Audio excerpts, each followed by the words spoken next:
It just says going live. I sure hope I've been live. Yeah, okay, it looks like I am. Why does it say viewers waiting? Can you guys check that the YouTube is in fact live?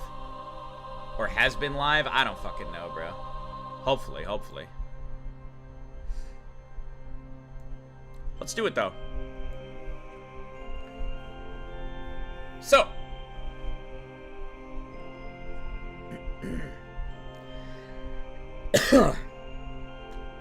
Kotal.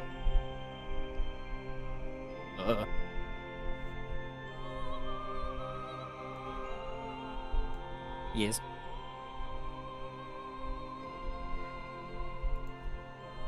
Trying to figure out how to word this. I am tired. maybe I won't lock in. Who knows?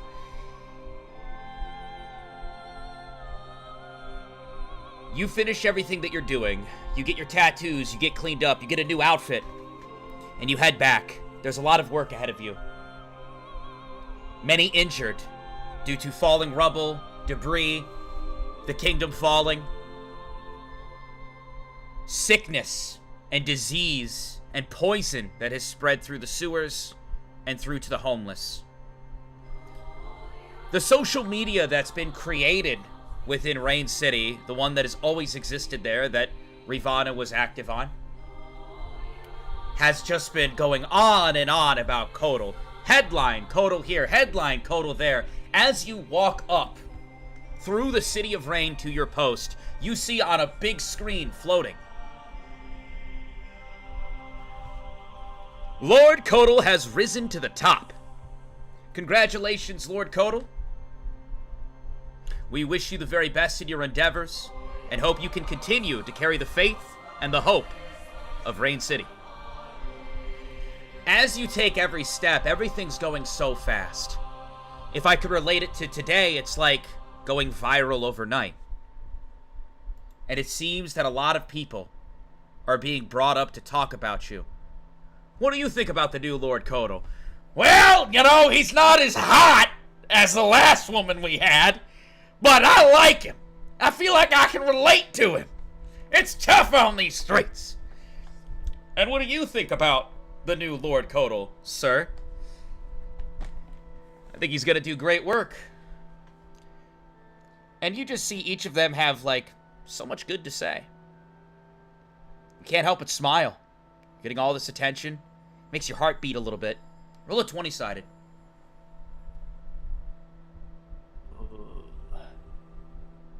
I have rolled an 8. As you walk up the steps, you see a golden spear just fucking appear in your midsection. Blood starts pouring out of you. And you see Numa looking at you with 2 crosses in each pupil. What do you think you're doing? I have to put you down too! And as soon as he pulls out the spear, you blink and you notice there's no blood, there's no mark, and you hold your face for a second. You reach towards your neck. There's no snake there, and a single tear rolls down your eye. You continue to walk up the steps. Your hand starts to shake, and as you look to the left, you see yourself slitting Safe Leptail's throat. As you look to the right, you see the old you screaming about cotton candy. As you look to the top left corner, at the top of the steps, you have 2 arms chained up, and you're looking up at Vaughn, screaming at him. Your head is pounding, and with each step, you try to keep your cool. Roll an insanity check. 16. You're good for now. You just hope as things get a little more important, you know, as you get thrown into these situations that aren't just walking up a stairway or walking through the city, you hope they can keep your wits about you. As you approach the top, you see some of the medics. Oh, Lord Kotal, you're back. Please come quickly. What's the problem? There's just many individuals who would like to see you. and would like you to be involved with the medical research. Of You course. see a Show me ton the of way. people at work. You move over to the crafting station, and there's already tons of materials that you recognize that you used to utilize to suppress pain, wounds, poison, and you start getting to work. Roll a 20-sided. 13. Can I ask, do you plan to devote your time to the people for the next few days? And learn more about being a doctor, the medical proceedings, and crafting? Or did you have other plans? I did have plans to help the people. There were one or two things that I did want to get to on the side. Okay. How many days would you like to spend helping the people?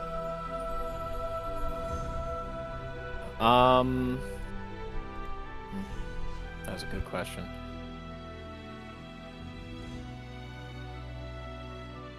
I would say for the next 3 days, I would like to help the people.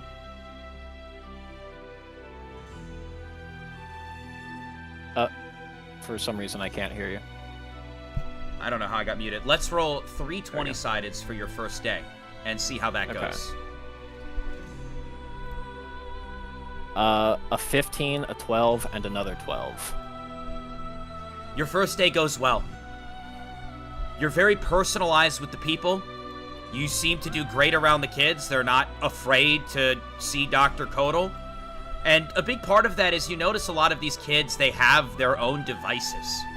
You know, they're seeing and being exposed to this media that just talks about you, embellishes you more than anyone you ever thought would. It does make you smile. As you continue to work on people, you have a great first day in the shoes of Dr. Kotal. Let's roll for day 2. Roll 3 more 20-sideds for me. I rolled a 16, a 20, and a 1. The second day is going exceedingly well. More people are talking about you, spreading word of Dr. Kotal. There's a mix between Lord Kotal, Dr. Kotal, and then at the end of the day, something happens. As your last client comes in, you see them walk through the door and several of the medical staff look concerned.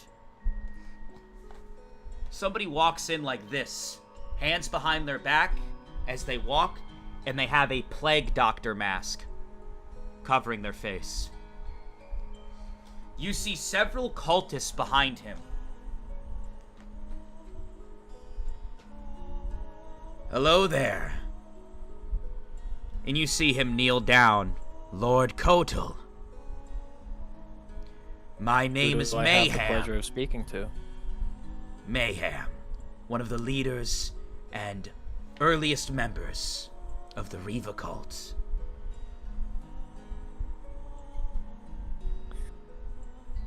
You are the Lord, and I am a person who exists in this land. So I would like to speak with you, if for just a few moments. I am going to call one of the doctors over, essentially, to take my place, and motion for Mayhem to follow me to a more secluded section. Sure. He reactively starts heading to the throne room, which isn't too far off, and there are a few people there as well to kind of oversee the conversation, because he is a high-ranking official in the kingdom, or at least was.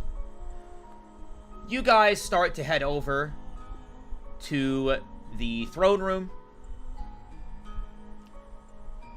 You now stand there face to face with him.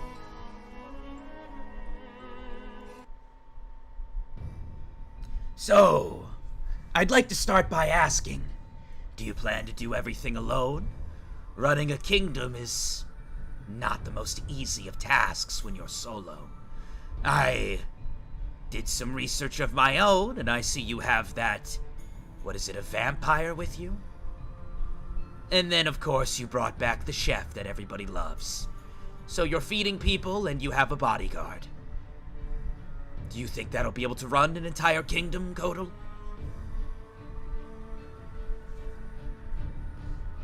I've been considering other alternatives. Well, maybe you'd consider me as your advisor.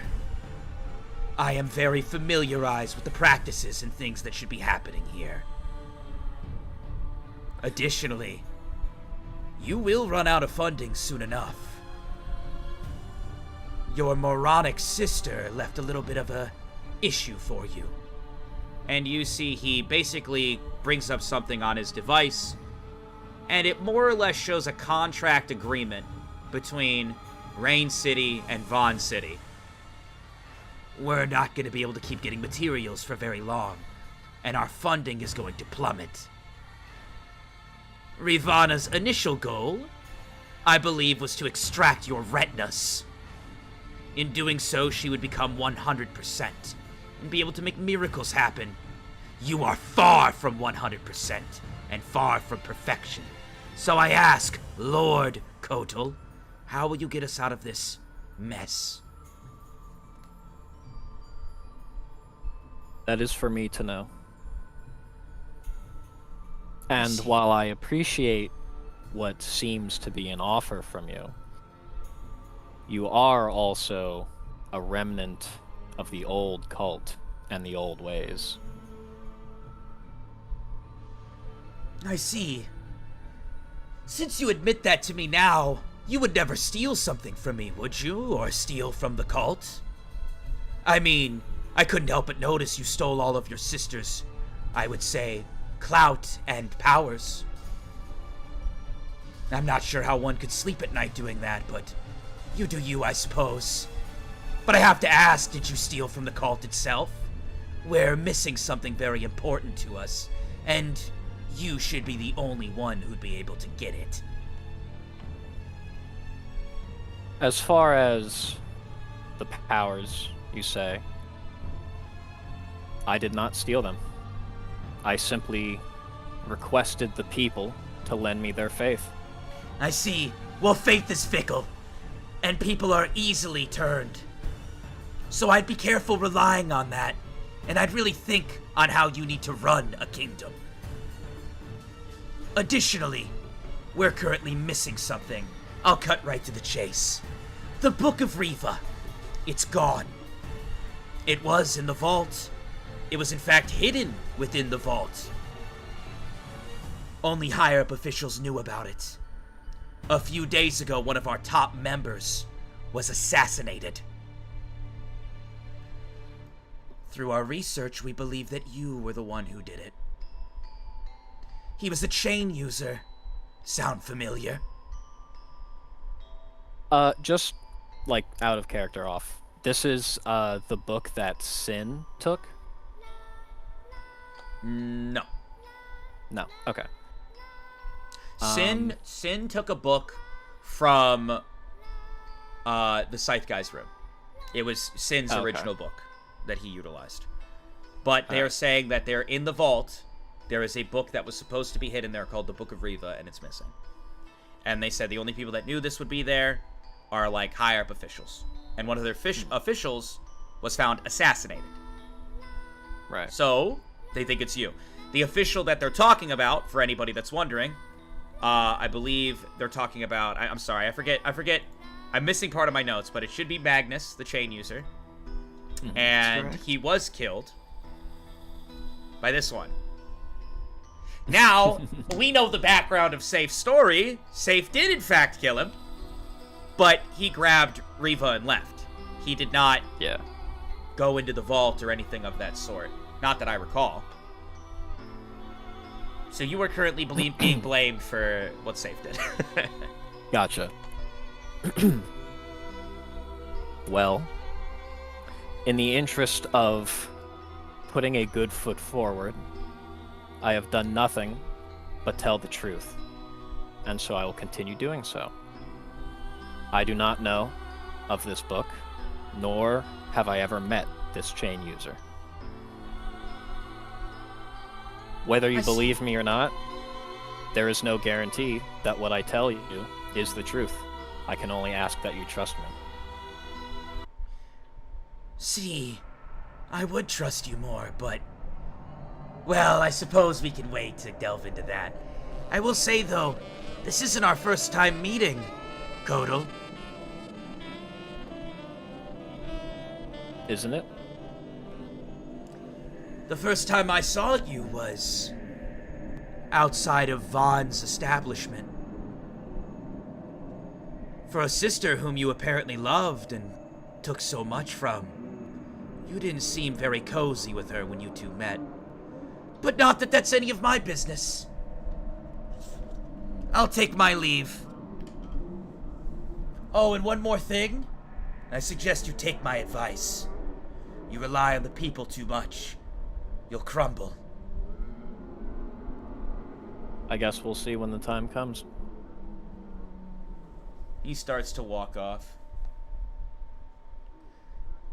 I am going to keep a mental note of that and return to the hospital to continue helping people. As soon as you get back to the hospital, you see one of the doctors come up to you with the device. Look at this! Kotal, it's incredible! And you see he shows you on his device more articles talking about the doctors, talking about the chef that's here, saying that we're gonna go back to the golden times of Rain City. The people feel closer than ever with their leader. And as soon as you read this, you look down and you see tornadoes of wind pressure, just mini twisters kind of appearing around your body. You now have the ability to control wind to some extent. Hell yeah. It's time for the third day. Roll 3 20-sideds. Alright. I rolled a 6, a 14, and another 20. Killing it. Another great day. We are going to move over to Mitchell. Copy that.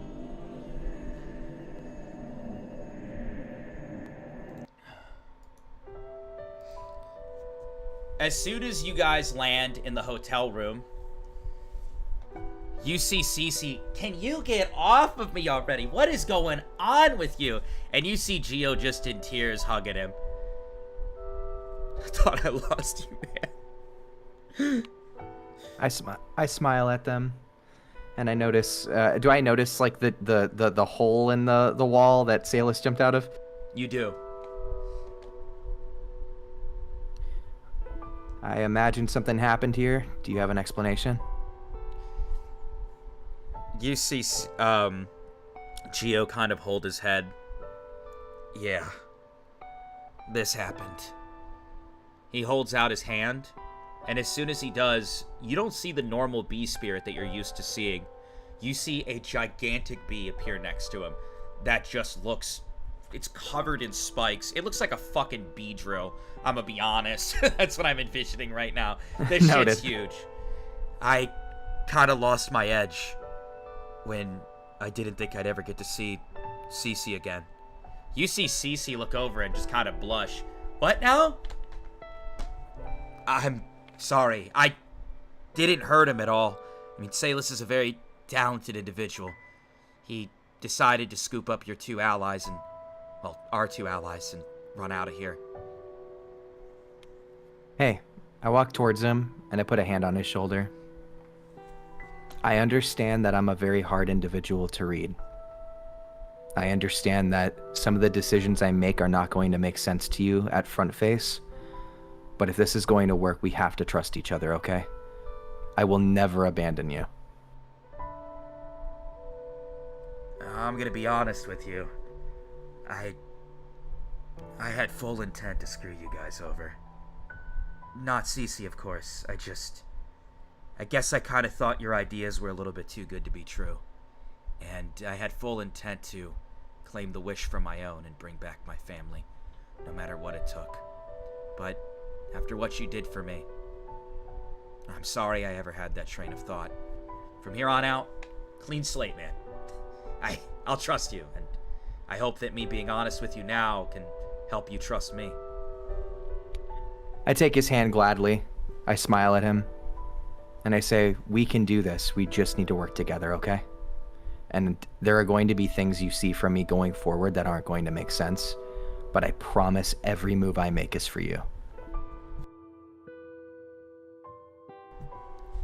All right, man. Well, yeah, I appreciate it. What's next? We gotta find the others, right? That's true. Unfortunately, the only thing I'm thinking that might be an issue is that if they see your bees coming towards them, they might think you're attacking.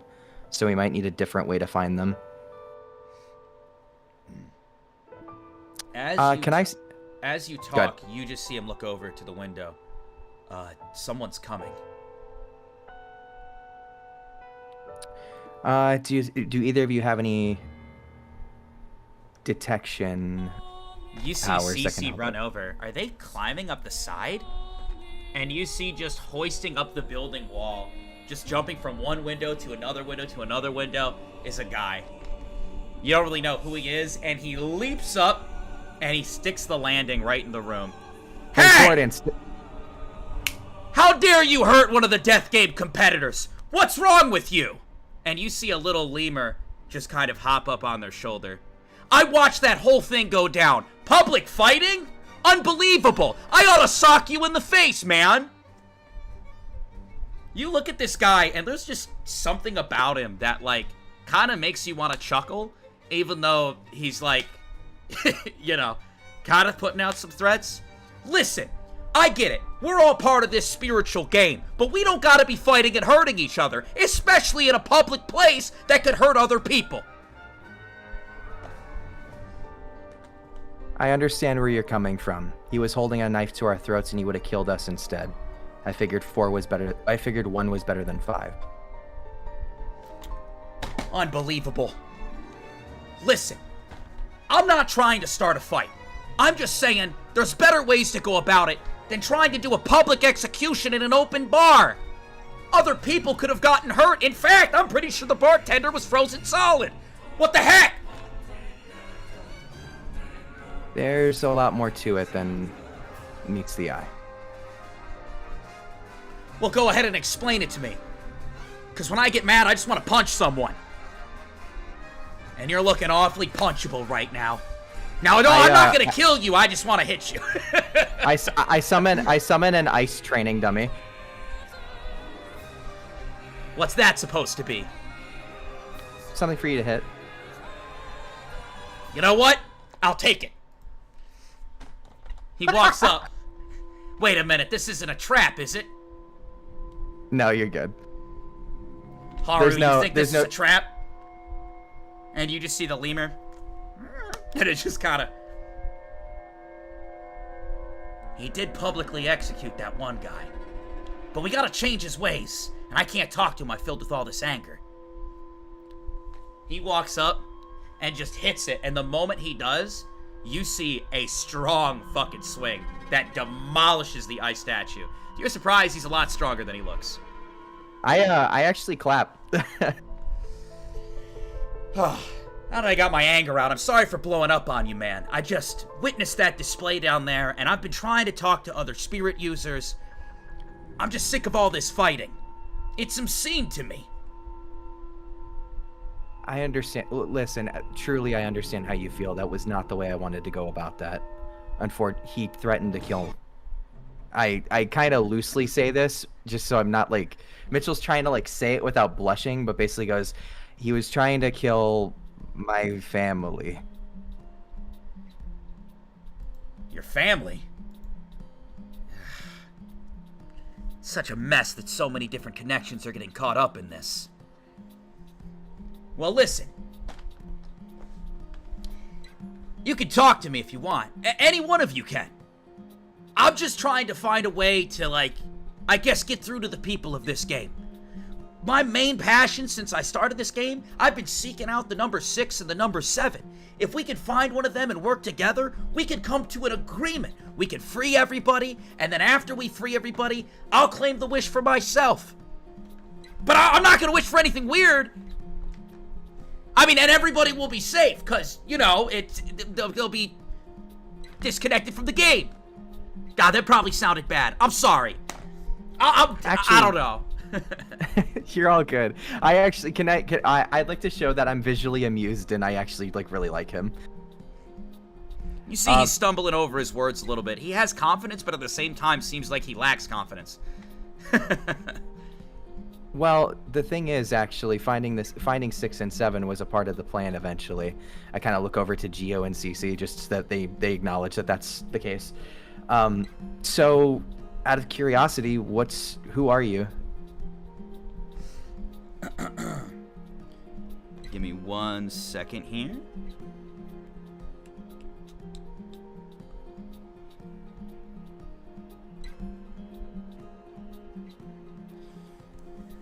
Me?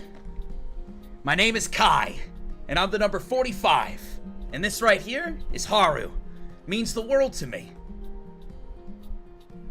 Kai and Haru, that's wonderful. It's nice to meet you. Of course.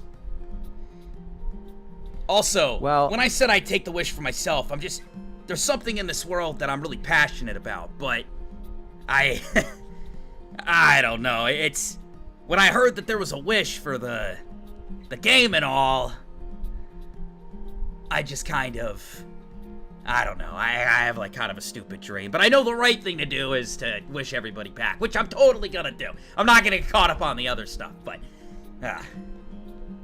What if you don't mind me asking, what is your wish? That's actually one of the first questions we ask every player. Well, don't laugh at me. My wish is definitely to bring everyone back, but the thing that I want more than anything in this world?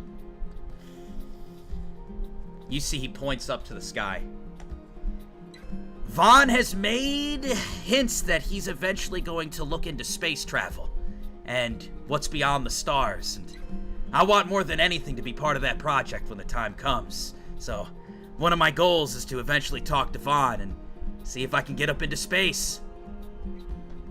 I have a question. Do I know that was it? So I would assume, Vodka, based on the one shot, that you're referring to Vaughn Interstellar Industries, but it could be, I could be wrong on. You are okay. And then would Mitchell know about that because he was a Vaughn fanboy? There's always been rumors that Vaughn wants to take humanity beyond, you know, where we're at, but that's gonna be beyond this campaign, far in the future. Obviously, this conversation is just through rumored hints, because conversation like this is stuff that has to be planned way far out. Copy that. Okay. Well, I'll tell you what. It sounds like. Well, I think that wish sounds pretty cool, actually. Well, I've always been a fan of space. Yeah, it's pretty awesome. I don't know. When I got caught up in this, my instinct immediately told me I need to free the other people. I mean, people aren't as strong as me, you know? And I'm number 45. I'm one of the strongest ones there is. I think that means I beat out, at least 60%. So, you know, me and Haru, we've been doing what we can. Mainly just trying to help individuals who kind of, are caught up in the game. Unfortunately, I haven't been able to find the number 6 or the number 7, and I'll admit I have gotten my hands dirty before.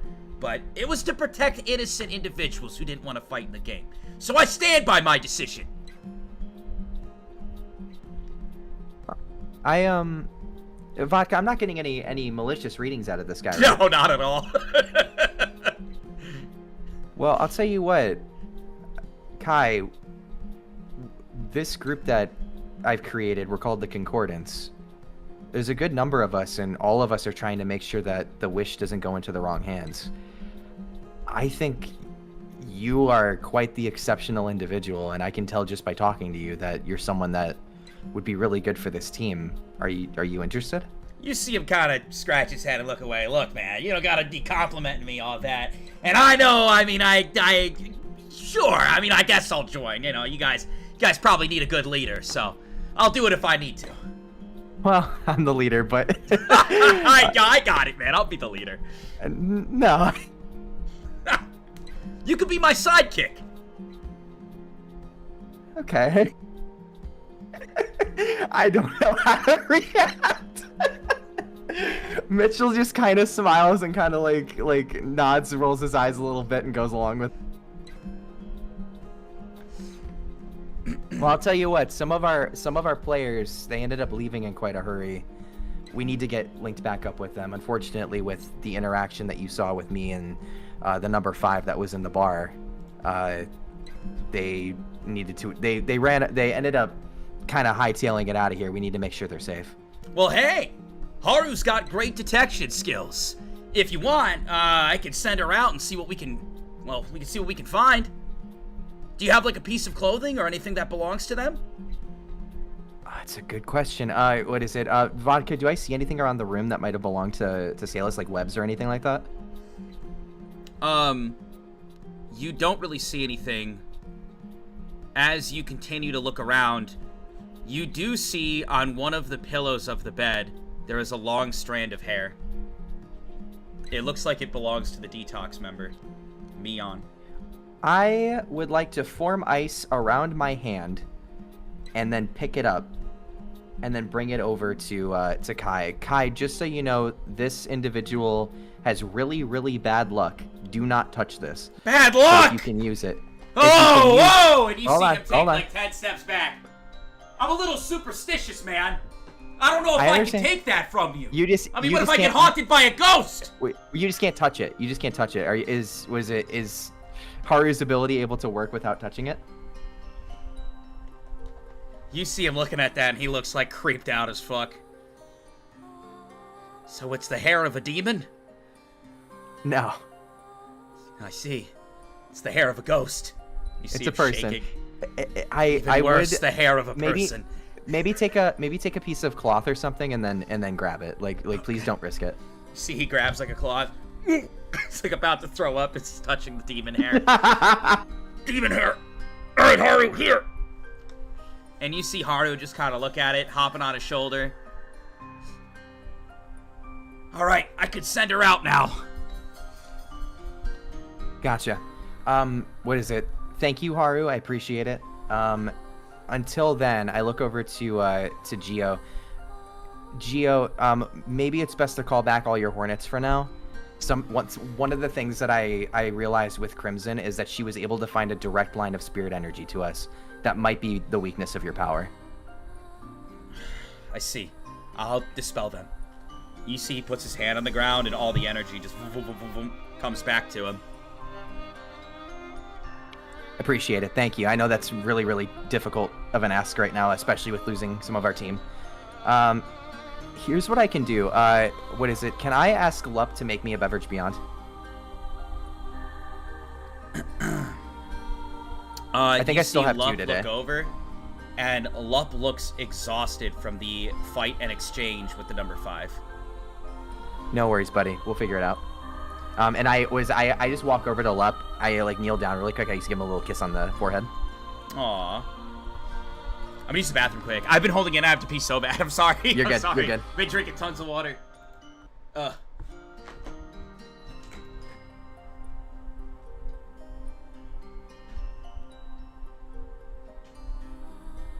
I am very, very happy of our new team member. This is nice. That guy's gonna hate me. I like him. He seems pretty cool. Yeah, that is like, what is it? That like, I was trying to think of like people that more people we could possibly recruit, and like as soon as he started talking, I was like, I think we found another one before even knowing like anything about him. I am so already stressed out with fucking Mayhem showing up being like, hey, dude. Oh, yeah. I would be pissing myself. This is so bad. I need more people.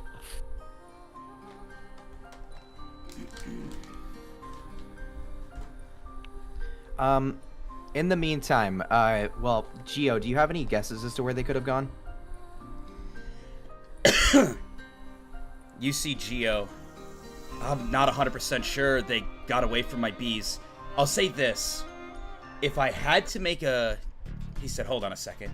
He walks up to the window. If I had to make a guess, he looks outside. My bees can only get so far. I mean, I could send a single bee out pretty dang far, but the more bees I disperse at once, they can't go as far.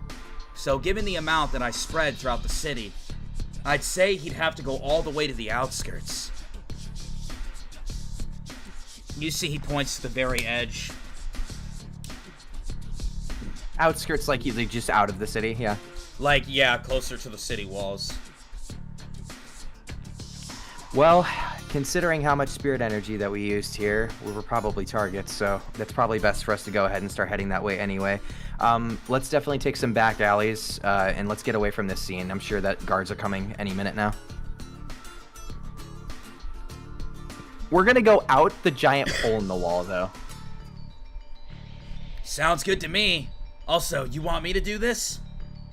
You see Kai go like this, and he just summons several vines from his hands, and he disconnects them from his palm, and he ties them to parts of the wall.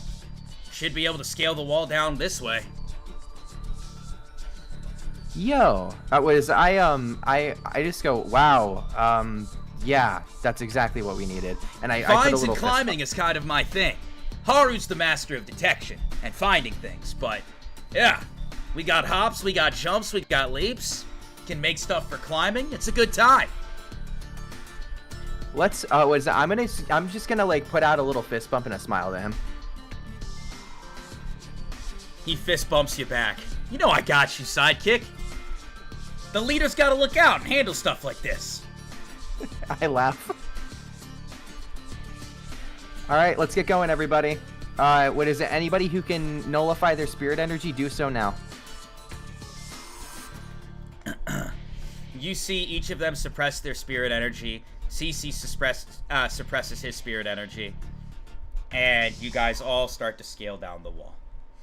Oh, and everybody unsummon your spirits. We'll say they do that as well. I am going to move to safe. Oh boy. Mr. Safe.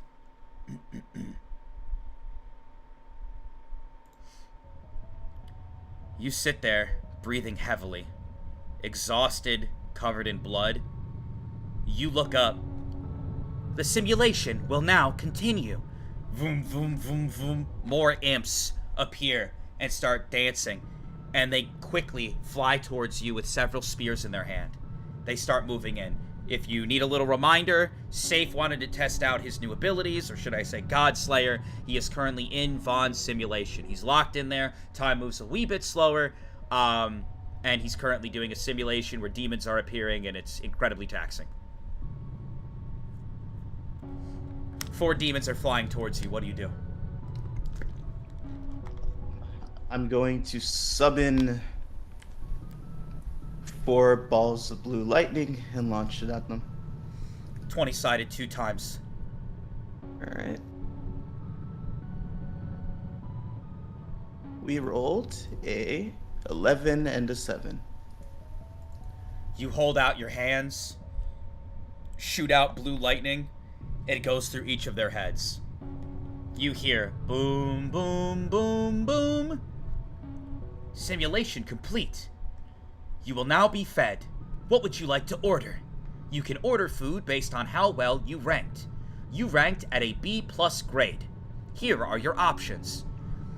You see that unfortunately the steak dinners are locked, but they have some lesser things. They have, I'm hearing also like crazy echo from one of you, by the way. I don't know which one. But, you hear, or you see them list, they got like chicken nuggets, they got cheeseburgers, they got bacon mac and cheese, they got some variety of soups, they got French onion, they have chicken noodle, lobster bisque, loaded potato.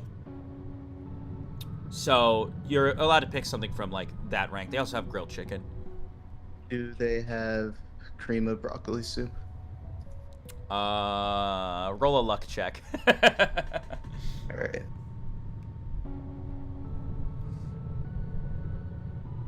I didn't pass. They don't have cream of broccoli, which I know, I appreciate the gesture behind that. Then I'll just get some kind of sandwich. You get yourself a grilled chicken sandwich. It comes out, some fries on the side. Roll a 20-sided. A 6.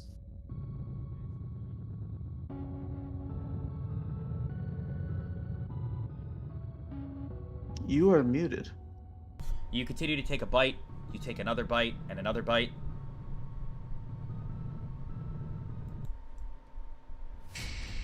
And then everything goes black. You look up. You can't see your hands in front of you. The entire facility starts to shake, and you feel a tremor. You hear several explosions in the distance. You can't see anything in front of you. What do you do? I'm gonna use my night vision and try to see the things in front of me. You use night vision, and as you do, the facility doesn't really have any windows, but you're able to get over to the main computer. And as you look, you see that there's a reboot button on the bottom that you find your way to. I guess I'll hit it. You hit it. After some time passes, you hear a boop boop boop boop boop boop boop. Welcome to the Vaughn mainframe. There recently was an attack on the main Vaughn base, and it seems that our systems had a strong disconnect. Working back up now. Backing up original files. Resolving all issues. Back online. Please, enter the 5-letter password. A keyboard appears in front of you. I am going to type Alice. You type Alice. It logs you in. Welcome to the main Vaughn database. All information here is incredibly important. So, do not delete any of the following files.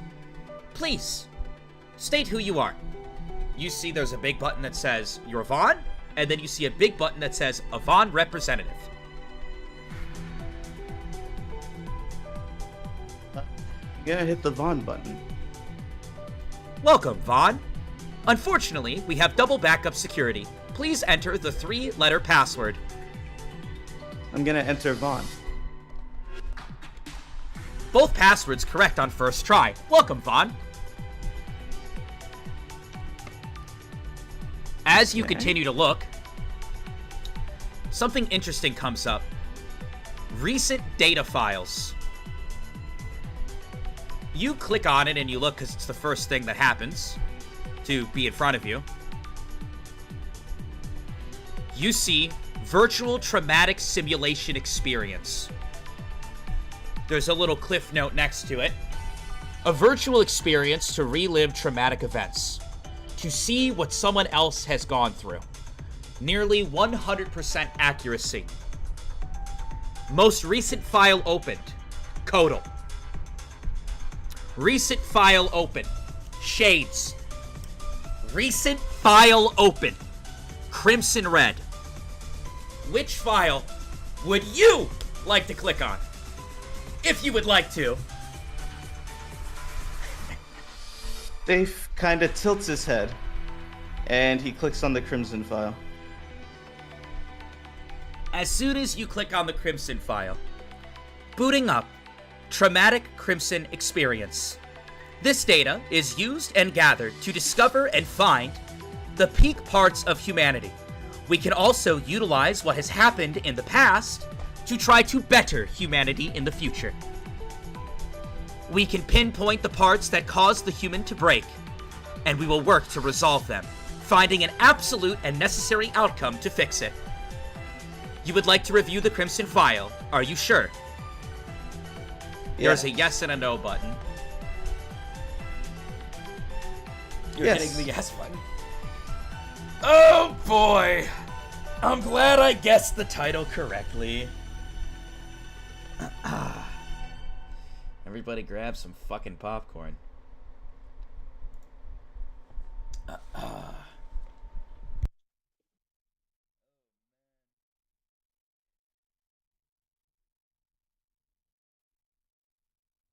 As soon as you press the button, a virtual headset appears in front of you. You place it on, and almost like going to the most immersive movie theater of your life,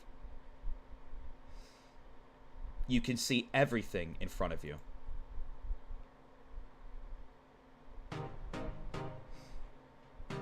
As you look around, to the left and to the right, there you see it. Vaughn City! Of course, things are a little bit different.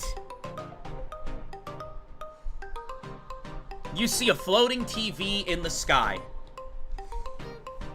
You see large buildings standing high and one big building that says GDU Center. It's weird because you don't remember seeing this before back in the day. Or at least if you did, they took down the letters GDU.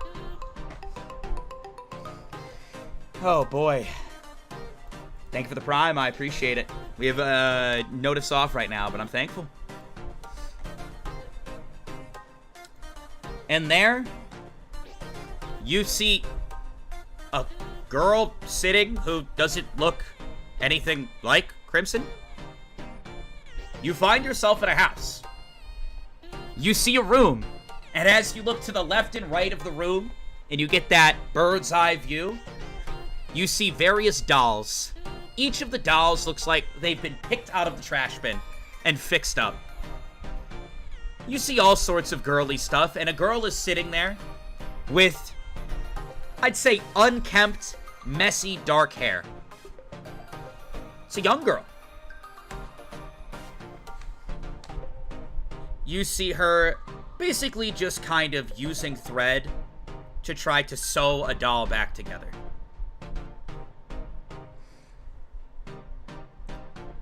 A big TV starts to pass by her window. The young girl gets up and she goes up to the window and she looks.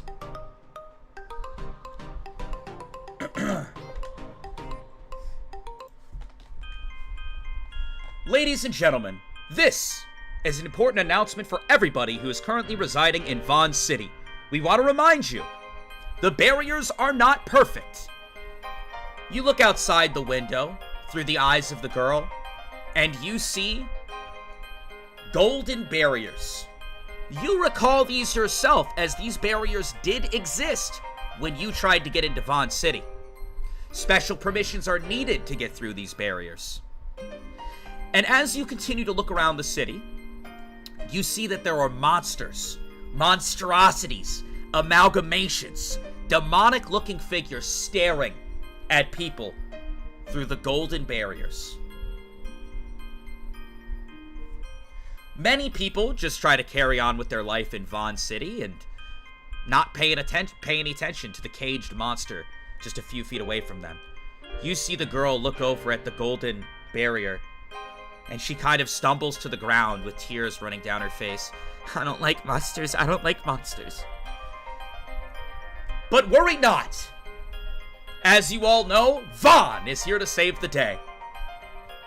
And then you see the screen kind of panels over to him. That's right!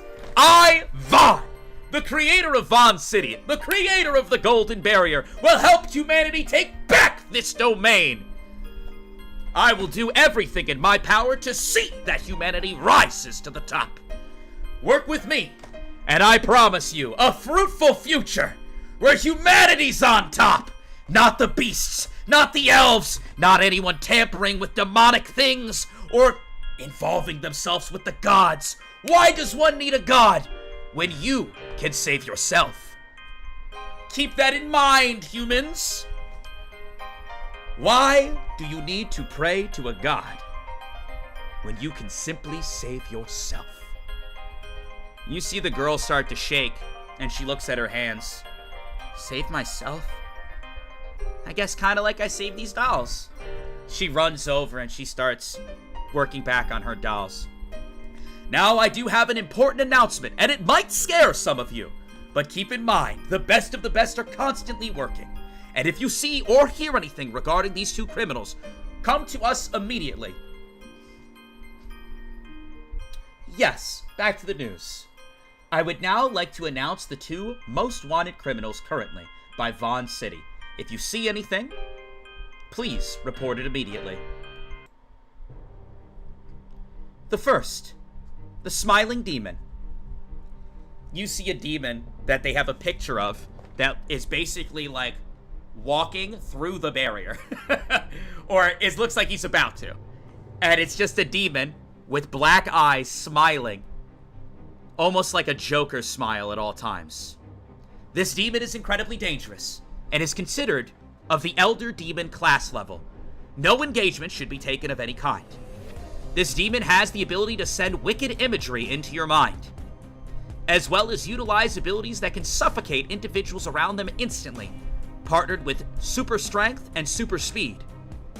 If you see this monster, please notify Vaughn City immediately.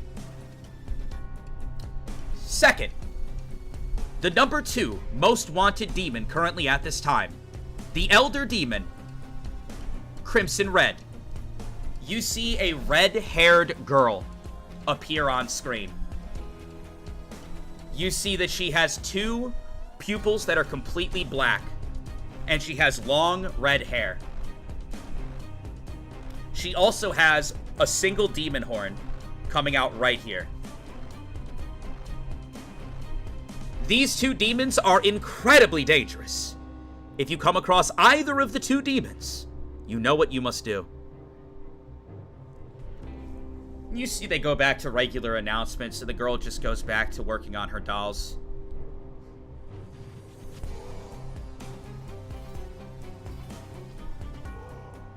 After some time passes, a rock hits the window. Hey! Hey! Huh? You see the girl get up. Caitlin! What are you doing? We gotta go to school! Oh my god, right. My parents never reminded me. I told you I'd come pick you up. You see a young girl calling up to another girl. This girl that you're seeing in the point of view, her name seems to be Caitlin. And this story, for whatever reason, seems to revolve around her. She quickly grabs her things, she grabs one of her favorite dolls, and they head on over to basically an institution that Vaughn has created to help increase the brightness of humanity. A place of learning for the youth. A school. The girl runs downstairs, and as she does, you see her look over. Mom, do you know where my notebook is?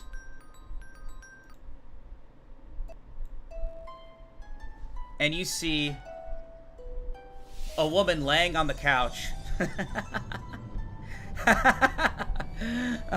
Notebook. Notebook. You see the girl. Yeah, I need it for school. Caitlin, you don't need to go to that. Make me coffee. Make me tea. Make me something. I need something right now. The room's spinning. You see the entire room is filled with smoke. The girl looks incredibly confused as she starts to try to blow away the smoke. And she quickly goes over. She starts making tea. She seems to know how to make it very well. Here you go. And my notebook? I think it's over there. Okay. You see the girl goes over and picks up her notebook. She seems to brush off some sort of what looks to be like the end of like cigarette butts and just like, I don't know, there's a bunch of debris on it. The house smells disgusting. You start to think, man, these simulations are pretty strong. She picks up the notebook. Her friend waiting for her outside. As soon as she walks outside, Marissa, you waited. Of course I waited for you. Ready for school? Yeah, let's go. It's boring if you don't come. I had to come get you. You see they both just kind of skip to school together. It looks like a very, like, friendly and just overall fun dynamic as they walk through the streets, despite monsters looking at them through beyond the golden barrier. They continue to move together. You start to feel a deep sense of confusion and wonder if you even picked the right file. Would you like to keep watching, Safe Laptail? We will keep watching. The room continues to shake and more explosions continue to happen. But, as they do, you secure the headset, you kind of move yourself closer underneath the computer, and keep watching. As whatever clues you may find here might help you find the keys to beating a top 5 member.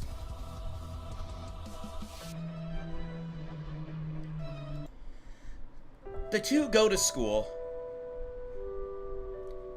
and then you start to watch what seems like a normal kid having fun. The two seem very close. Caitlin and Marissa.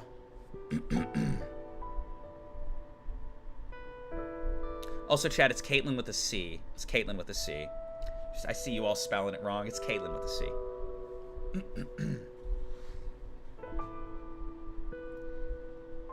And then some time passes. You don't know why the story started here, but some time passes. It seems like she's happy. A very happy and creative girl. You notice that she joins a lot of crafting clubs. And she has a very strong desire to learn about proper etiquette. Her friend Marissa comes up to her and asks, "Why are you always taking those classes? I mean, I know you love your dolls and love creation, but, I mean, classes on etiquette? Yeah, I think it's great. They're teaching us how to be a proper lady, which is something I'd really like to do." Why, though? Shouldn't we be, like, doing more fun stuff? Marissa, you just don't get it, alright? My situation is kind of sucky, and I don't really want to be at home anymore. The more clubs I do, the more I don't have to go home. And if I have etiquette, maybe someone will take me as their wife one day. I mean, that is what people want, right? They want people a certain way. You see the girl grab her hand. You're fine the way you are. You don't have to get over-involved in these classes. Just be you. More time passes. And then a very triggering event occurs.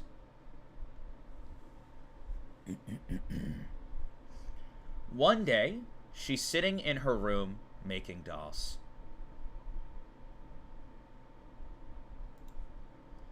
Caitlin, get down here. Now. You see her get up, and you notice that her hands start shaking again. She goes over to the mirror. Caitlin, now! She smiles, or at least pushes her face to smile, and starts to walk downstairs.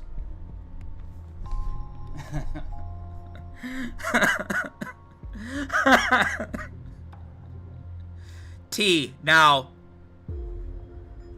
Yes, Mom. She walks over and starts making tea.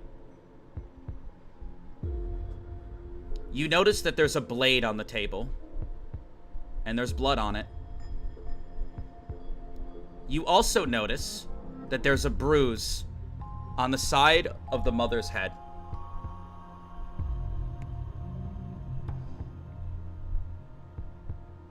Caitlin, you're always gonna be with me, right? Huh? I heard you were taking classes. Etiquette classes? What's that for? Well, I just want to learn how to be a proper lady. You're not gonna leave me, are you? You love your mother more than you love your father, right? You know he's a twisted man. You can't trust those men. You understand me, right? I mean, look what he did to me. Look what he did to your mother. And you see her pointing and shaking to a bruise on the side of her head. When I'm older, you're gonna take care of me, right? Like you do now? Because I'm giving you the right to live with me. I'm the one who covers everything. I cover the costs. And I understand I might not be all there when I'm here, but I'm trying to let loose and have a good time. My job in my life is stressful. So, if you want to keep living here, you need to promise me that you're going to help out. I'm confused. What are we even talking about? You're confused? So you don't have any desire to go with your father. I heard he had a conversation with you. Do you plan to go with him? Do you plan to go with him? Why haven't you responded? You see the girl start to shake, and she falls to the ground. She is older now, but this is still no way that you should interact with someone who's like early teens. She starts to shake, drop the tea on the ground, and starts crying. Ugh, Caitlin, I've done so much for you. Are you being serious? Do you not love your mother? You're not gonna stay and help out?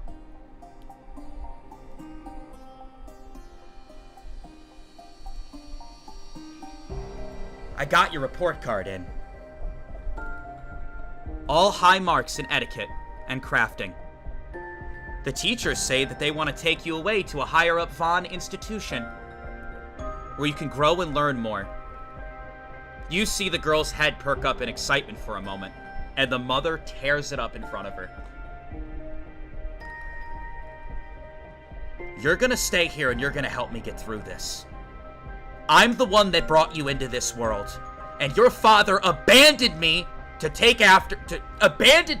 abandoned this family, and you are not gonna run off like he did.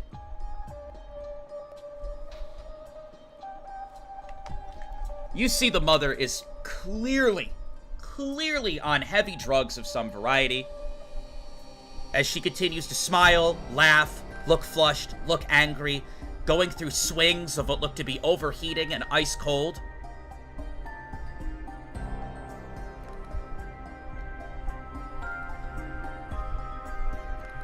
More time passes.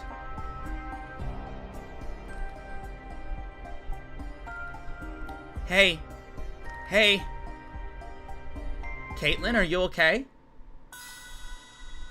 And you see her open her eyes. Her hands are shaking a little bit. You're shaking, are you okay? The two girls are older now. Maybe not quite 18 yet, but they are older. They're in their final years of school. Hey, can I talk to you? What is it, Marissa? I'm not doing too good right now. Well, let's talk about it. What's going on?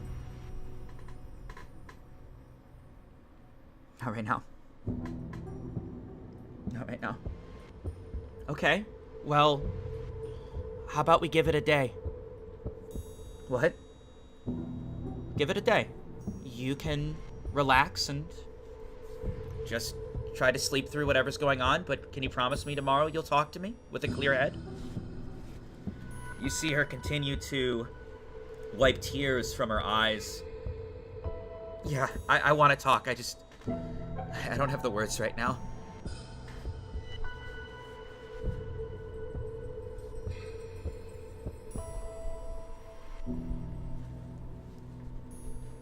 More time passes. They gave it the day.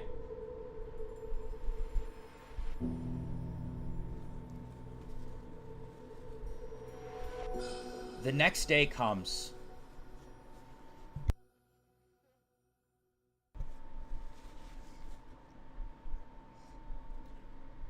In other recent news, it seems that we have finally captured the demon. The Crimson Demon. You see a girl with red hair locked up behind a cage and being taken into an institution. This demon has the ability to take the form of other people, to take claim of the memories, and see into the minds of other people. A shapeshifter that can create illusions and cause people to go insane. The fight and battle that Vaughn undertook to capture her is completely remarkable. She is currently taken into a facility for questioning, and we will find out more of her demon kind. You see many people are praising Vaughn, talking about Vaughn, and the girl just watches on the TV that floats by her window. Caitlin, get down here now!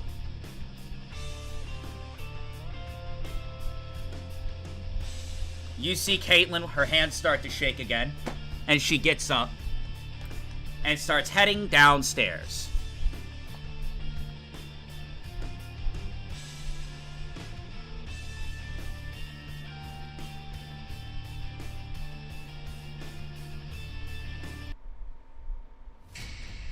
I just want to show you what he did to me. You see her point, and she's got a bruise on her arm, and she's got another bruise up here. This is what your father's doing. Your father also went to school, also had this grand upbringing, and you want to be just like him? I currently have an opening at my job. I want you to start working there tomorrow. Tomorrow? You're old enough now to have a job. You're almost 18. We're gonna get it sorted out. No more of this nonsense, no more classes. You're going to start helping me. Because if you leave as well and you don't start helping with these bills, I'm the one who gets in trouble for it. I'm the one who's gonna have nowhere to live. Are you really gonna do that to me?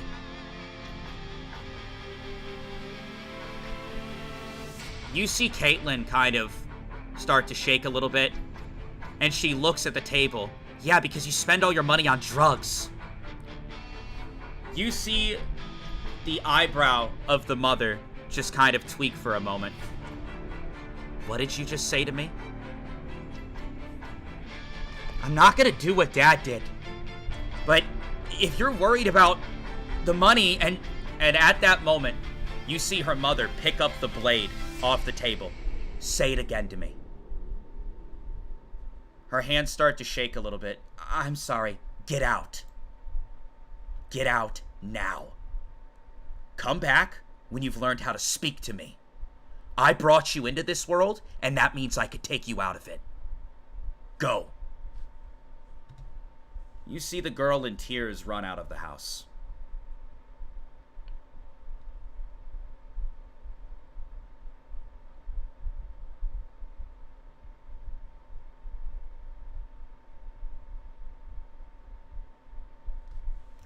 Safe. Another explosion happens in the distance. The floor shakes more. Would you like to keep watching? Let me roll something really quick.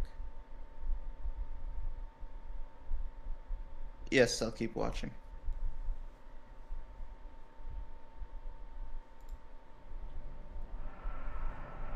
You see the girl holding her head, stumbling.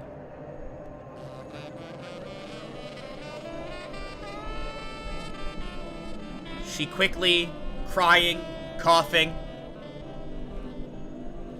moves over to a house. Vodka didn't change the stream category? Yes, I did. She heads to Marissa's house.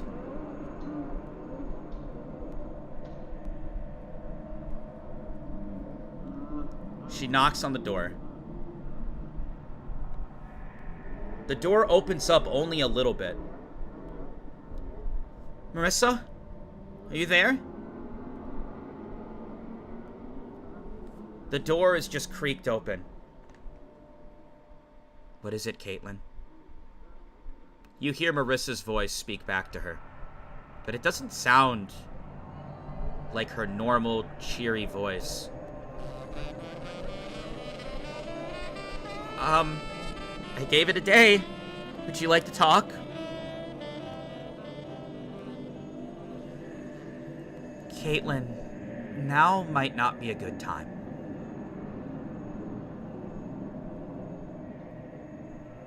Why? I could really use someone to talk to right now. Please? Just a few moments? You see the door shut, and it locks. Her hands continue to shake as she drops to her knees and looks at the door.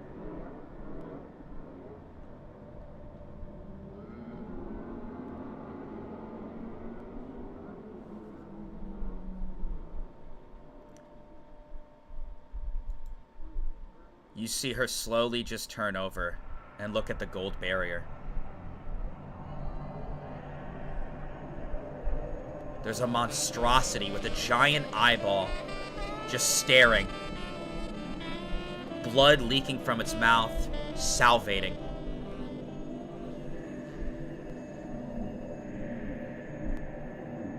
The girl loses all life in her eyes and starts walking towards the barrier. 1 step, 2 step, 3 steps, getting closer to this monster. She gets right up to the golden barrier and reaches her hand out to it. And you see the monster extend its mouth.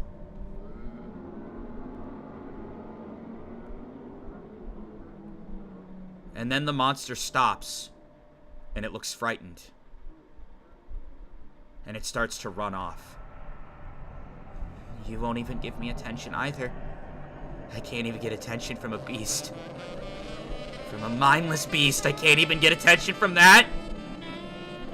Why, I feel so neglected. I can't do it anymore. I can't do it anymore. I don't want to be controlled. I just try to live my life and be good. Why does everyone else's actions seem to just hinder what I want? I work hard. I try hard. The girl continues to cry.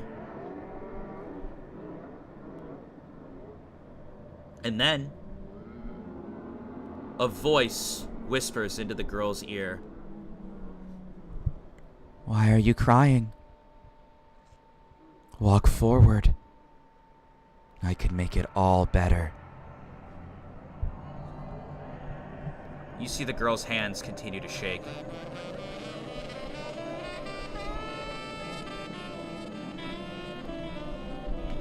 She starts to walk through the barrier. At this time, alarm systems weren't really set in place for such things.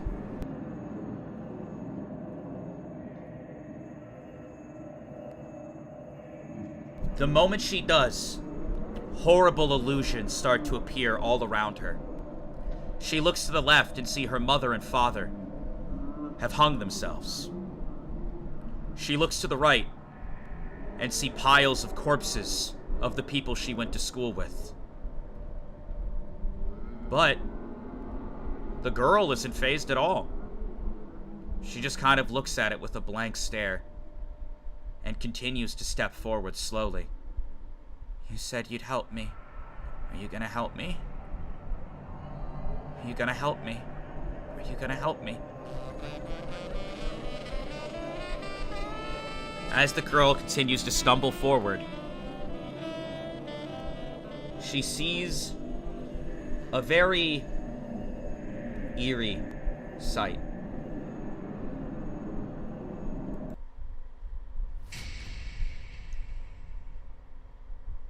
There's a girl laying on the ground. The girl is bleeding out. She has long red hair and a single demon horn that normally her hair can hide.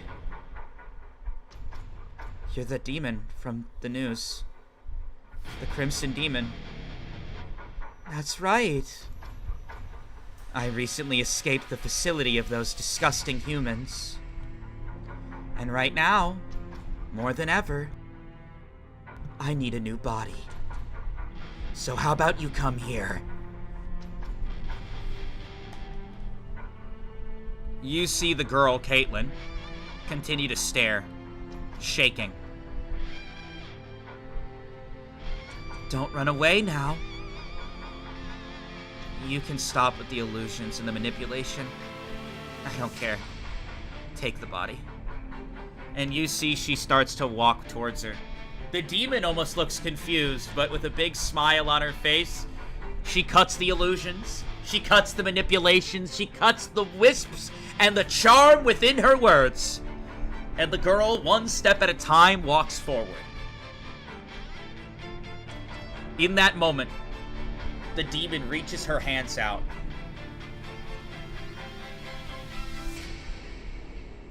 And you just see what looks to be a vile, black, demonic energy mixed with just a hint of crimson red start to flow through the girl. But something very interesting happens. The news stated that this demon can take control of others, can take the mind of others, the memories of others. And you don't know what this red-haired demon went through when it was kidnapped by Vaughn. Or captured by Vaughn, I should say. It looked to be in terrible shape. And the demon went to take over the mind and body of Caitlin.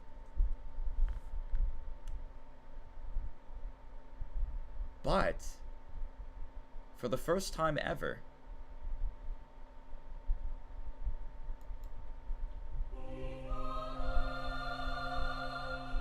the demon stops midway through.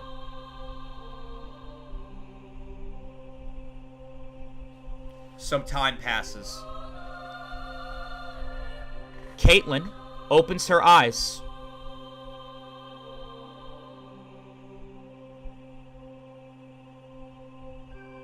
She looks at her hands.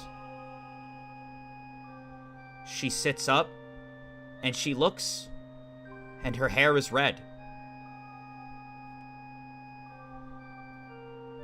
She looks over, and there's a demon sleeping on the other side of the room, recuperating.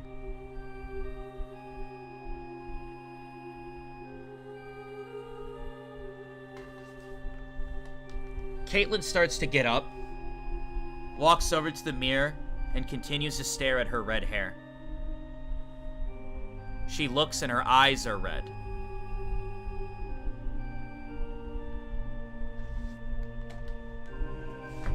She gets up, and she sees that they're basically in some sort of tucked away underground area that's blocked off by a large tree.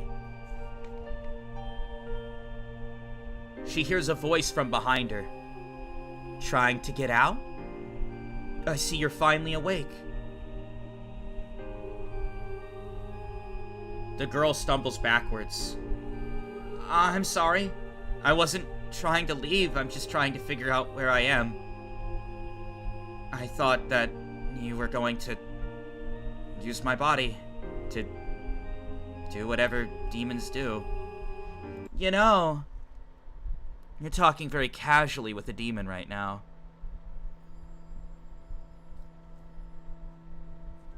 When I went to overtake you, I saw everything you've gone through recently.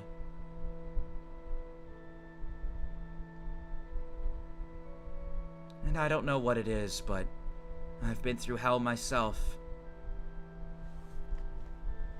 After being taken under by Vaughn, being stabbed relentlessly, questioned, used as a lab rat, and barely escaping. I don't know. You kinda reminded me of my hopeless sister, even though you're a human. After seeing that damaged, broken brain of yours, I decided I'll let you keep your body. I only took what I needed. I'm fine. However, if you piss me off at all, you'll have horrible nightmares, and I promise you'll be dead instantly.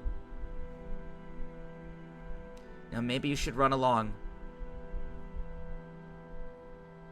Can I stay here? You see the demon look confused. You'd like to stay here. If you don't mind, I'd like to keep talking to you more. Can we talk? The demon knows what this girl has been through. And the demon knows neglect. It's a heavy burden that no human wants. People can act tough. People can act like they can go it alone. But people want to be able to talk to other people. And the demon knew this. The demon took a breath and decided to talk to the girl. More time passes. You see these two have all sorts of conversations. And with each conversation, they seem to get a little bit more comfortable with each other. The demon continues to do horrific things while slowly healing. Anybody that ends up in the hell zone, the area that Vaughn calls it, usually killed, captured, devoured, overtaken. Can I ask you a question? If you don't mind. We've been talking for weeks now. You have more questions? Yeah. You sure it doesn't bother you at all when I do this? And you see at that moment, she just tears open a human soldier and starts to eat the flesh and the insides. Blood leaks down the Crimson Demon's mouth. Caitlin watches completely unfazed. It doesn't bother me.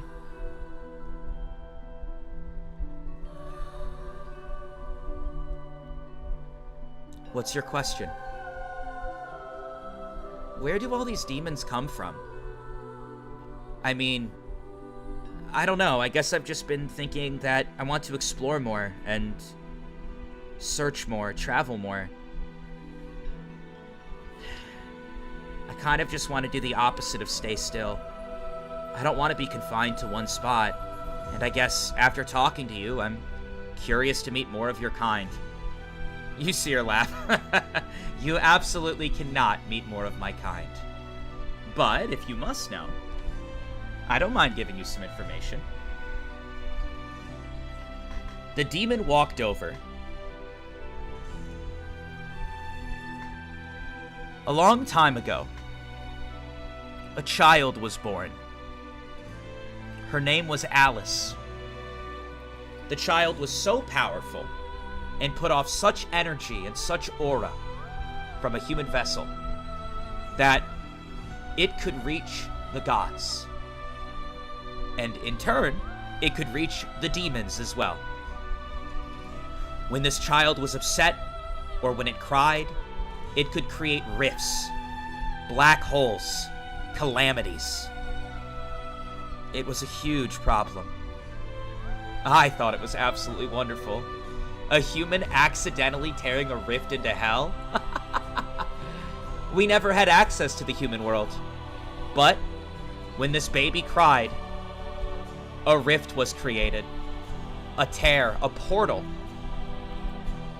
The uncontrolled gift energy that could cut open reality. It created something that I believe they call today Titan's Drop. It's a large pit where large demons of all variety can crawl out.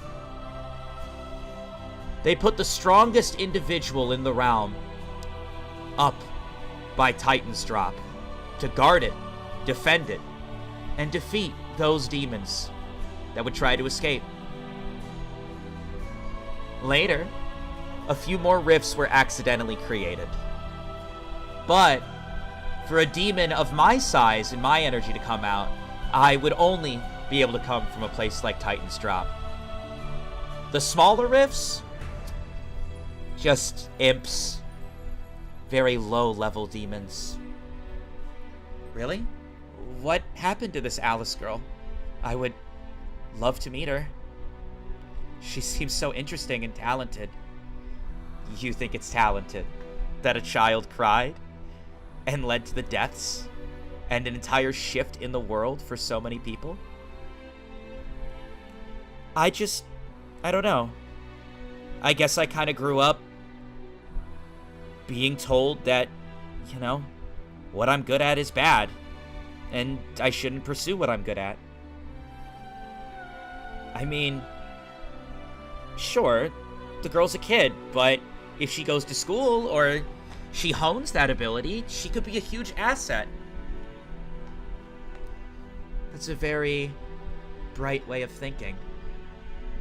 It's so interesting because this child could have been someone that could have saved the very world. With the uncontrollable gift energy. But she was so young. She was a child. Unfortunately, Alice's life was brought to an end. By who? Well, I believe that the god of this world made a decision. And he had sent one of his men to end her life. Demons want to crawl up from hell and overtake, devour humans. Whereas gods, they already have it all. They have everything they want. And all they'd like to do is keep the balance. Keep things going the way they are. Keep having worshippers and believers fuel their power. It sounds like a complicated system.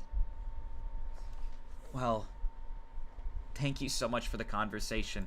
I'm gonna go draw about it. Yeah, you're always doing that drawing thing. Do you like it? I love art. I love creating things. Also, look, I made this for you. What is it? You see the demon with two demonic hands just pick up this demented-looking doll. It's still a work in progress, but it's a doll. I see. You see her take the doll over and set it on her desk. I hope you like it. It's interesting. I don't think I've been given a gift before. You really do like demons? I wouldn't say that I like demons. I mean, you're the only one that I've really talked to. I like you. And I like talking to you. And I appreciate you being there for me. And allowing me to stay with you. I have felt more at peace than I have in a long time.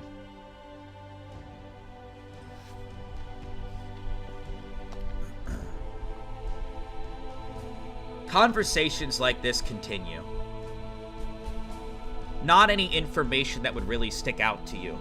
Safe. And then, some more time passes. And the girl, one day decides that she would like to leave. Not because she's upset or mad or sad or anything like that, but she wants to be able to go where she wants. And in her pictures, in her book that she's been drawing in endlessly, she keeps drawing herself with her friend Marissa. Marissa was there for her a lot. And she hasn't forgotten about her. She's been meaning to go back and talk to her for a while now. It's been quite a bit of time at this point. Marissa always said, give it a day. A day has passed. Many days have passed.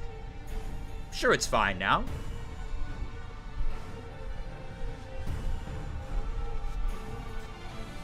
She looks over at the demon.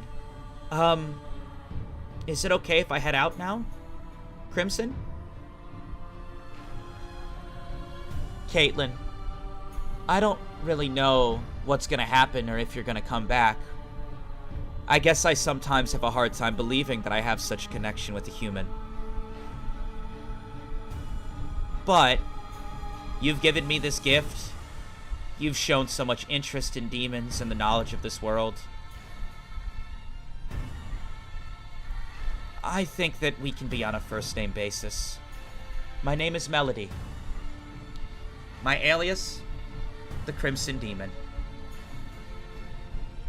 Melody, you do like to send out songs to manipulate people. It makes sense. Ooh, you know what I'm gonna create next? I'm gonna create a song. I see. Always wanting to create stuff. But first, I'm gonna go see my friend. It's been too long. You see Caitlin get up.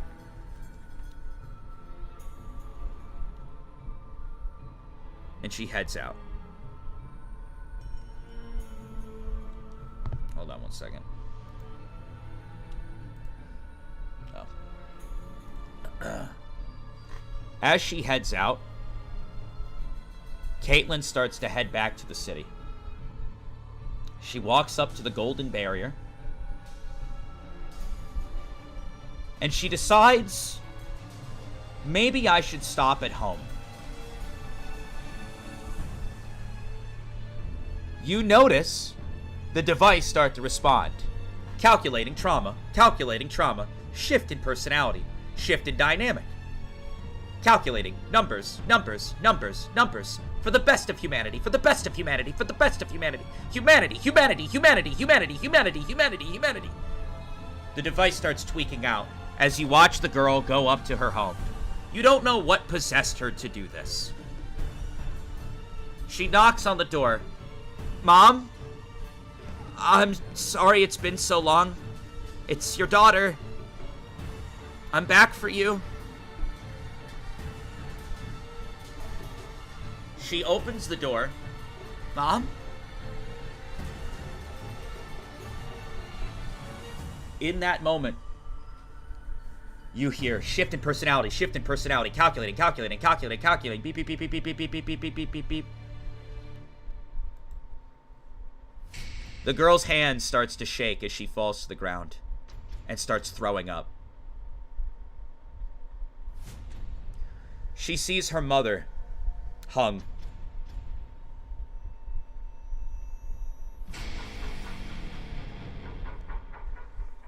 Calculating. Humanity. For the growth of humanity. You too can be part of the growth of humanity. Oh my god, the growth of humanity. Growth. Misreading. Calculate, figure out the human brain. If we take a little bit of this and we move it here and over here, I'm sure we can find the conclusive... Ah! She runs up, her hands shaking in tears.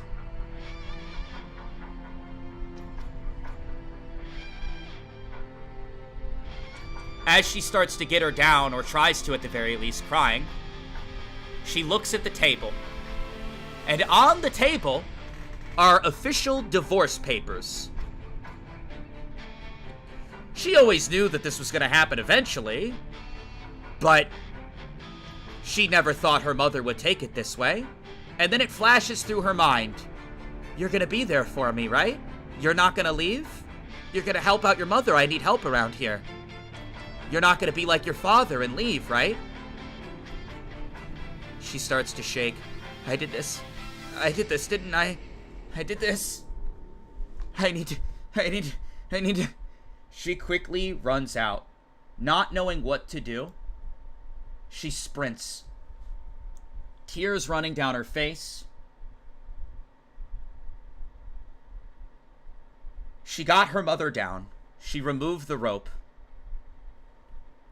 Bloody knife on the table. She picks it up. She pockets it and starts running. She starts to head directly towards what you assume to be her father's house, with a knife on her. She stops and stares at her father's house, his new home, which he had invited her to in the past.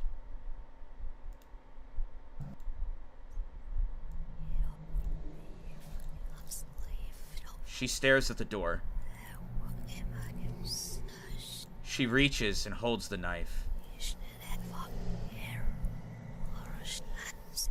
She starts to claw at her neck, and blood starts leaking out of it. She continues to hold herself, just standing outside the front door.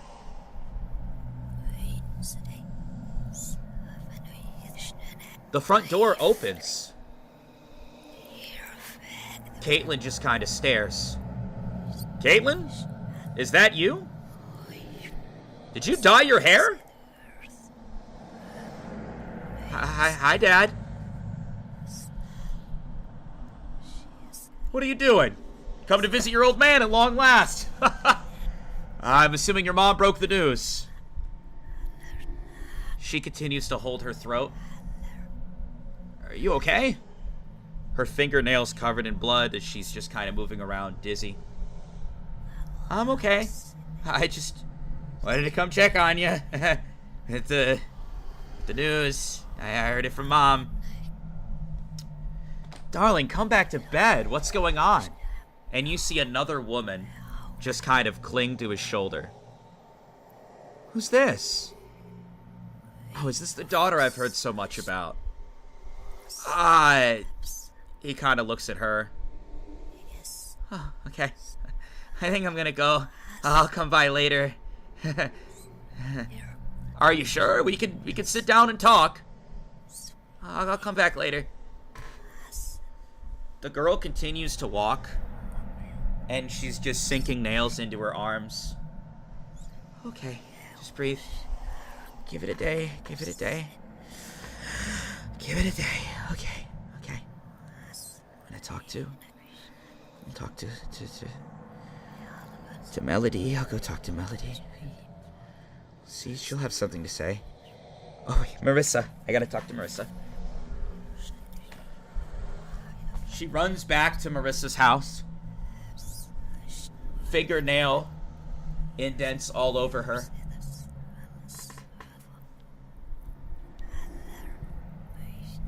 The device starts to react again. Calculating.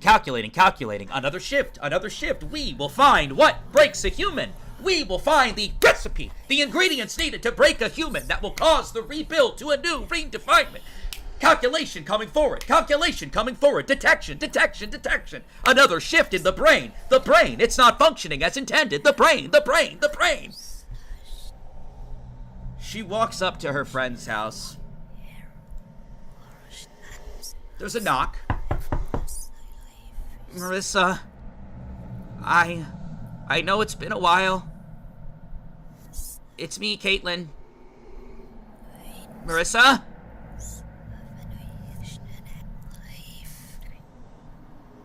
The door gently opens again. Except this time, someone else is opening it. The door opens up a little bit, and Marissa peeks out of the door.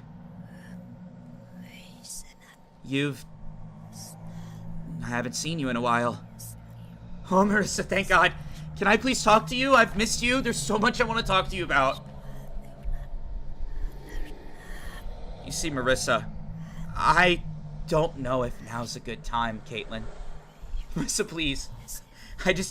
You were my best friend. I care about you more than anyone in this world, and I just want to talk to you. That's it. I just want to sit down. I want to see what's going on like we used to. We used to talk every day. We used to walk to school together every day. Just let me talk to you. Just 5 minutes. That's all I'm asking. Okay, please. Okay, but please don't get mad. Mad about what? We'll sit down and talk. But don't be mad. Okay, that's all I want. I just want to talk to you. She walks up to the door, and Marissa slowly opens the door. And as she does, you see marks all over Marissa's face. It looks like she's been hit repeatedly over the head. She has grab marks on her arm. You see her freeze up. What happened to you? You know about Connor? You've kind of haven't been around. We got into a fight, and he got a little grabby. One thing kind of led to another. He was one of the guys from our school. He hurt you?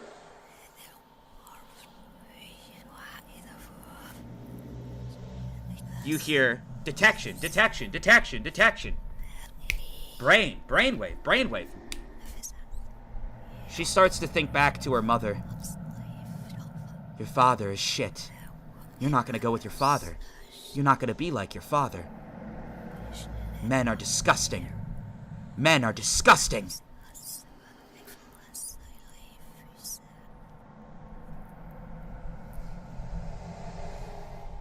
They talk for a little bit. Marissa wasn't really in spirits to keep talking, though.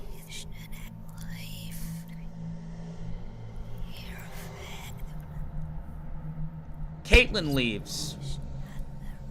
Her mind is spinning. And as she's leaving, she bumps into someone. Hey, watch where you're going. I'm sorry. And she looks up, and she recognizes a guy from her school. His name was Connor. She remembers him from class, kind of forgettable. And he's walking into the house. Are you entering that house? Yeah, it's my girl's house. Why? Marissa had already closed the door. And you see Caitlin look around. Oh. Here. I have something for Caitlin. I wanted to give it to her. That's why I actually came here. She didn't answer the door, but if that's your girl, then here, you can give it to her. You see your hands in his pocket. Yeah, what is it? I don't mind. Oh, it's right here. And she just takes the blade and slices it right through his throat. She picks up the body, drags it through the gold barrier.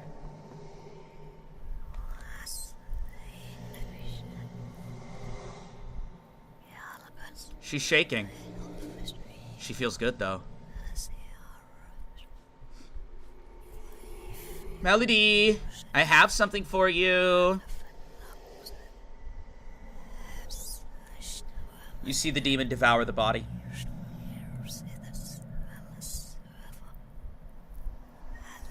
More time passes. Safe. You start to get a general idea that this is where this spiral begins. Another man murdered. Another young man murdered. Another man murdered. Another man brought to this hidden area within the zone. Sliced up into little pieces. And fed to a demon.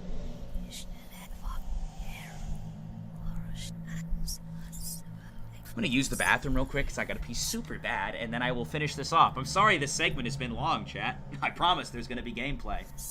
I'll be back in 1 second.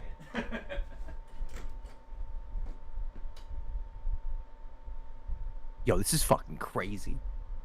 I understand it now. Not go with my I understand it now. You would have been fine. Would have been fine. The fuck you mean? You would have been fine. No, I don't think so. I'm not sure that Crimson is gonna care that Kotal helped her. He's a little gone.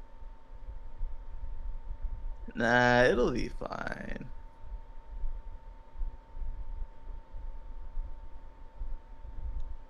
Come on, where's your optimism?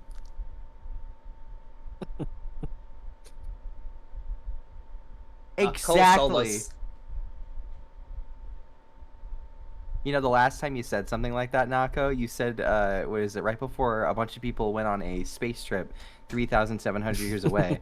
You said, well, at least you'll be air hockey pros by the end of it. Smiles. All right. So true. Safe Leptail, I have a question. Would you like to finish the video? There's only a little bit left. Yeah.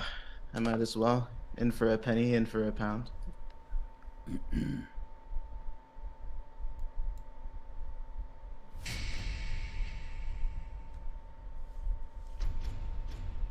One day, she brought a body back. And as she was heading back to the bot with another bodies, this is way in the future, chat. You get the general idea at this point.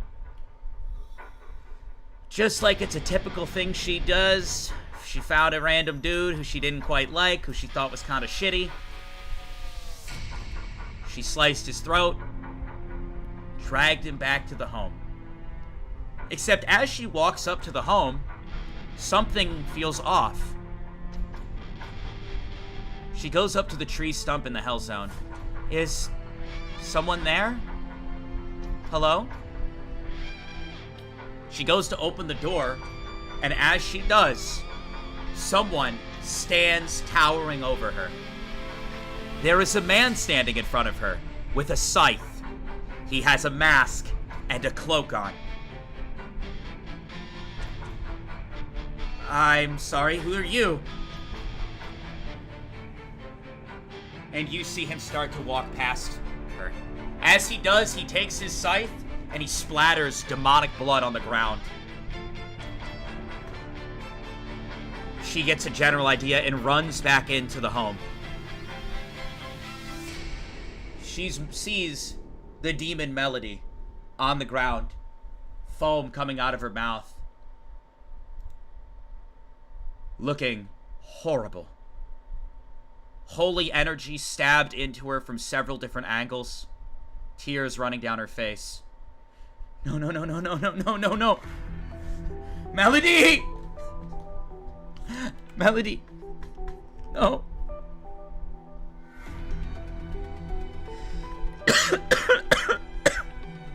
Take my body, take my body, take my body, take my body. You see Melody look at her. Sure. I'll take your body. Barely alive. Who was that man? Do you need help? That man. Numa sent him. Numa? Who's that? I don't know what you're talking about. Here. Let me help you. You see her go over, and almost reactively, she starts making ritual symbols on the ground.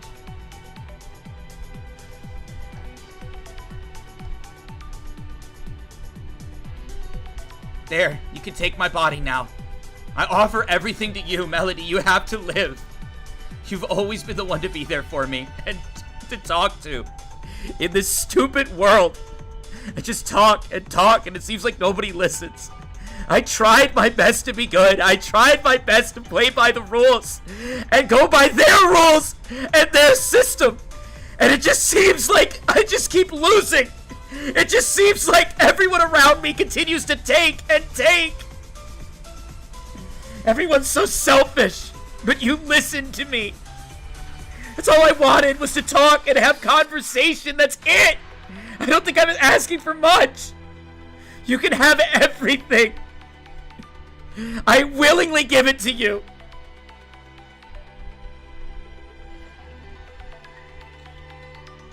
You see the demon connect her bodies to the girls. And through the most bizarre decision we've seen yet, into one that you won't get the answer to, Melody decides to do something a little bit goofy. And rather than take the girl's body as a new vessel to use. She decides to pass on energy, the remaining energy, demonic energy, and gift energy that she harvested from others, over to the girl Caitlin.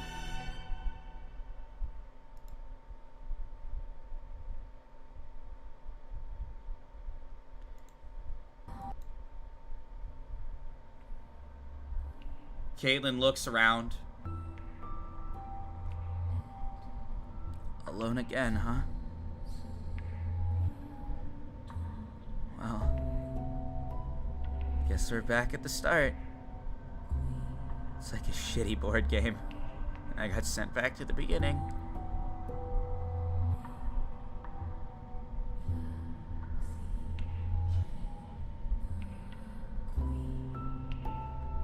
You see she sits there and just holds one single arm, dismembered arm with a hand at the end.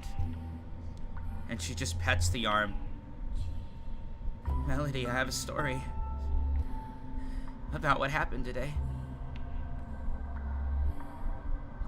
Also, Melody, I finally finished writing a song. Here, look at it. She places the book down. And in that moment, she swears she sees Melody take the book from her, flip through the pages, page after page after page. This is quite the song. Do you like it, Melody? I worked so hard on this song. I wanted to show you so badly. Caitlin. It's a good song, but this whole song is just a cry for help. And she closes the book. And you see Caitlin continue to shake. And she just holds the arm, realizing that this was all in her head. And just continues to sit there within the Hell Zone. The story comes to an end, Nako.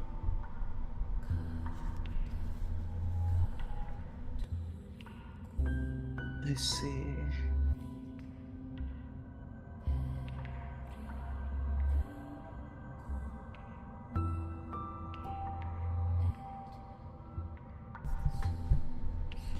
The building shakes even more. Booting up system. Currently, all file logs that have to relate to traumatic experiences are put on hold. Processing requested. Boo boo boo boo. Search engine up and available. Type the name of the individual that you would like information on. You can type any individual's name, and if our system can detect anything, we'll bring it forward for you, Vaughn. I will type Lepto. Recent information backed earlier today. It seems this person does not exist. However, acknowledgement of this person's existence came from Safe Leptail. All information concluded. Please, type another name. I will type Numa. As soon as you type the name Numa, a massive explosion happens through the wall, and it takes out most of the computer system. And you see someone walking towards you into the facility. You hear the loud claps of footsteps.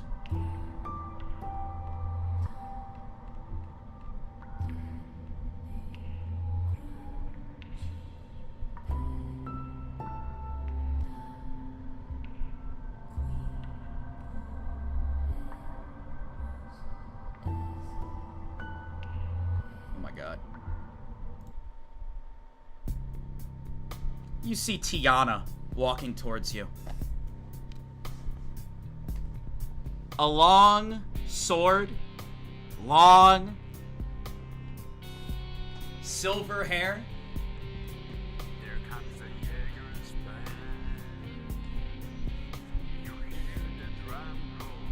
You aren't Vaughn. Can't say that I am. System down, system down, system down. Backing up computer system. Visual, visual, visual. At that moment, you see the computer screen turn back on, putting up emergency cameras.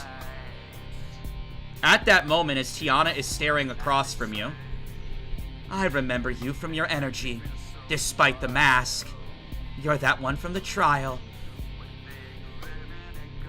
I guess you caught me red-handed. Didn't expect to see you here. Well, I'm here to kill Vaughn. Huh. Want some help? You think you can help me? You are a spirit user after all. I think you know what that means. She pulls out the blade and extends it. Right, but I believe you owe me a date of some kind. We did have our little wager after all.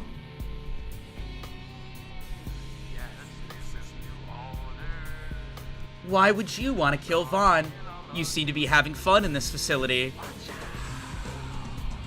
Fun. As if. I'm only here because I have no choice.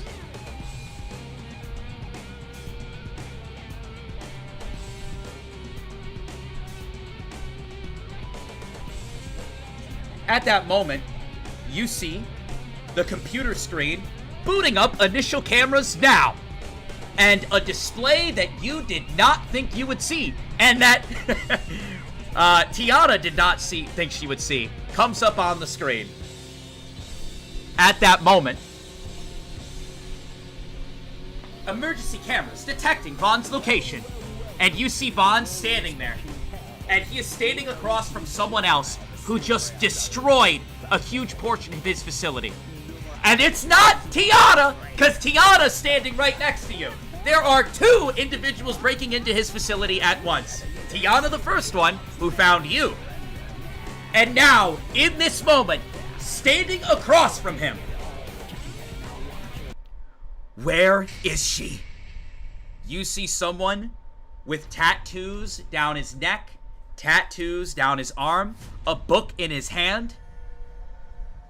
Answer me now!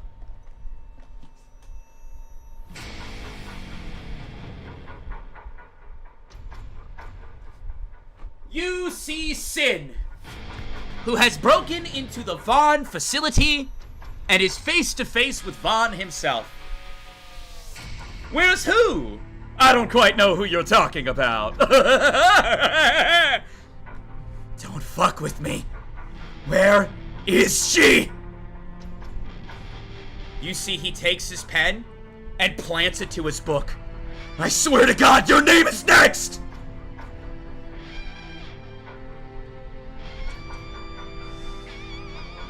Let's take a breath. Let's not! Where's Rita? The entire facility starts to shake. I swear to God! Tell me where she is now! Would you like to keep watching the broadcast? Tiana seems to be analyzing the situation. She also pulls up a map of her own to see where they're currently located, to cross-reference.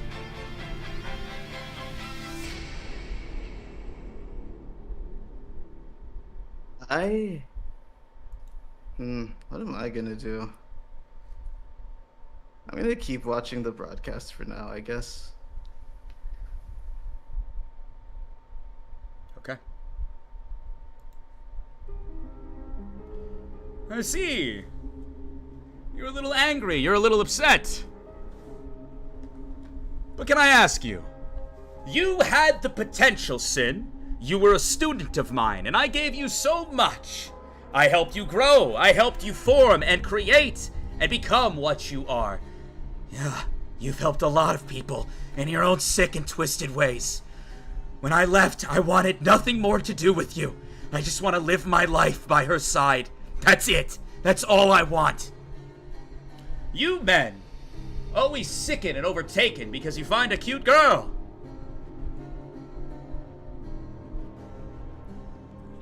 Your powers, you're really gonna use them against your master. Vaughn, do not fuck with me. That girl is the only hope in this world. I don't agree with most of the things you say, but if there's any one thing that I can agree with, any one thing that you've taught me, that I absolutely 100% agree with, it's that the gods are shit. That's why I will constantly etch punishment and judgment into this Bible. I will tear it apart. I'll ruin every page. Well, then why do you wish to fight me? I too wish to see the gods fall. They took from me as well a long time ago. Everything you do is in your own sick and twisted way.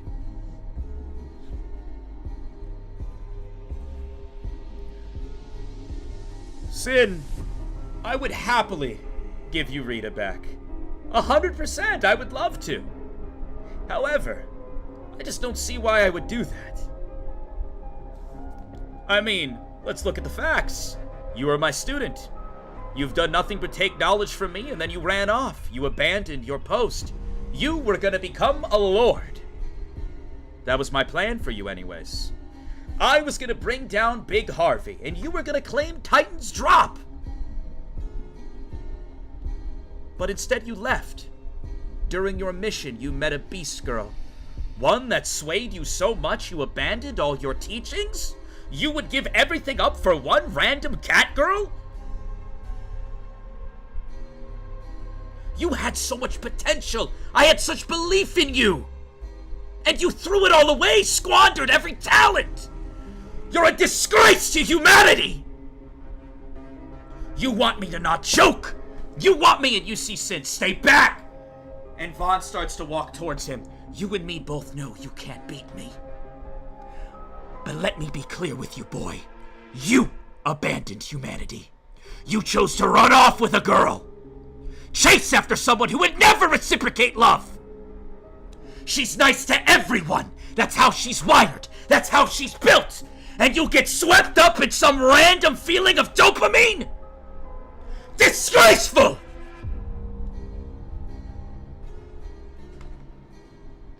You see, Sin, I don't care. I don't care if Rita reciprocates feelings to me. That girl is the most genuine individual I've ever met.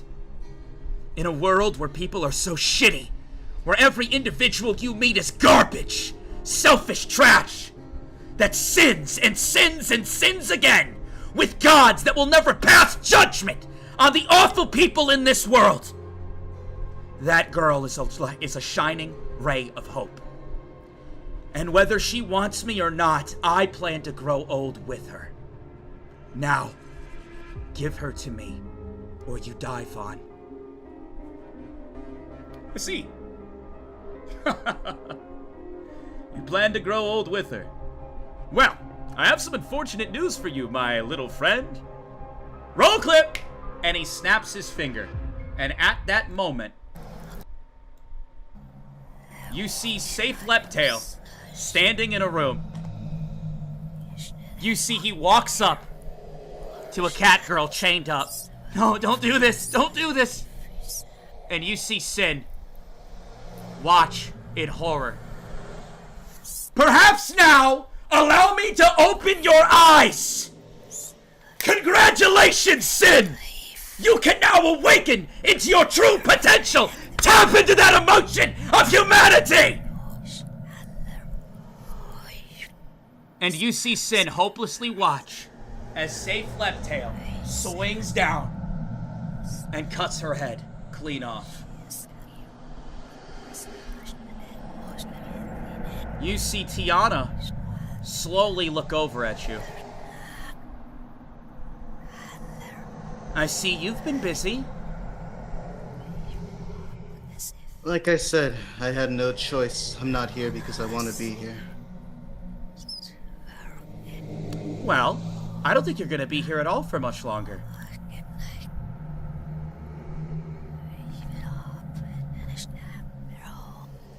You see them kind of look to the screen, and you see Sin. His eyes just go blank.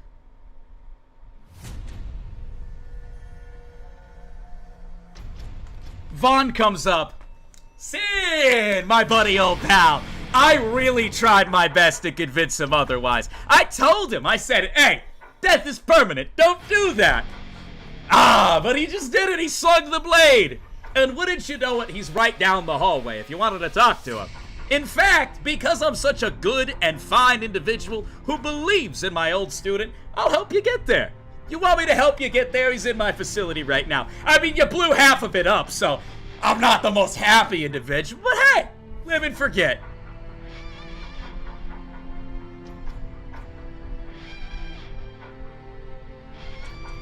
You see Sin. All of you can die. That's great, but you and me both know you can't beat me. You're right, Vaughn. I can't beat you. That's why, before I came to your facility, I visited someone else. Ah, and who would that be? Who'd you go visit? You came from the Raid City, right? Riva? Ravana? Who's coming through? Who's coming through? I visited Big Harvey. Who what? As you know, Vaughn, I can summon people through this book.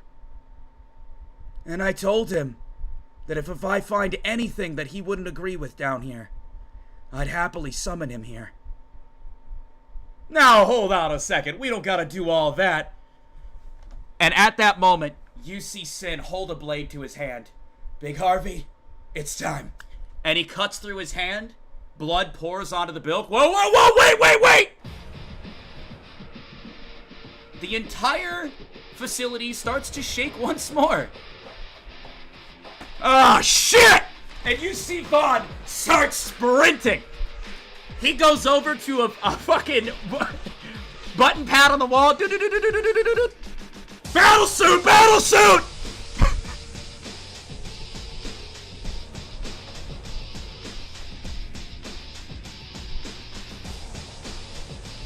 You see Tiana look at you. I have no intent to help you fight Big Harvey. I wish you the best of luck. You see her look over at you and she starts to walk out. Hey, can you at least do me a favor? And what would that be? There's a girl here with white hair. Could you take her somewhere safe? Very well. If she asks, I'll let her know you died for the sins that you've committed. She starts to walk out. I appreciate it. God Slayer! What would you like to do?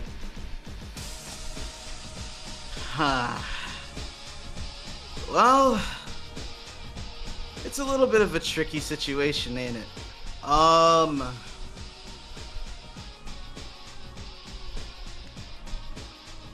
Times like this, I want to summon Bella.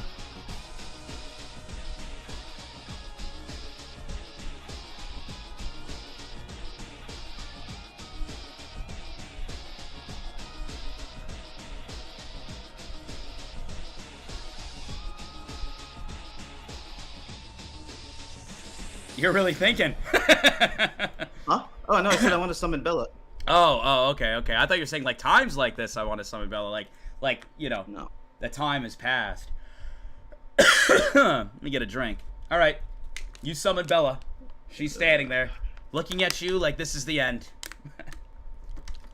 Well, Bella, looks like we got ourselves in quite a pickle here. I don't think we can really take them. So, you want to make a run for it?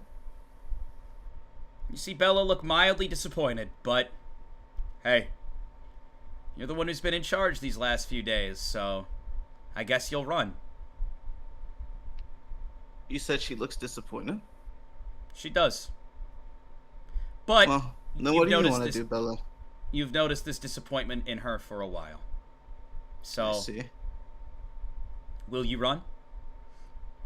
Will I run? Well, I'm gonna take a moment. And, you know, Safe, he's always somebody who's had a calm mind. And so, I'm gonna think, what am I actually running from here if I run? It's not running, it's a strategic retreat. Where am I going? Sid knows who I am. Vaughn can probably track me with the suit. I'm weak as shit without the suit. Big Harvey knows who I am now. Riva hates me. And, well, I don't know. I don't really think running is gonna do much, to be honest. I can run, but for how long? If Tiana protects Riva, then that's good enough for me. So honestly, I'm just gonna go up there.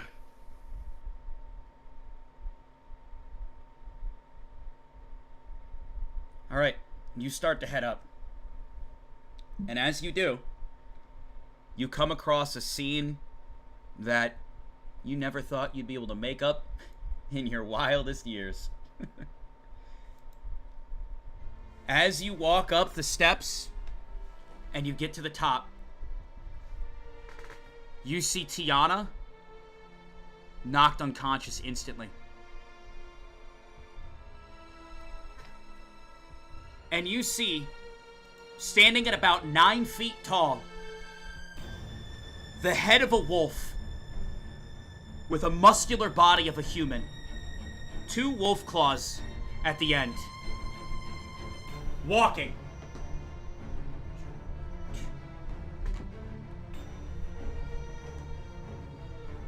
Vaughn, come out. He holds up his finger like this, and he flicks. And the moment he does, an airwave flies from his fingertip, and it decimates all the walls in the area. No more hiding. All of your inventions, all of your creations. His jaw clicks out of place for a moment, and a black hole appears in his mouth. Consume! As soon as he does, you see all of Vaughn's inventions flying into a black hole that's created into his mouth. You feel yourself start to get pulled towards him as well. Energy in the air, flying. You see Riva get up as she looks, and the entire wall has been decimated in front of her. Big Harvey looks over at her. You see Tiana get back up. She pulls her blade. How dare you attack me? And as soon as she does, Big Harvey catches her in his hand, whips her by her hair, and slams her to the ground instantly. He lifts her up again and slams her on the ground once more. He lifts her up and just roars. And at that moment, her ears just start to bleed, and she goes unconscious and falls to the ground. Official detox member that thinks they can do whatever they want. He winds up a kick and launches her, and you see Tiana just fly.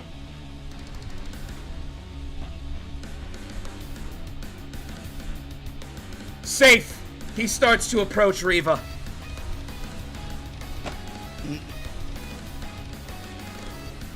Alright.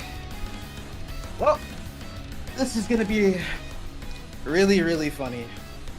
Can you give me like 2 seconds to run to the bathroom before I get on with this? Yeah, sure. Sorry for the awkward timing, chat. Is it cool if I go to someone else? Yeah. We'll leave it on a super cliffhanger. So sorry. Last shit before he dies. Yep. The ant made a pretty bad tactical decision when it came to picking Tiana.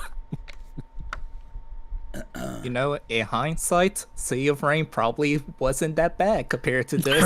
Hey,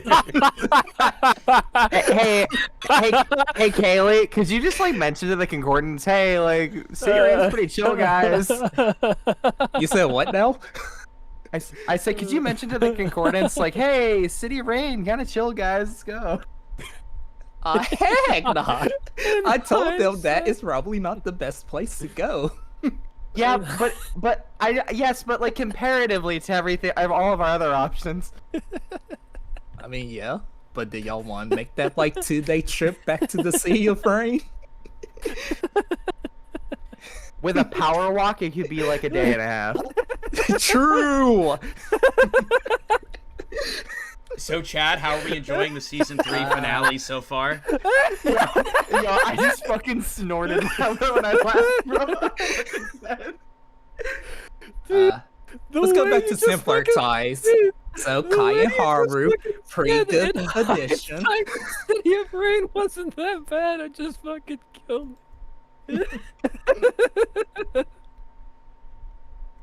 I mean, I don't know about you, Sappy, but I'd rather take the Sea of Rain any day of the Well, week. I would like to go to Salus if that's cool. Oh, my bad, bro. Yeah. Yeah. Howdy, howdy. Hello, hello.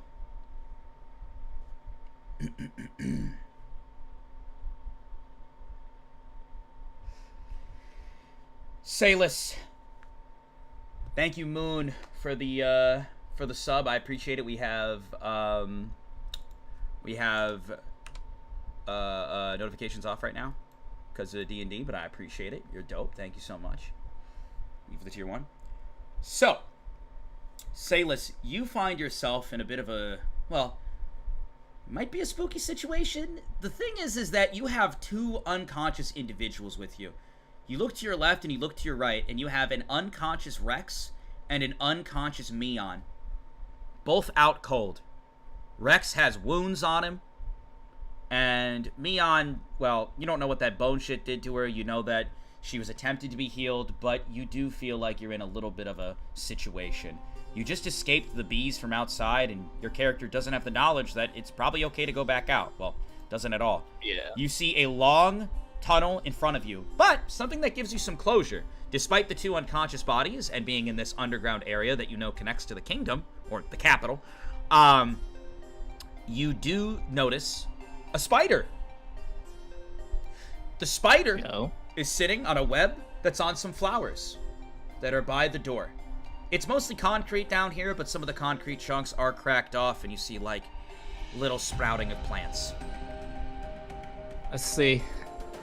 This spider, is it just a normal spider, or is it giving off, like, a different, like, energy, like it's being manipulated? It's a normal spider. Alright. I want to try to command the spider to, like, scout out the path. And if it sees something spooky or a safe place I can, like, take Mion and Rex to, like, try to beacon to me or Nanzi. Sure. So you're gonna set it off and you're just gonna kind of chill with Rex and Mion for now? Yeah. Okay. You command the spider, it listens to you, and it starts its slow but efficient travel down the dark hallway in front of you. Some time passes. About 10 minutes is gonna pass. Would you like to do anything within those 10 minutes? While that's happening, I want to check myself to see if there's any sort of, like, tracking or something someone, like, planted on me that would, like, indicate they could be, like, watching my movement. You want to see if you can detect someone watching your movement? No, like, I want to, like, expect my body to see if there's, like, a tracking device or something on there. Okay. 20-sided. Alright. 14. You don't find anything, and as you conclude your search, you sense the spider just died. Oh well. Out of curiosity, whenever like a spider died, can I feel like what sort of energy like it died via by? You could try to detect. Roll the 20-sided. A 12. Before the spider could get a good look, it looks like it was stepped on. Any type of energy that person was putting out? Unsure. Unsure. But you hear footsteps. Someone is about to approach you. I'm gonna try to shake Rex awake. 20-sided.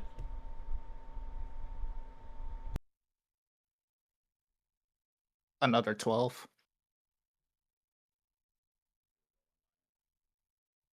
You do a roll on my end. He does not wake up. You see someone kind of emerge from the darkness. Salis? Who is this? You look, and you see Z standing there. Just the person I was looking for. At that moment, you have flashbacks. You remember Z? He was the one who sunk his blade into the number 2 and stole the kill from you. Yeah. You're just the person I wanted to talk to, actually.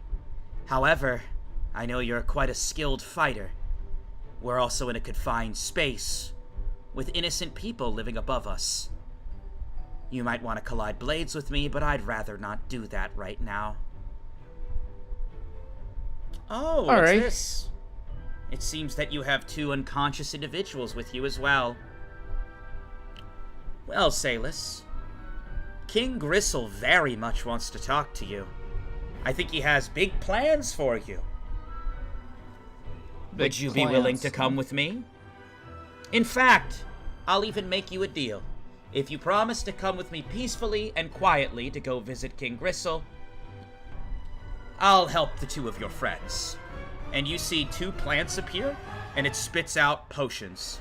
They look to be health potions.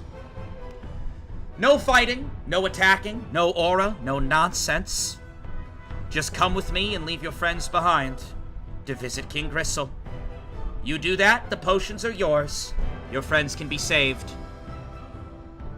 However, if I detect any nonsense, I can't promise that I won't attack you right now.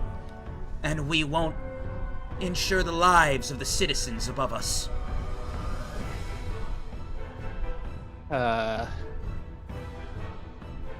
So let me get this straight.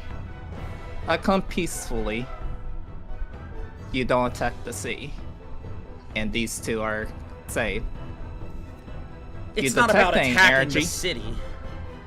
It's that I know that if we collide here, it would lead to a very unfortunate outcome for both you, me, your friends, and the people above us. I'm simply working with Gristle. Outright admit it to you. Gristle wants to have a conversation with you. I'd like to bring you to him, but it'd be a headache to have to interact with you in battle. I think I'd win, of course, but I'd rather not do it. So what do you say? The 2 health vials. Just come with me peacefully. However, after your friends awaken from the health vials, you better come with me, and I don't want any BS from them. Do I make myself clear, Salis? You know what? Fine, Z. Very well. You see, he goes like this with his hand, and the 2 plants move over. They set the health potions down. They come back. Whenever you're ready, then. You said after they wake up, we can leave. You see, he kind of... Whatever. You and your wordplay. Just hurry it up. And if I sense any nonsense, know that you are a dead man. I see. Alright. I am going to go towards Mion, open the health potion, and without touching her, I am going to like pour the health potion like in her mouth. Okay. You kind of look back, and shockingly, you don't see any sort of movement, any sort of fight from this guy. He's just sitting turned away from you. Well, not sitting, but he's standing and he's facing the other direction, kind of waiting, tapping his foot a little bit. Alright. I'm gonna do the same thing for Rex. Okay. As you go to do the movement, roll a 20-sided. A 19.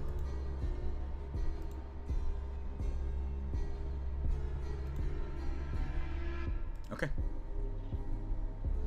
You stand there and you wait.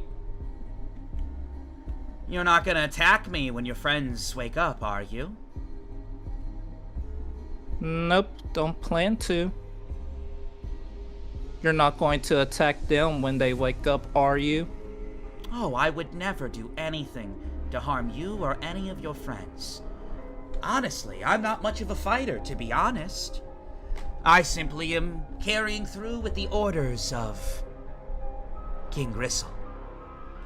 It's a shame how far I've fallen in this death game.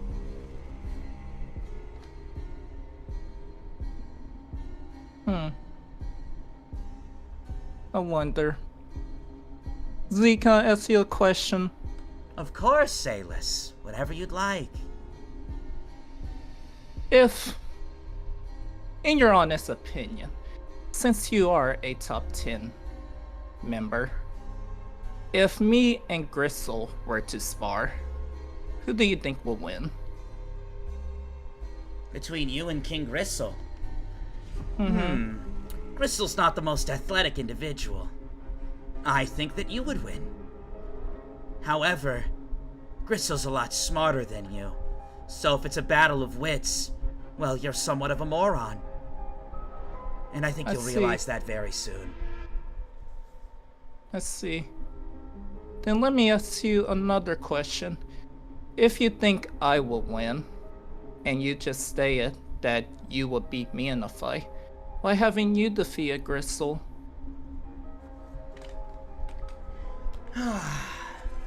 I'd rather not get into why I do the things I do.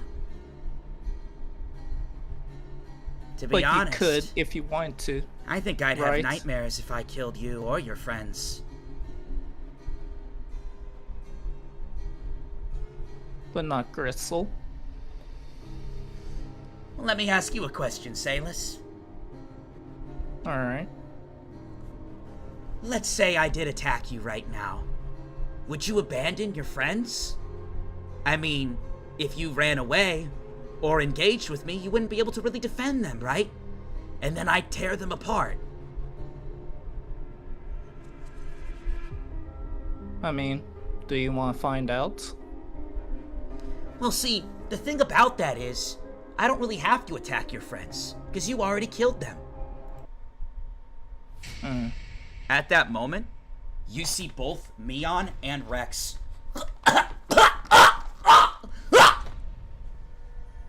Those weren't I want health to try something. potions. I want to try something, Vodka. You just killed 2 of your allies! Can I try something, Vodka? What's that? I want to try flick 2 spiders, one at Mion and one at Rex, and I want those spiders to bite them to try to like do a adrenaline shock so they don't die by the health potion. Quote unquote health potions. Roll a 20-sided. A 14. Roll another one. A 19. As you go to do that, and he sees you start to turn, you see him look. Oh, I'm still looking at him. I'm just flicking my fingers behind me. Where they at? You see Z hold his hand up towards you. Now that you've done the hard work for me, die, Salis. At that moment, several vines sprout from the ground. And you see as he talks, half of his face is the number 2. Several vines fly towards you. Would you like to proceed with the action to flick the spiders? If you do, you might get ran in by these from behind. I'm going to instead jump backwards and throw the golden dagger. Sure. And pull out the rainbow dagger to try to parry aim that pass. The vines fly towards you. You leap backwards, and as you do, you pull out a golden dagger. As you slide backwards, you hear an announcement from above. The number 25, eliminated. And Rex's body starts to disappear.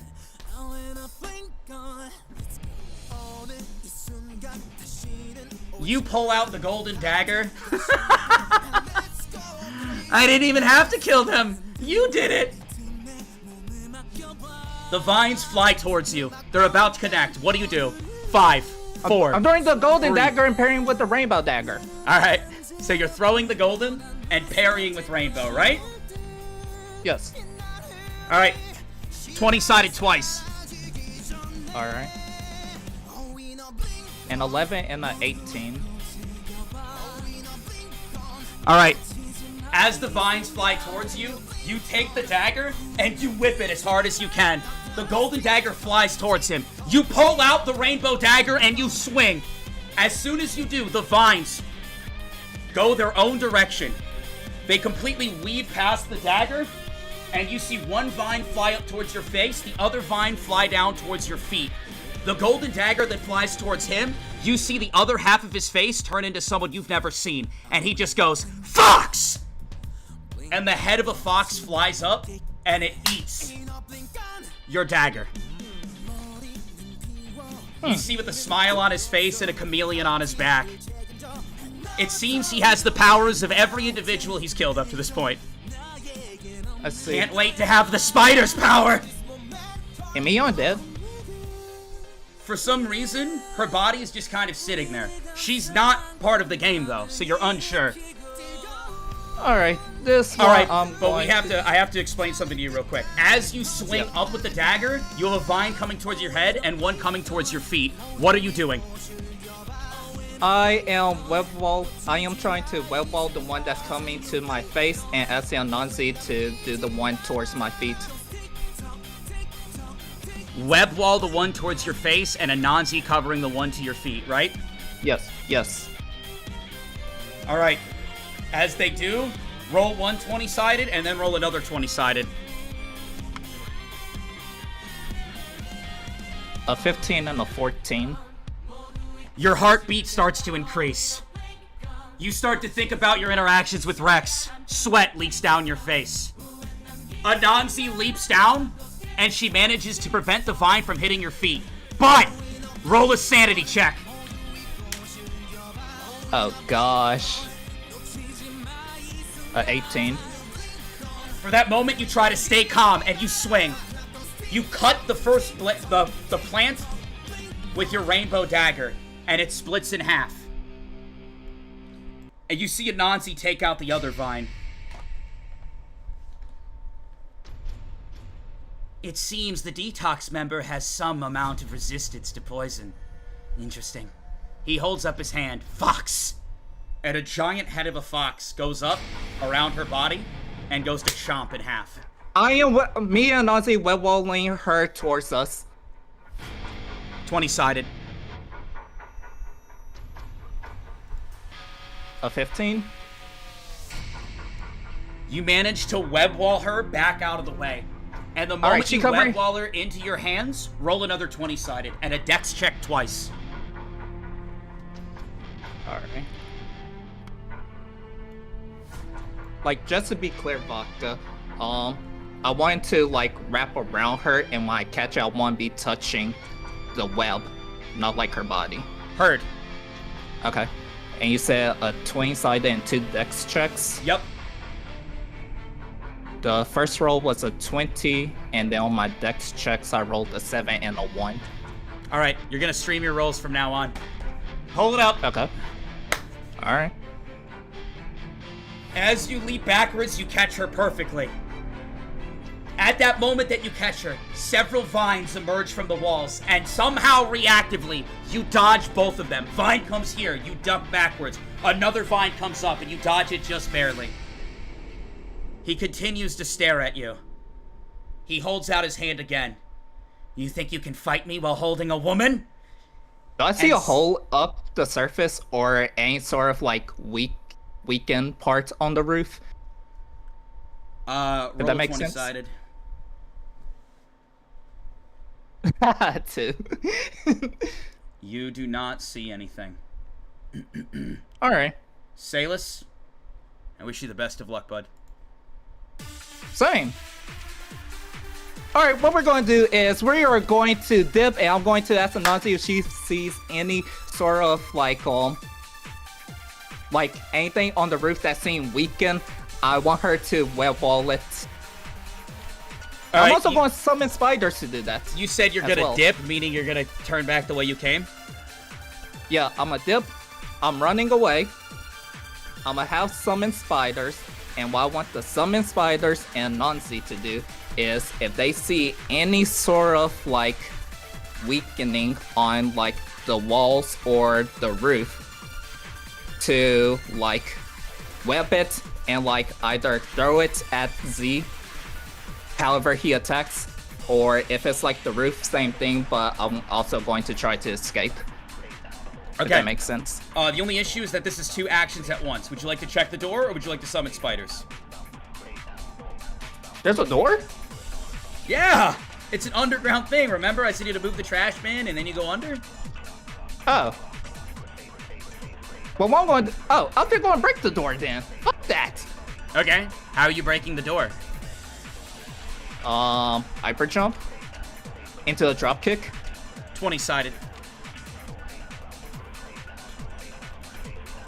A 6. Damn. You go to hyper jump and you fail. Roll another 20-sided for me and a luck check. All right. 17 on the roll. My luck. I pass. I rolled a 3. A vine flies up behind you. It starts to coil around your body. You have the ability to react due to your roll. What will you do? 5, 4. Carrying with the 3, rainbow dagger. 20-sided. I'm carrying with the rainbow dagger, yeah. A 19. You take your blade and you sever the vine. The moment you do, you see the vine start to coil and it bursts into more vines. They explode into what look like sharp, needle-like roses. So the vine explodes and it goes into this very thin strand of plant that shoots up everywhere. You said you're hyper jumping?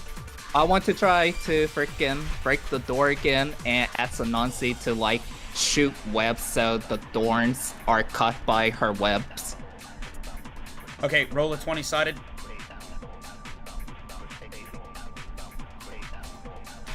Go ahead and say it. A 3, yeah. You go to hyper jump and you fail yet again. At that moment, several punctures happen all over your body.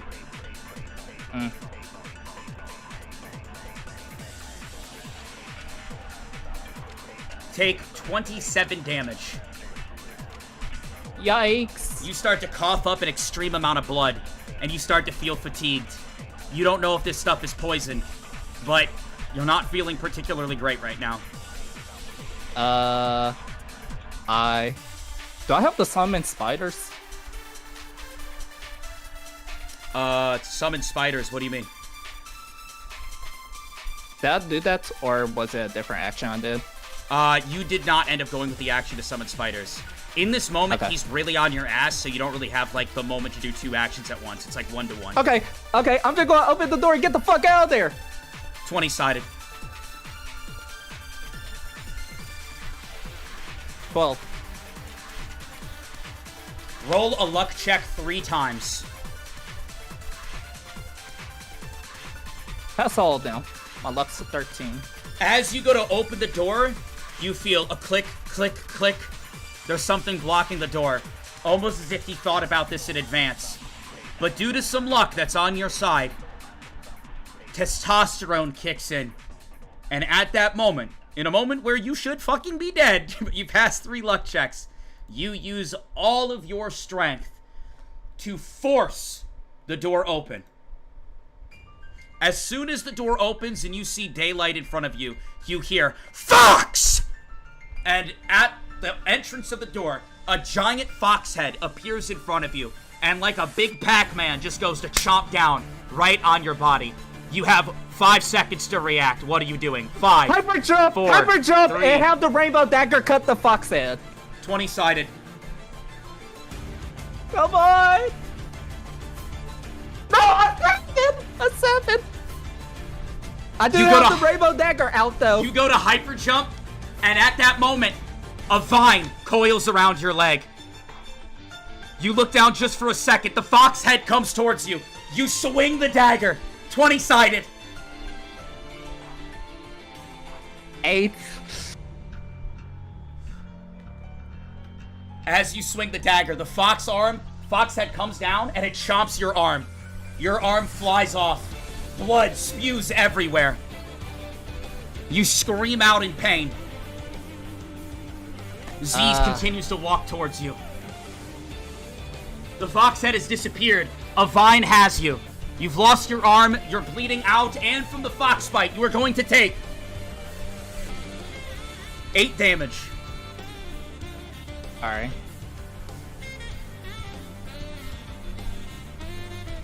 At that moment, Anansi immediately, frantically, tries to sever the vine that's basically constricting your leg.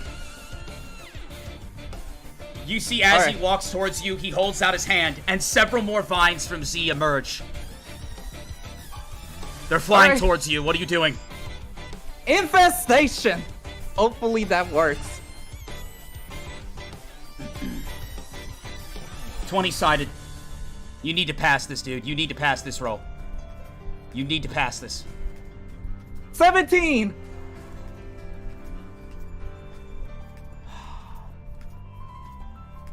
At that moment, several vines go to pierce through your body, and you explode into spiders everywhere.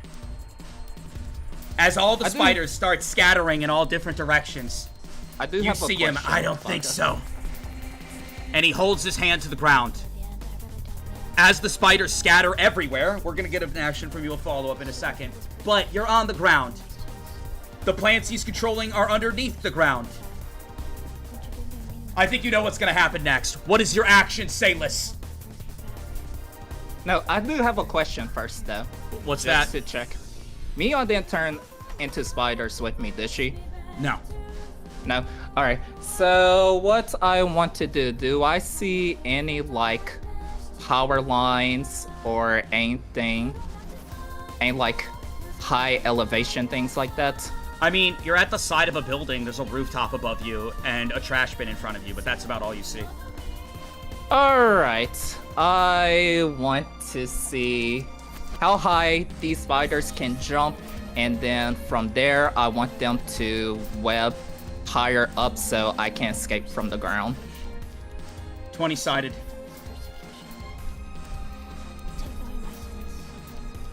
Bro, a 4.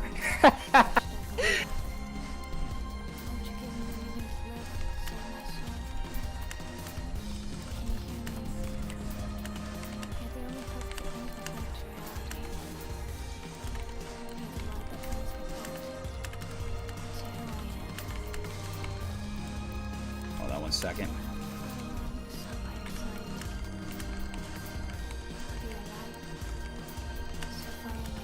All right. Had to address something.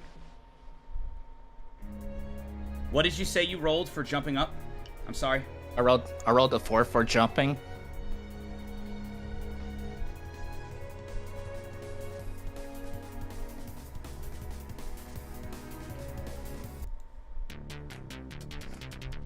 You see he holds his hand to the ground.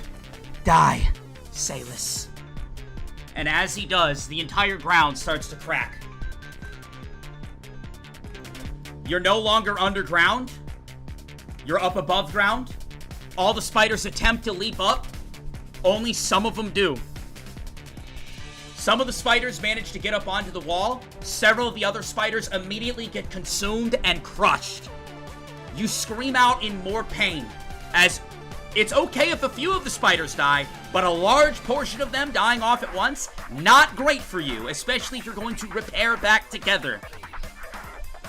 You are still in your miniature spider form, scattering up the wall. You see he quickly runs out the outside. He's facing you now. You're climbing up the wall. What do you do? Question, do I sense any other spirit users or spirits in the vicinity? You do sense that there might be some spirit users not too far away, or at least moving towards you. I am going towards that energy. Actually, is any of them, like, feel recognizable? Yes, sir! I am dipping as fast as I can to that! I need you to roll a 20-sided for me. Roll a 20-sided Mitchell, roll a 20-sided Salis. A 9. 16. As you continue to climb, you hear Fox! And another fox head appears in front of you as soon as you get to the top of the roof. Salis, roll a 20-sided and 2 luck checks.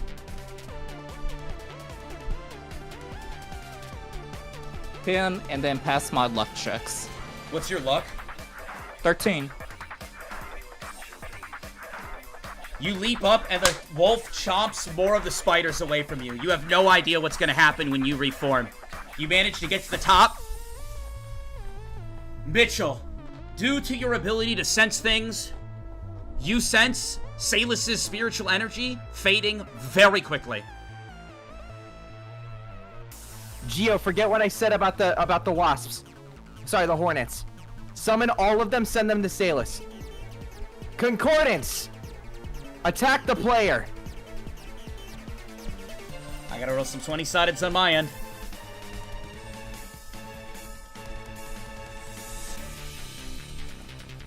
You see Geo holds his hands together, and as he does, several wasps fly up into the air. You see Z.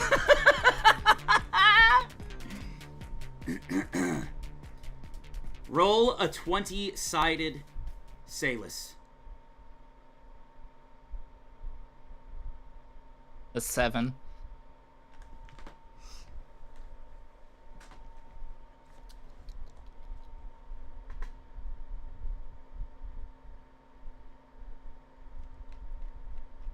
I need you to roll 2 more 20-sideds for me. Okay. A 3 and a 12. Salis, as you start to move further onto the roof, you move and you move and you move, and suddenly it almost feels like how you feel when you've gotten too old. Like when age is catching up to you. You start to breathe heavy. All of these spiders getting destroyed, the bleeding out, everything has taken a toll on you. Your body goes back to normal. Your spiritual energy starts to fade. You stumble forward, and as you do, you realize you're not missing an arm anymore. You're missing both arms and a leg. Your spirit energy is dwindling, and you're sitting on the roof, unable to move. You're bleeding out, and all you see is Anansi in front of you, torn the fuck up, like freaking out. She immediately starts to try to seal your wounds with the web, and you hear the footsteps of Z walking up behind you.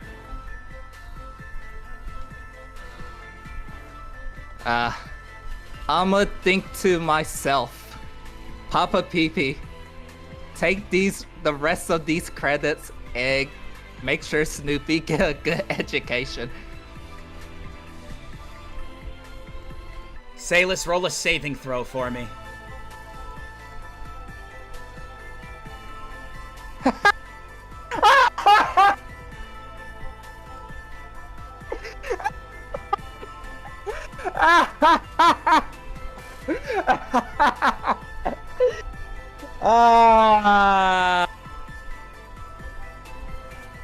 You want to let him know what you rolled? Oopsies, chat.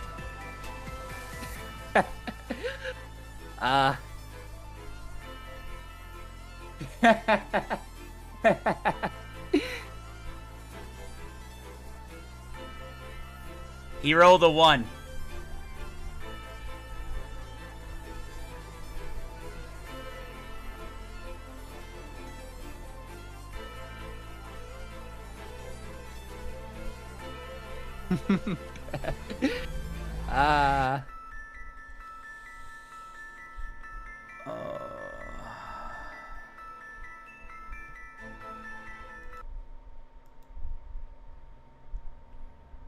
Salus, you lay on the ground, limbs missing, in a puddle of blood, and it's almost like you can see your body from a bird's eye view. And you see Anansi, who looks beyond upset, disgusted, a twisted imagination that this is her fault. She continues to just try to cozy up to you.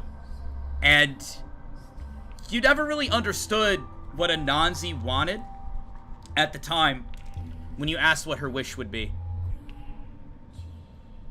You realize that what Anansi wants is to just be with you and to hang out with you. That's it. I'm going to give you a chance right now, Salus. I'm going to stream your roll. And if in this moment you roll a 20-sided, and if you roll a 20, a 19, an 18, or a 17,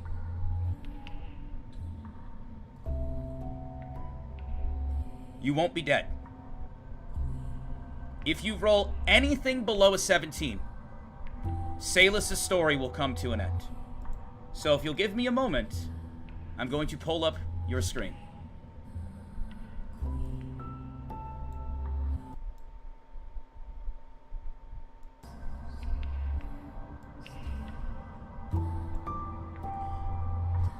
Okay. It's right here, chat. You can see it. Salus, 17, 18, 19, or 20, a different path will occur. Anything less, you already rolled a 1 on the saving throw. This is just me being generous. Roll your 20-sided. Let rip.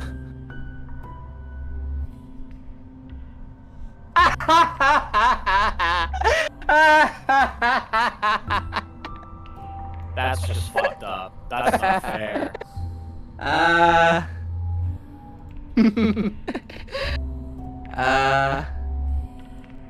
Salus, you lay there and your body goes cold. Mitchell, as you approach the area, you hear from above. The number 42, the spider, eliminated. Bees are approaching at this point.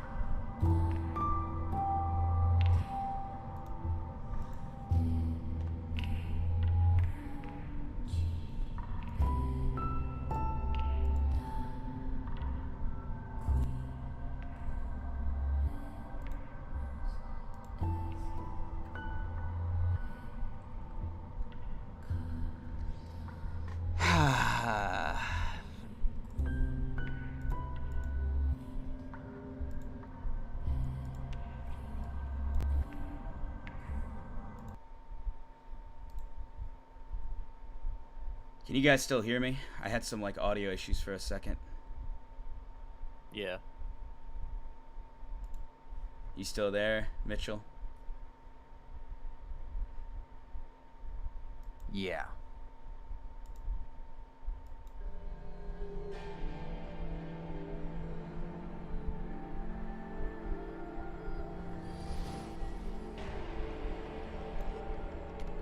You walk up, and you see his body fade away. And you see Z kind of looking at all the bees floating around him as you're approaching.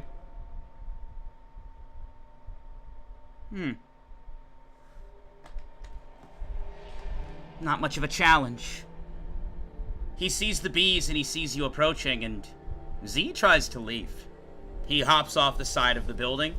Several bees start to move in towards him. He holds up his hand and several plants come out. Geo. You see Geo. I don't know what's going on, man. Did he really take out Salus? Something tells me that because Salus is alone, that he took out the others as well. If you want to prove that you're sorry for what happened earlier, kill him. All right, let's go!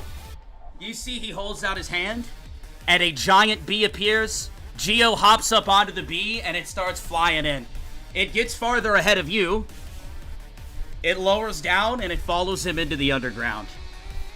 What are you doing in the meantime, bud? You said Geo was on that bee, right? Yeah, do you want to hop on as well? Yeah, I'll hop on as well. Kai and Cece hop on as well. Cece, don't touch the fucking sloth. All of you guys hop on. As you do, you start to fly down, and you curve and you go downwards. As you start to go downwards, Mitchell, because you're the one who can sense really strong energy, you start to notice that the entire tunnel that you're flying down fills with various vines that swing out and try to slap you out of the sky. You will have to direct the bee in the directions it needs to go. As you're approaching through the dark tunnel, roll a 20-sided 3 times for sensing energy. 14. 3 times in total. 5. And 7. All right. The bee is flying through, and as it does, you basically just say, go down! And the bee starts to go down, and a giant vine swings in, and you guys go underneath it. Another vine comes up. Go right! But unfortunately, due to your perception, you did not say it fast enough, and it takes off 2 of the bee's legs. The bee is still going strong, though, as it starts to fly down. Another thing comes out. You say, go left! The bee curves over really quickly. As it does, it manages to dodge yet another swing. You will have to continue to do this if you continue to pursue. You feel yourself picking up on the energy of Z as you're getting closer. Would you like to continue full speed ahead, Mitchell, or have the Concordance do this? One quick thing. Kai, you said that you have keen perception, right? Yeah, I can. That's right.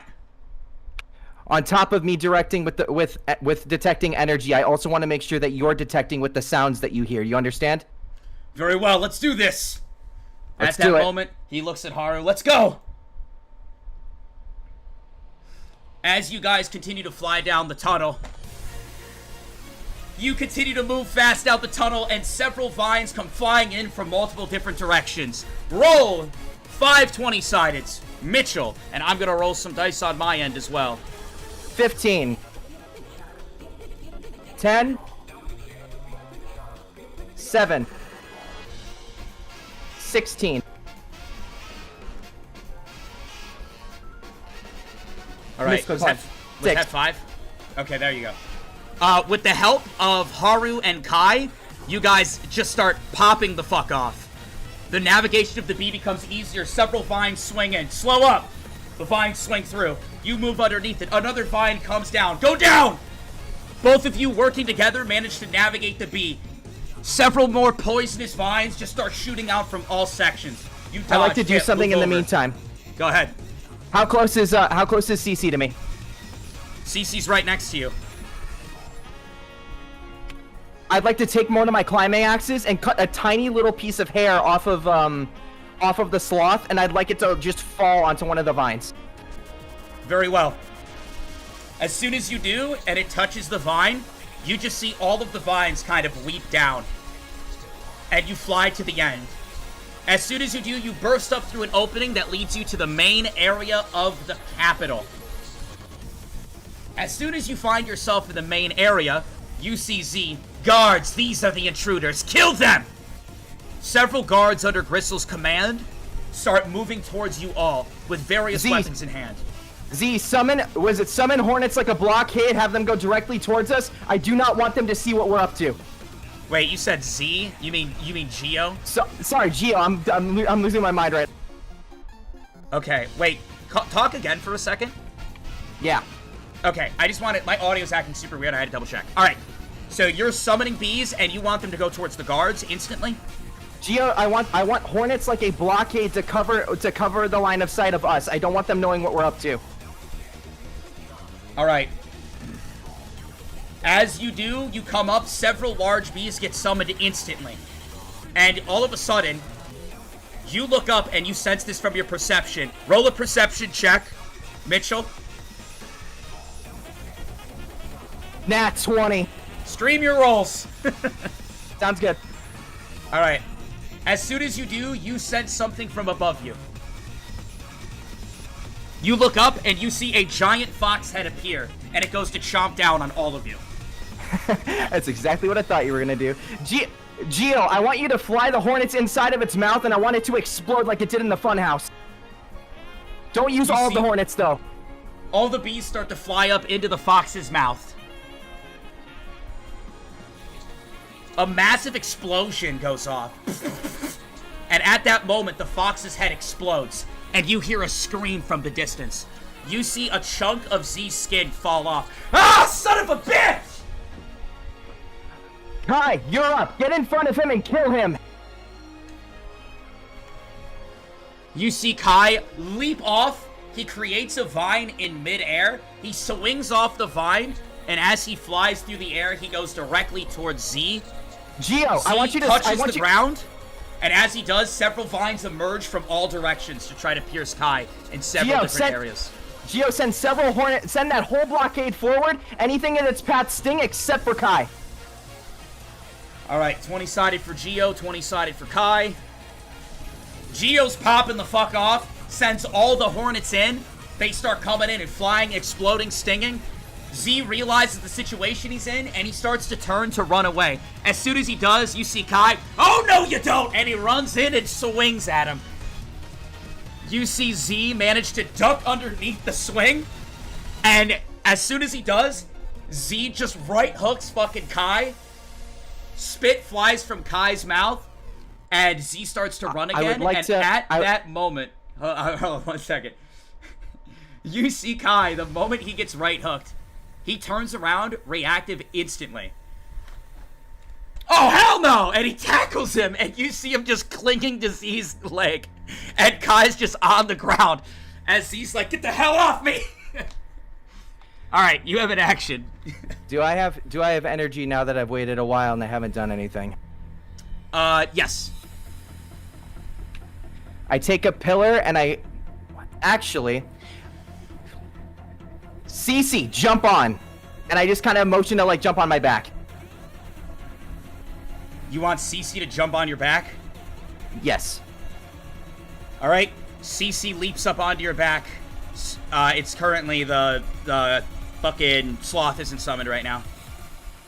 I summon a what is it, Cece? The second we're about to land, summon your sloth. I summon a pillar and I shoot towards Z. All right, 20-sided for the ice pillar. Make sure you got those rolls up. Do you? Yes, you do. 12. The pillar shoots up. You fly into the air. As you do, and as Kai is clinging onto his leg, you see Z, get the hell off me!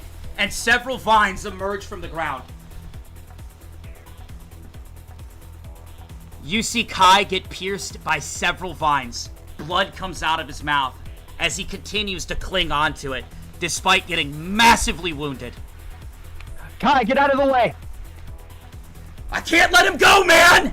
And he continues to hold on to Z's leg. Get the hell off me! Don't worry, he's not You're getting airborne, away. you're about to connect. You guys are about to connect with him. In that moment, I want to take, did Cece summon the sloth? Cece holds out his hands, and you see a little sloth, boo, appear in front of him. What is it? Is 5, Z currently surprised 4. by us? I need to know this. Is Z currently surprised by us or no? You don't know what the fuck's going on right now. He's just getting 4v1'd unexpectedly. He is a little confused. I throw the sloth at him. So you're touching it? I want to take, what is it? One of the chains that I have, and I want to basically throw the sloth at Z. All right. So you're using your chain connected to your axe.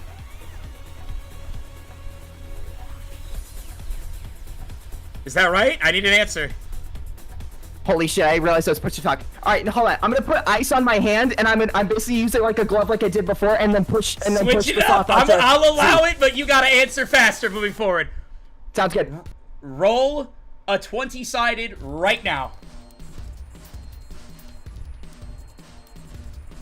Nat 20 again, bro.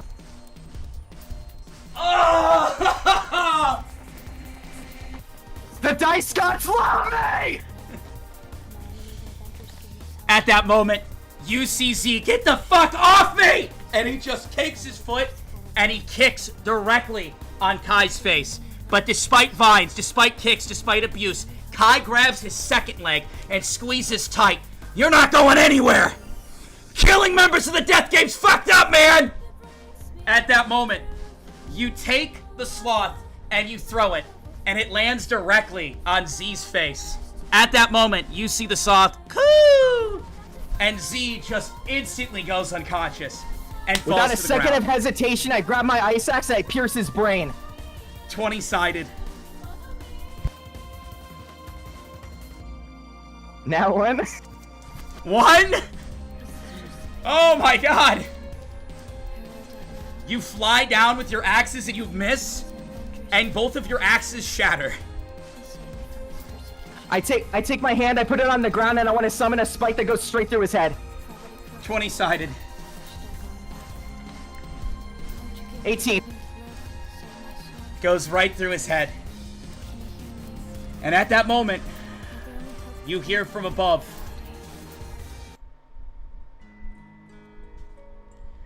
The number 8. The chameleon, who has impersonated and taken on the form of both the number 7 and the number 2. Eliminated.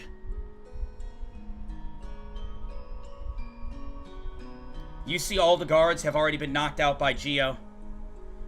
You see Kai, who looks super fucked up on the ground, but an MVP who pinned his legs down. Kai, are you okay? Yeah, man, I'm fine. Blood just pours out of him. Oh, I don't think I'm gonna make it. Oh, God. What is it? I use Huddle Hug Healer on him. I try not to touch any of the spikes if there's any on him left, any vines or anything like that. I assume they're gone. Roll a 20-sided. 5. The Huddle Hug Heal fails. You see him throw up more blood and fall to his knees. I try one more time. 20-sided. 19. You heal him. His wounds start to heal, and he goes unconscious. Stabilized. Geo, before anything else happens, get your big hornet, okay? Get everyone on it. We need to go. You all get on the Hornet, and you start to fly away from the vicinity. Well, I don't know where you're flying, but I'm assuming you're getting the fuck out of there. Yeah, we're getting out.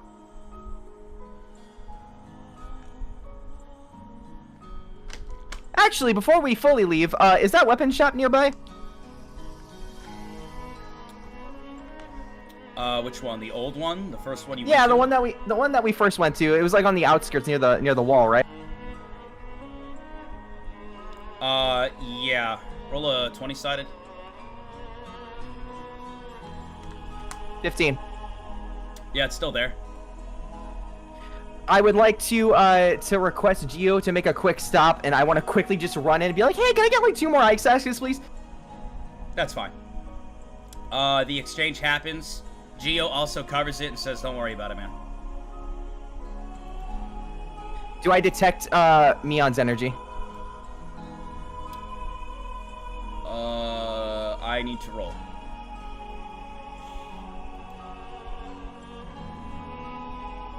No, you don't.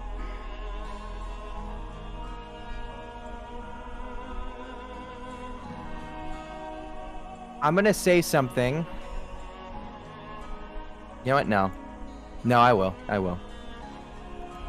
Mitchell starts reciting something with just a dead glare in his eyes.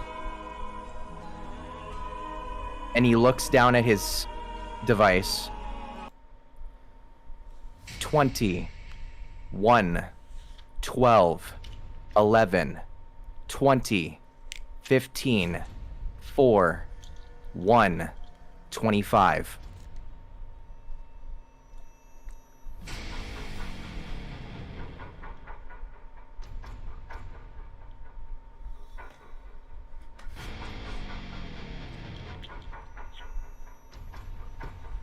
Getting back on the B? Yes. All right.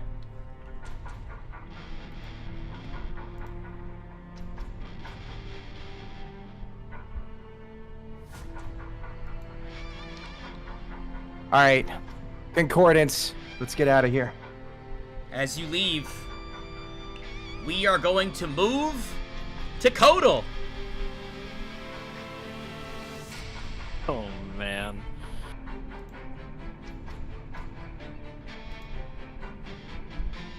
So much has fucking happened, bruh.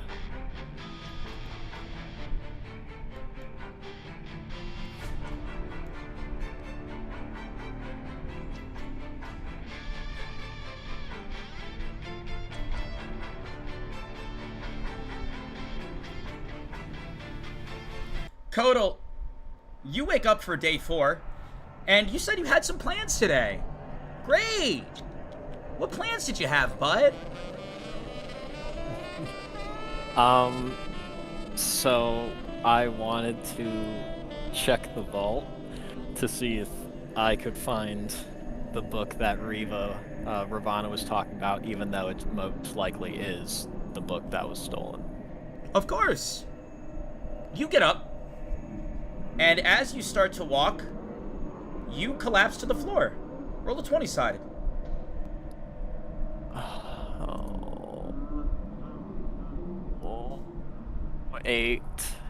You start to cough up blood.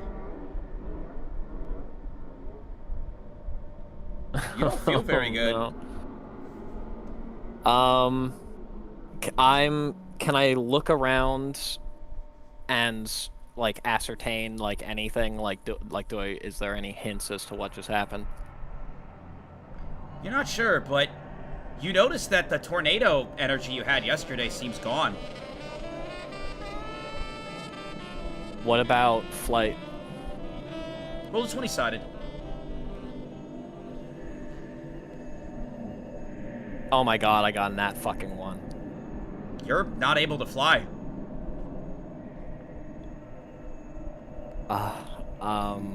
Can I stand?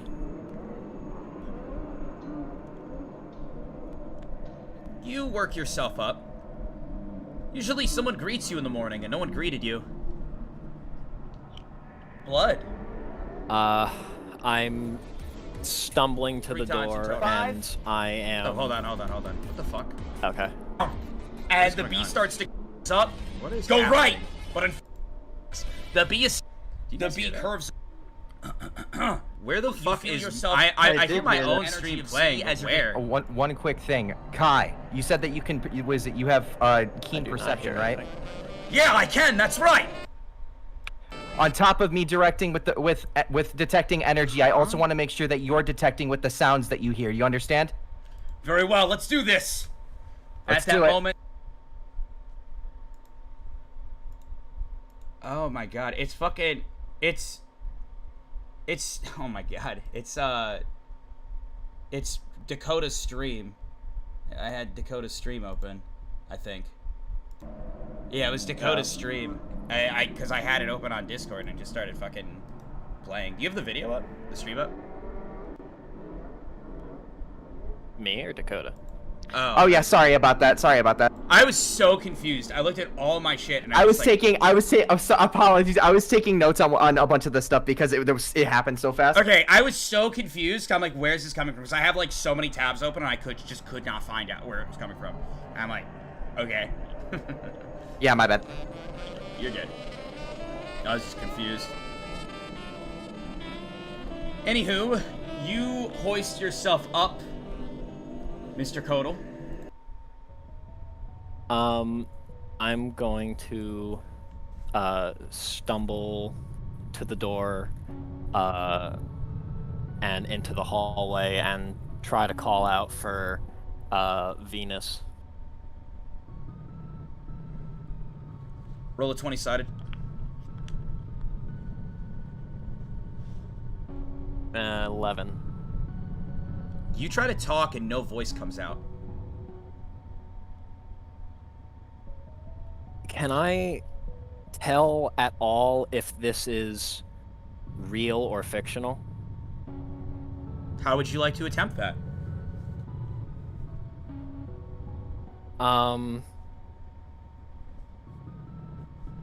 I want to look at the details of the room, like if anything is not correct or strange. Like basically anything that doesn't seem like it's solid and fully detailed the way it's supposed to be. Roll a 20-sided. A 12. Yeah, this is real life. And you can't speak, and your powers are gone.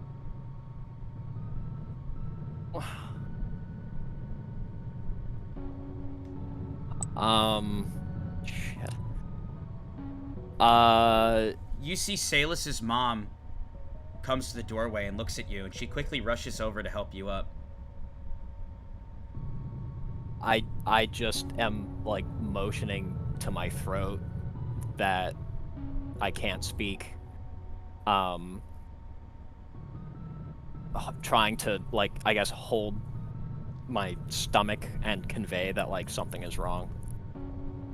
She looks up to you quickly, and she goes like this. She rushes over to one of the rogue devices and picks them up, and she kind of puts something in place. And then she walks over to you. A piece of media opens up. This just in on the overnight story that has everyone's jaws dropping. Lord Kotal? A true lord? Or actually, someone here who's slain his own sister to take her spot. Stories and conspiracies are going wild currently with this recent footage that has dropped. If you look at the video below, you see a video play, and it is actual real footage of when you first saw Rivana again for the first time. And when you had not really an altercation, but basically said, fuck no, I'm not going with you.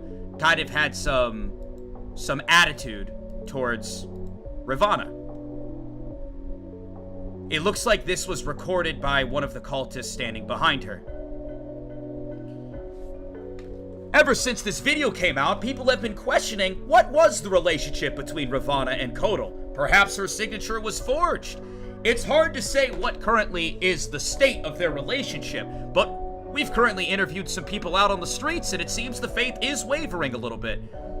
Excuse me, what is your current thought, sir? And you see one of the people, yeah, I don't really know about that Kotal guy. You know, I always said, a female leader worked before, I think that's the best route. I heard there was a bunch of debt that we were in. What has he done to take care of that? Oh my god, unbelievable. And on another clip that you see spreading through, you see someone else who you could have sworn just a few days ago was talking you up, and now they've completely flipped. I'm happy to see his downfall. It's absolutely ridiculous how people just rise up and they get too big for their britches. And then someone else comments and says, well, the thing is that I was a big Rivana fan. And I could have sworn he had a good relationship with Rivana, but after seeing that video, I'm not sure. Several other videos, clips, and information that's being, well, potentially true or manipulated, is spreading everywhere, making the faith in Kotal a little bit unwavered. There are some people who still stand by him, especially those who have visited him in the last few days to get repaired or to get healed. But the faith is currently wavering. Where all these videos are leaked from, we're unsure, but a lot of the statements seem very real, and the slander continues to question, does Kotal really care about this city, and what could his agenda actually be? It seems he was so quick to take on the powers of Ravana, and hasn't really done much to mourn her. Many people in this city loved Ravana, and it's sad to see someone who has altercations with her just kind of take her place like this. I know it's only been a few days, but it seems that the information is spreading, and we're not quite sure where we'll sit with him moving forward. We're waiting on an official statement from Lord Kotal now. As you continue to look, basically I want you to think of Twitter. Almost in the snap of a finger, as this is something that they had throughout the city. People who were praising you a few little bit ago are now posting publicly saying this and that, and saying this and twisting words, and it's just going from one thing to another thing. Some people are trying to defend, some people aren't. It's gross what some people are saying about you, and it bewilders you that this would happen so instantaneously. You have ideas as to where these rumors might have been started and caused, and that video that was filmed of you back when, you know, you weren't fully grounded, it's dicey to say the least. But yeah, this is where we're at right now. And it seems that the faith that holds you back, or the faith that was escalating you, is now holding you back. And on one person's post that has the most likes, when I heard him talk, I could tell he was lying. That dude needs to shut up. He doesn't know anything about Ravana or the way she'd want to run things here. And it has so many likes, and you see people commenting, yeah, I wish he would just not talk. His voice kind of annoyed me. Someone needs to silence that guy. Just twisted and disgusting messages. And at that moment, you feel yourself unable to talk. Damn.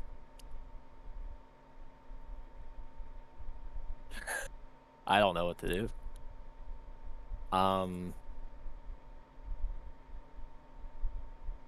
Can I get Salus's mom to, I guess, help me find Venus, at least just like 2 people that I can try and converse with?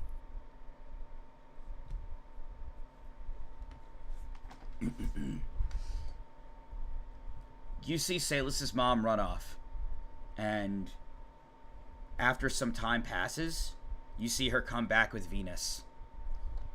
I seen what happened. She helps you up. She looks expectantly, not really knowing your situation currently. I'm going to, like, motion to my throat, and also to the post where everyone is saying that I should shut up.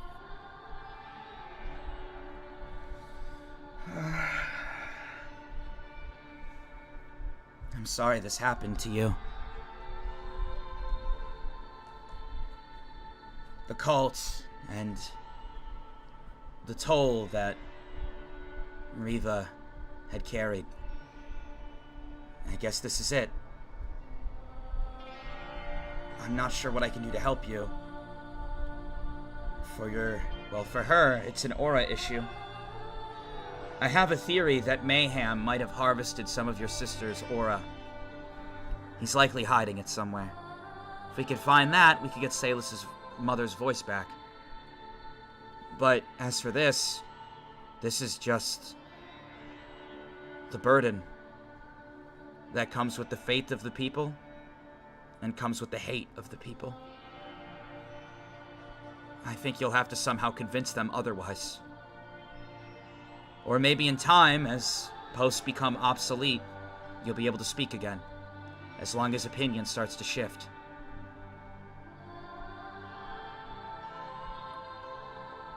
I guess Kotal is just gonna nod. He has nothing that he can say. And I guess I'm just gonna try gathering like pencil and paper and just like getting my thoughts down that I could make a post about.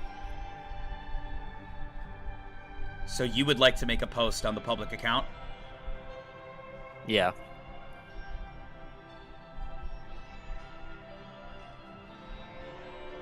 Okay.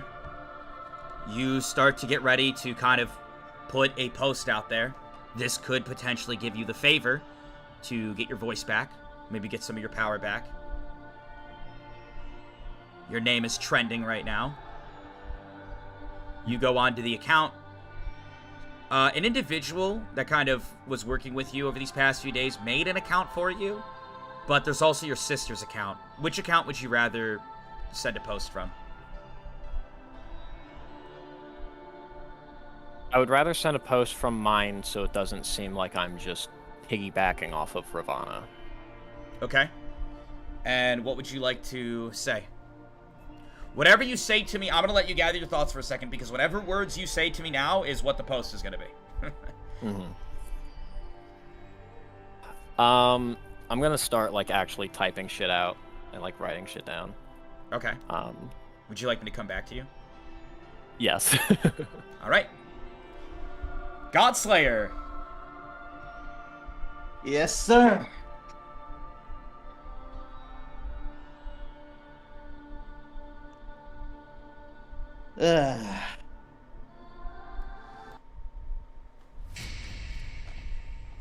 You see So, Tiana get launched, and I saw the message you sent me. Hold on.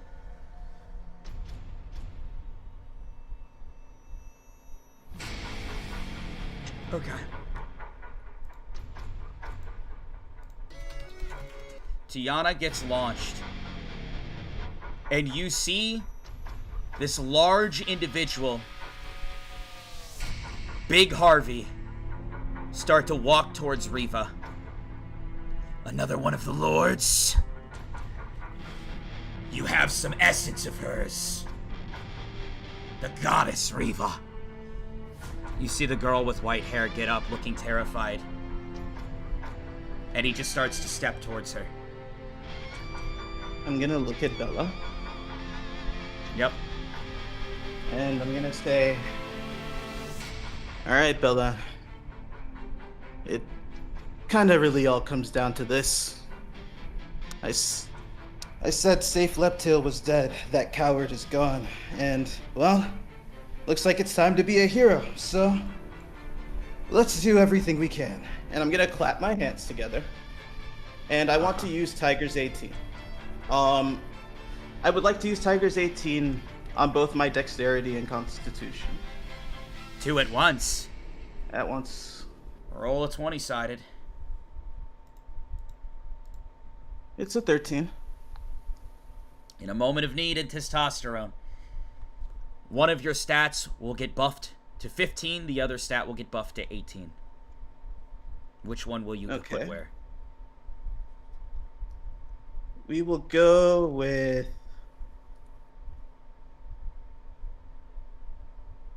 18 con, 15 dex. Okay. You clap your hands together, and the clap makes a sound. And you see Big Harvey just slowly turn to you. He sniffs. Blue lightning. And I will strike a pose. I'll put my hand over my face. And Like I'll this? lean back a little bit. Are you gonna wait like a JoJo pose? Yes. Exactly like a JoJo pose. Okay, you JoJo Let me take a pose. sip of water real quick.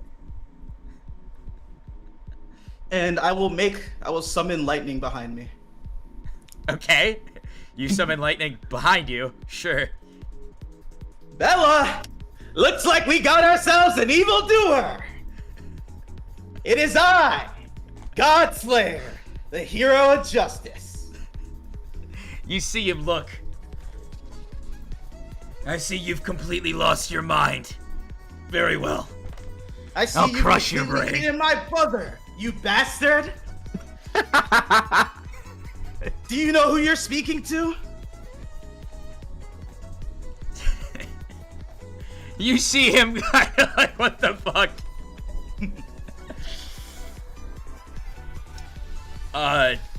He doesn't say anything. You see him I'll just flourish hold in my his cape. hand, and a ball of blue lightning appears in his hand. I'll do a little flourish of my cape. My hand goes back over my face. I am the white tiger. I am the blue lightning. I am the great equalizer. With blade in hand, I shall ravage the powers of this world and cleanse it in the azure spark. I am Godslayer. Harvey, prepare yourself. Your end is here. You see him say all this as he's like posing with blue lightning behind him, and you see, oh, I absolutely love it! Vaughn comes up and poses behind you, and I'm his trusty assistant, Vaughn, in my battle suit, ready to beat your ass. How dare you come through my portal? So now that that's out of the way, question for you, Vodka. The layout of this room. All right, you're quiet. I'm just gonna let you know, like you're, for me at least. How about now? I mean, you're quiet for me. I don't know if you're quiet for them. It says Okay. your audio's hitting the right thing. It's just you're quiet for me for Let some me change reason. something really quick. One sec. So someone in chat just goes, Harvey, whoop their ass. All right. You sound a little better now. Okay. So, what does this like area I'm in look at? Or look like? Well, it is Vaughn's facility with all the walls torn down, completely destroyed. Open area, sky above you. Gotcha. Where's Riva? Riva is behind Harvey, and at that moment, you see Sin approaching Riva. Okay. Where's Tiana? Tiana's knocked unconscious in the distance. Okay. I'm going to... You see Vaughn look over at you. I'm gonna be honest with you. I don't think you could take Harvey even if you wanted to. I love the enthusiasm and the shenaz you got going on with that suit. How about you go over and take on that other guy, and I'll handle this one. We'll talk afterwards. I'll nod to Vaughn, and I guess I'll try to make my way towards where Sin is, but what I'm gonna do basically is I'm gonna place my hand on the ground, and I'm going to make a wall separating Riva, or I guess two walls separating Riva from Sin and Harvey using the metal around. Sounds good. Okay. So you're going to cut off separation so that it's just you and Sin then? Yeah. And this is through your manipulation of metal, correct? Yeah. All right. You touch the ground. If you want to do your speech and pose, go for it. No, this one doesn't get any speech or pose. All right. You touch the ground. Using all the metal chunks from the building around you, you have a lot to work with. Walls come up.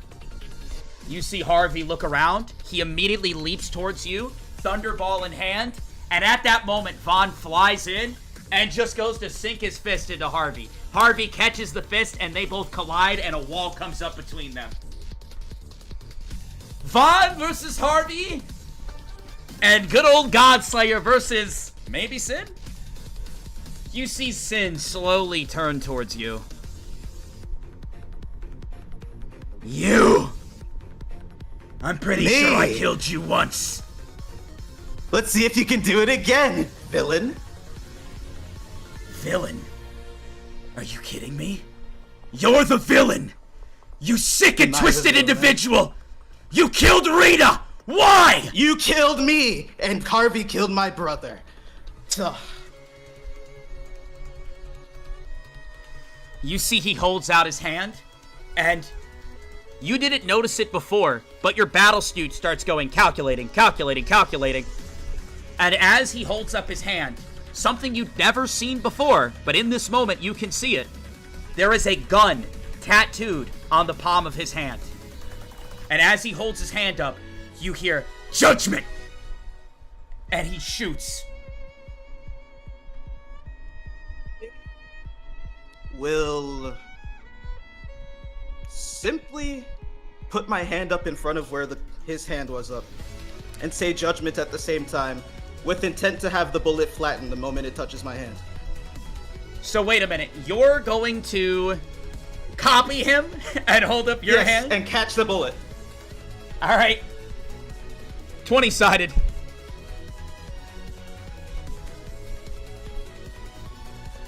It's a 10. The bullet shoots out of his hand and he says, judgment. And you hold up your hand and go, judgment! And because the bullet, as you see, it turns from ink to actual metal, as he can bring tattoos to life. And you hold out your hand and you go like this, and the bullet immediately flattens in midair as you control metal and you catch the bullet in hand.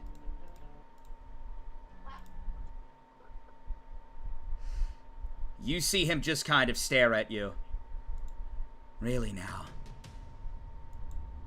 You're just a monster. Another piece of trash wearing flesh of a demon. How many have you killed then? You say you count sins, let's count yours. I've probably killed 100, and we're about to make it 101. He takes his hand, he presses it to the book, and he starts to write. I'm flinging the bullet in my hand back towards his pen, accelerated with lightning, sort of like a railgun. 20 A little sided. electromagnetic acceleration, you know? A 12. 20 sided. 12.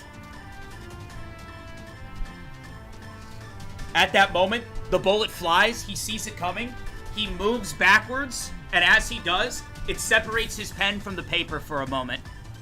He looks over at you, replants his pen, and the moment he does, you see that rain starts to fill in the sky. It starts to pour heavily all around you. I'm going to send 5 life points to Bella. Sure. One moment.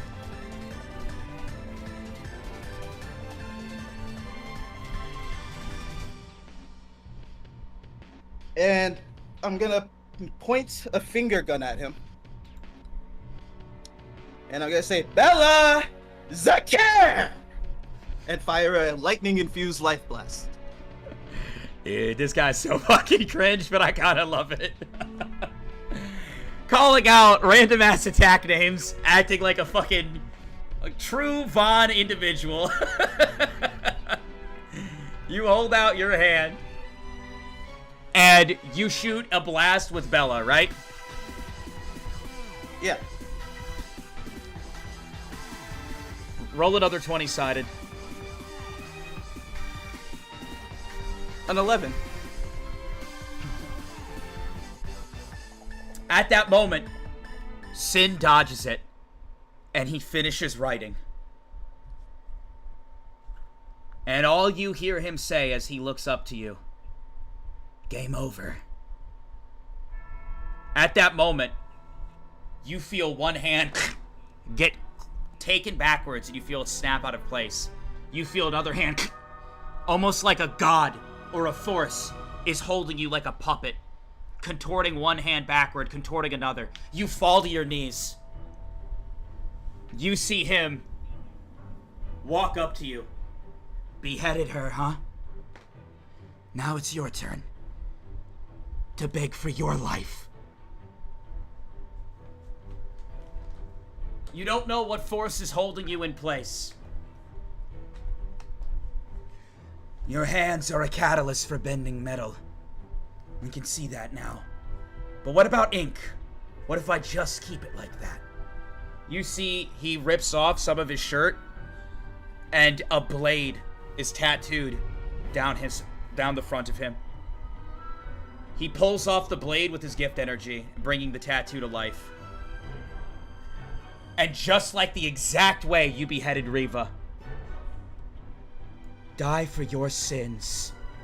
Judgment! I'll pass it upon you! And he swings down towards your neck. What do you do? I am taking the metal from the 3 rings on my fingers, a gift that I took from Axel, and I am going to send that metal up my arm to sort of shield wherever this blow is coming from. 20-sided.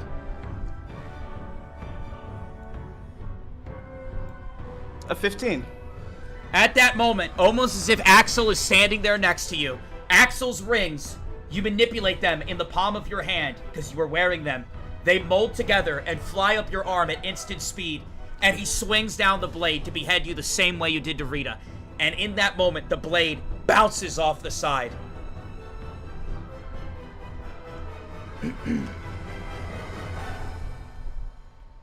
As this happens, you caught him off guard. You have an opportunity of attack. What are you going to do? I'm going to charge those rings with lightning and launch them at his throat.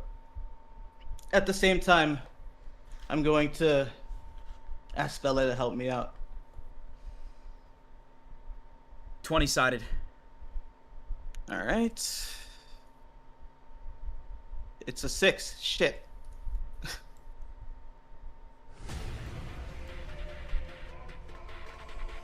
You go to send the metal up from your throat.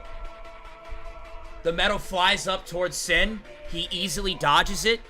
At that moment, he notices that you don't have that metal protecting you anymore. He twirls the sword and goes to swing again. Bella leaps at him from behind and bites into his arm. You see Bella kind of push him to the ground a bit. I mean, she's a big-ass fucking tiger. At that moment, the spell that was holding you in place wears off, and you get both of your arms back. Okay. How much metal is around me right now? Tons. Scraps Tons? everywhere. Okay. Are my arms usable? Yes. Alright. I'm gonna clap my hands together and place them on the ground. And I'm gonna channel as much lightning and as much spirit energy as I can. And we're gonna try something a little bit crazy. You can't see it, but Godslayer, he has the biggest fucking smile on his face right now. Manifest God-slaying armament. Gigat Takemi Kazuchi. And I'm gonna try and summon a giant robot with all the metal around me. Yeah, Let's do it. With This is fucking insane. I can't with this guy. He's just all in on the Vaughn shit. You see him clap, do a little pose, chant some bullshit like he's in a fucking TV show, and he takes all the scrap metal and starts cling, cling, cling, cling, cling. Roll a 20-sided twice.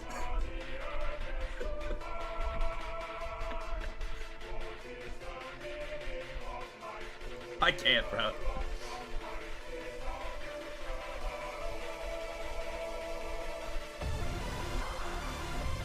Was I muted? Yeah. Shit. 17 and a 20, funny enough. You're gonna be streaming your rolls from now on.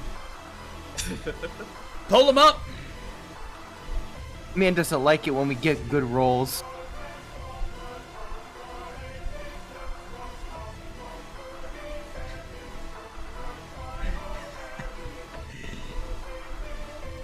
All right. You just cling, cling, cling, cling, cling. Using metal manipulation, you get yourself a giant robot suit, which is dumb as fuck, but kind of cool at the same time. This is insane. Something much worse replaced him last episode.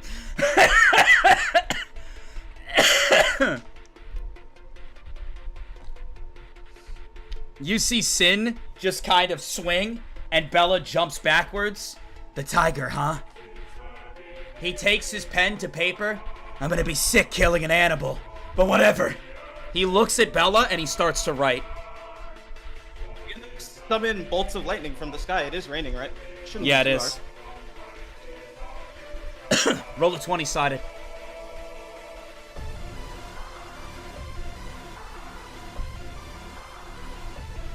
A 4! Oh Roll a saving throw. no! A 20. At that moment, he writes, and you see a noose, just barely, it's invisible, appear, and it goes right around Bella's neck. And it goes to yank upwards. You see this due to exactly a 20.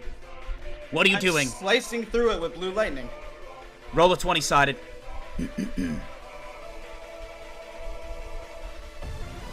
A 4 again!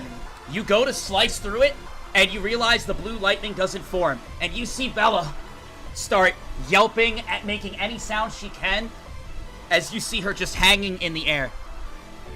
You see he takes his pen and he goes to write some more about you, it seems. You have a action here. You can either cut Bella free, or you can prevent him from finishing what he's writing. If you cut Bella free, there is a 95% chance that whatever he's writing is going to be about you and it's going to end your life. Will you save yourself, or will you save Bella? Make your choice. No. In a time like this, Save takes a deep breath. And he calls back to a conversation he once had. A conversation with Vaughn, actually. Vaughn once said, if he was in front of a trolley, and there was people tied down on the tracks, who would he save? Would he pull a lever and make a choice? And what Safe said is he would simply save both of them. So, what we're going to do is, I have two hands. I'm going to take one hand, pointed at Sin. I'm going to take the other hand, I'm going to point it above Bella's head.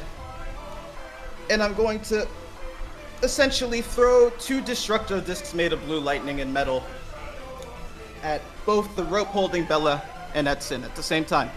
We're just gonna send it. I wish you the very best of luck, my friend. Roll a 20-sided. 19.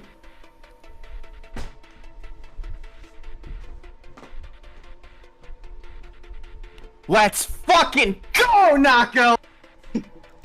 At that moment, you send two lightning discs. One that cuts Bella free, and one that slices right through Sin's shoulder and takes off some of his fingers and slices through the top of his shoulder. He starts screaming out, holding his arm. You see him stumble backwards. He drops his book. And he immediately, in blood, starts to try to move his hand around that's mangled and hanging, and starts trying to write something in his book. I'm dashing over to him as fast as I can, essentially using the metal and around me and in my little mecha suit to do a little Maglev thing and basically accelerate myself, like, very, very quickly. How are you accelerating yourself? I'm sorry, I didn't understand the comparison. Using electricity and, like, magnetism to essentially repel myself from the ground towards him. Roll a 20-sided. 16. You zoom in towards him at full speed. You see Sin, and he's writing something in blood. It could be the end of you. You move it as fast as you can. You said you rolled a 16? Yeah. Roll one more 20-sided. Ah, shit. 11. You appear right in front of him. You see him quickly moving his fucking mangled arm around, blood splattering anywhere, or everywhere, and he finishes writing as soon as you're in front of him. You have an action. 5, 4, I'm 3, destroying his writing 2, in the ground. 20-sided. 13. At that moment, you swing down and you tear through all the pages at once. He looks at you in shock. Pages fly everywhere in the air. You said you grab him? I'm grabbing him by his throat. 20-sided. Alright. Fuck, a 2. You go to grab him. I'm not grabbing him. And as you go to grab him, as in that moment, as you reach forward to grab him and strangle him, you see that you did grab someone, and you lift them up and you squeeze their throat. You start squeezing Rita's throat in front of you, with a smile on your face. You start thinking about dancing and being a cool superhero, being the man on top. Kill Vaughn? You wouldn't kill Vaughn! Look at how much power you have! As you continue to squeeze and take out one of the strongest men. One of the strongest men in the world. Roll a sanity check. You said anything about strangling him? Oh, this is I do all want to happening hold in him your... up, yeah. This is all happening in your head. I see. A 4. Add another insanity mark. What does that put you at? That puts me at, let me see. 4. Roll another insanity check. 12. You start laughing. Uncontrollably.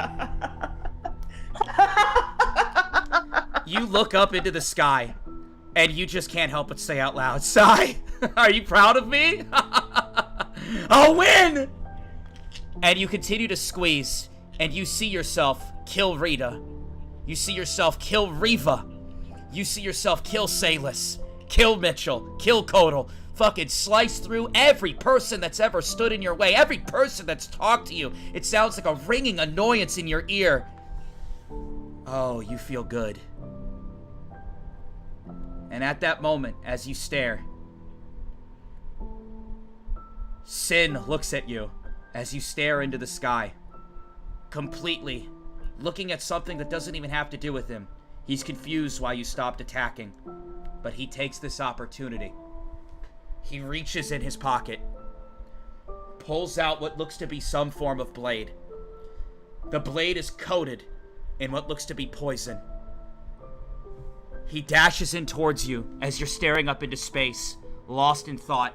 You snap out of it in that moment. You look down and you see he's about to connect with you, going right towards your throat, where your bodysuit is. There's a lot of metal around, but he's still going for it. What do you do? I'm just going to use my metal manipulation to stop the knife. Roll two times for insanity, and then after that, if you pass both, we'll move on to something else. Well, I didn't pass that. You rolled a 1? Yeah. Roll a saving throw. An 8. I gotta do a roll on my end.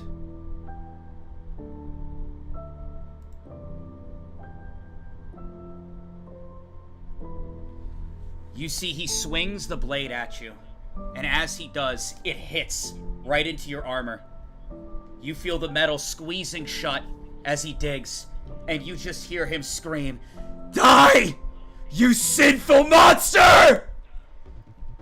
And he starts to sink the blade, and at that moment you can feel a prick just digging in. The poison hasn't sunk into you yet, and you don't even know if it completely sunk into your bloodstream. You awaken in that moment. He's standing right there, clinging onto your armor. What do you do? He's clinging onto my armor? Yep. Bad move. I'm just running lightning through my armor. 20-sided. Alright. A 7. A lightning strike goes through your armor, and you just see Sin.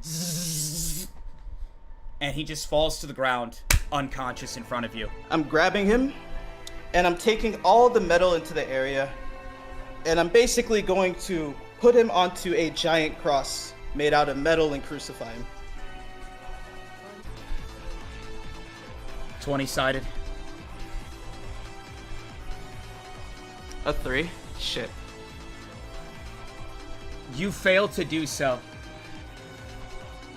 You see Sin on the ground, just completely fried. For the love of the game, I'll try one more time. 20-sided. Yeah, it's not happening. It's a 1.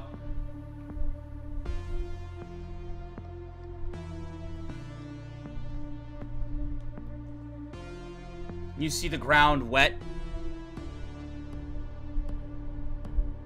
Rain coming down. And you see Riva just staring at you. Seems she managed to navigate around the wall.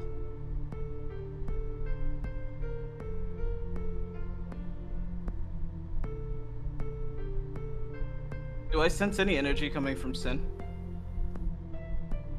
A little bit.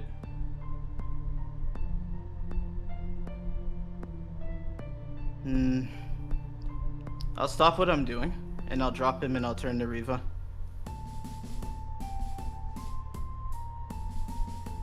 She just stares at you. I don't even know what to say to you.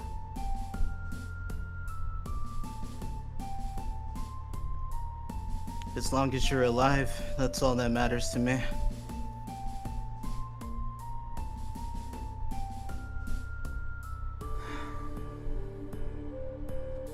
She holds out her hand with a sigh, and a fairy appears in front of her. She starts to play a piano. As she does, the melody starts to heal your wounds. She walks up to you. Safe. Can you please take that off?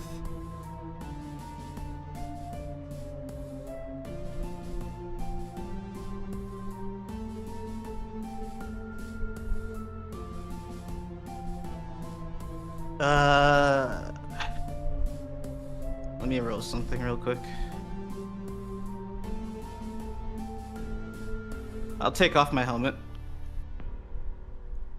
Okay.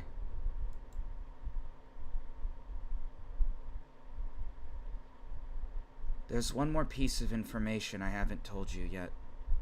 I'm going to tell you that information. It should answer any further questions you have about your brother. After that, I think it would be best if we went separate ways.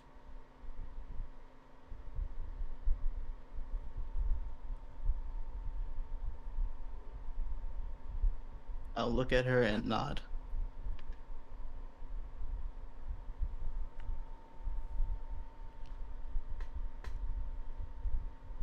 You hear several explosions and things going on in the distance from beyond a wall. It seems the other two are still fighting.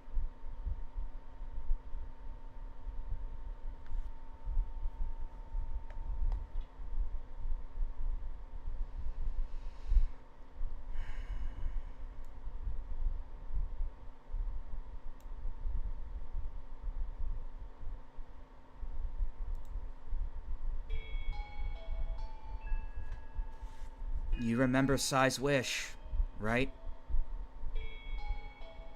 Yeah, for the blue lightning. You're probably confused why there's a game going on, and you have the blue lightning.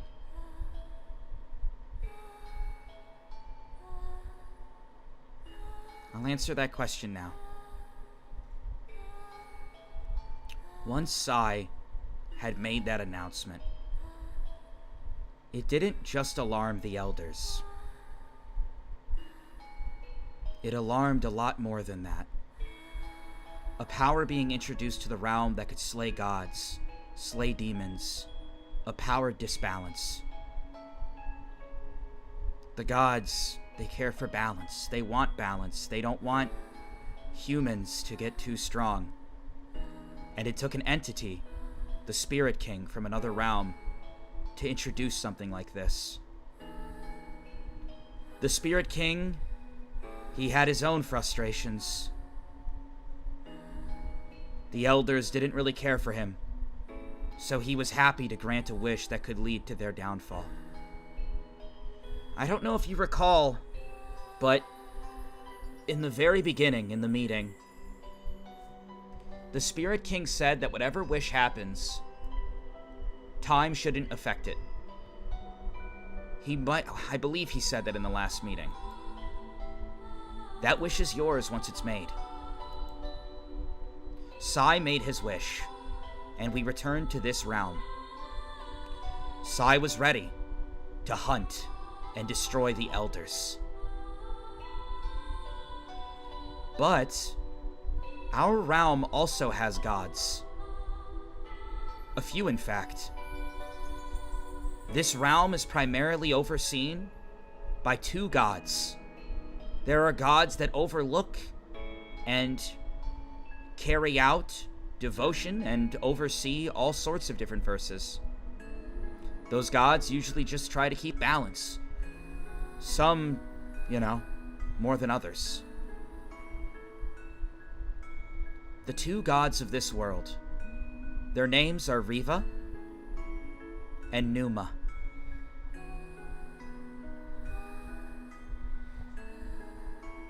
Once the wish was made, Numa had fear in his heart that an imbalance has finally occurred. One that he wouldn't be able to handle. He has an ally with a scythe. One who keeps the balance. Numa decided to do something very foolish. He used to have far more power than the original Riva. He decided the only thing he could do was to reset time. Go back in time before the blue lightning was ever an issue. This was his plan. So, when he was a god that overseen the planet, he used his powers to go back in time. What he didn't realize was that the Spirit King had created something that could not be reverted by time. The blue lightning is already resistant to Numa's power, and resistant in suppressing godlike energy in general. So we all went back to the beginning. But Sai and you kept your blue lightning. It completely defeated the purpose of what he wanted to do.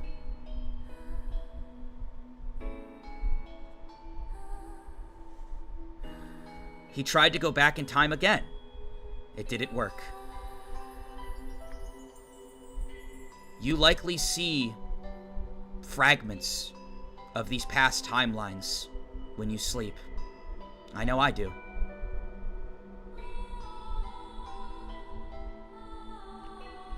After trying to rewind time several times to find a way to fix this,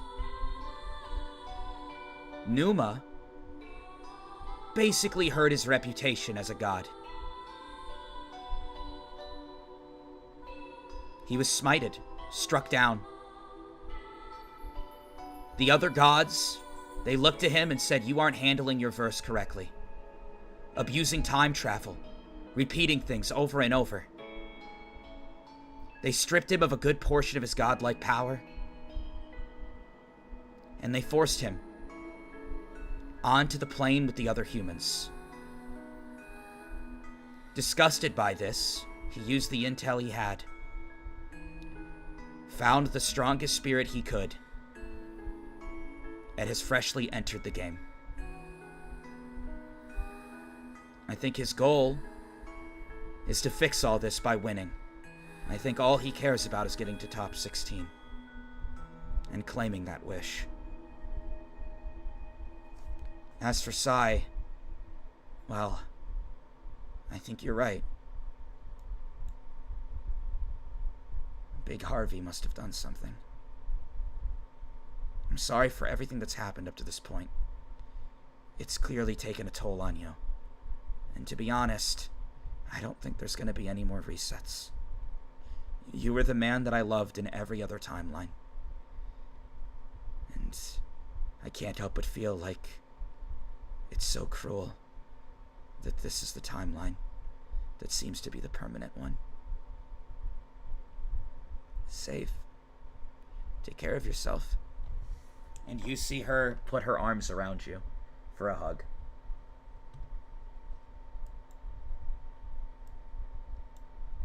I will try to hug her back. But Let me see something, actually. No. I'll just kind of stand there.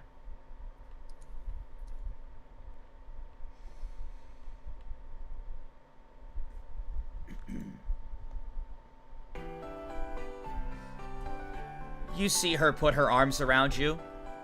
She hugs you. I don't know what you're trying to accomplish, but I hope you succeed in your own way. You see tears running down her face. She also noticed that no curse weighed her down when she tried to hug you. I'm gonna miss you. Good luck. She turns away and starts walking away from you. Towards the forest.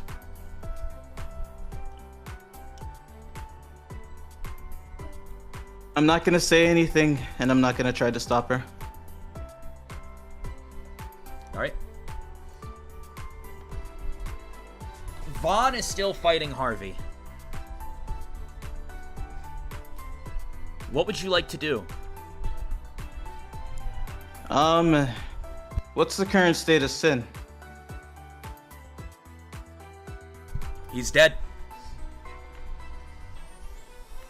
Alright. And do I see Tiana around? You do. She's unconscious in some rubble. Alright. I'll go take her out of the rubble, I suppose. You take her out of the rubble.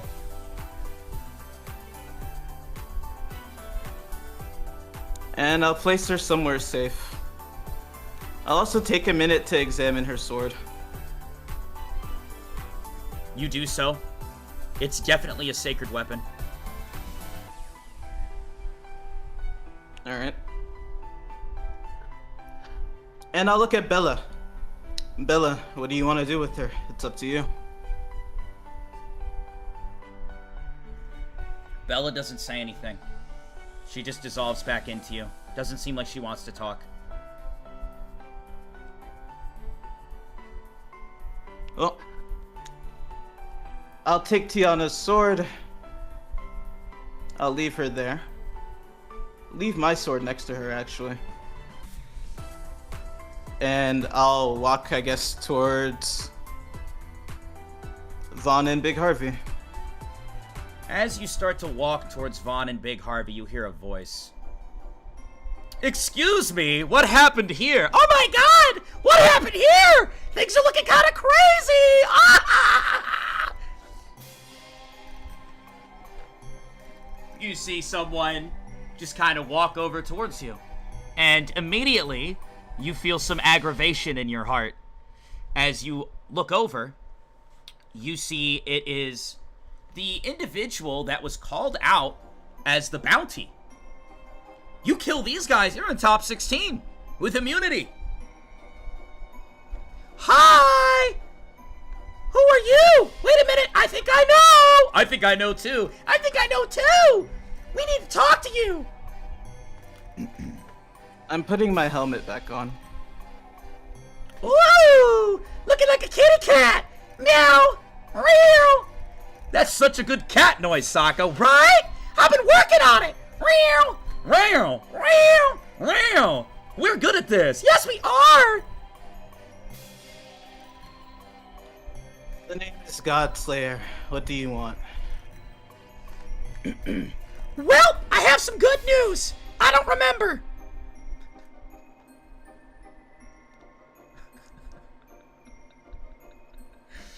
I'm just gonna kind of stare at him.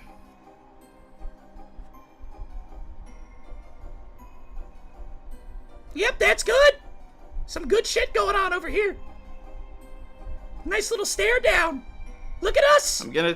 Look at him looking at me! You see this? I see it, he's looking at you. Yes, he is! Look at him looking at me! I'm gonna turn around and continue walking towards Big Harvey and Vaughn. Whoa! Where you going? And you see him, yeah, where you going? And he kind of runs up and just kind of smooths on next to you. We have a message! I think we have a message. Do you remember what we were supposed to say? I really don't. But we need to talk to you about something, but we don't really remember. Yeah, maybe you can jog our memory. What do you want? Can't you see I'm a little bit busy? Banana bread! Look, banana bread can wait for after A justice has been big served. muffin!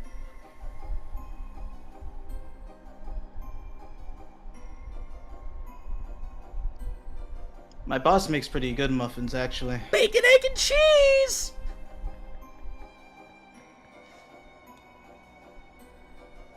Hey, can I ask you a question?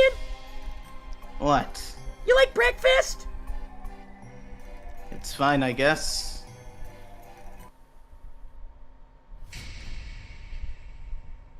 You think he's slow, he just stares at you. I'm sorry, what? Go ahead, say that again. Yeah, breakfast is pretty good. No, you didn't say that the first time. Say it again. Say what you just said earlier. Look, I don't really have any strong feelings about breakfast. Oh, hold me back! I'm gonna fucking kill him! Hold on, Sako, hold on. I'm sorry, he's very passionate. I'm gonna fucking kill him! Come here, kid, pussy! Oh, whoa, Sako, chill, chill, chill! Oh, shit! He's out of control! You have no idea what's going on. The ground starts to shake.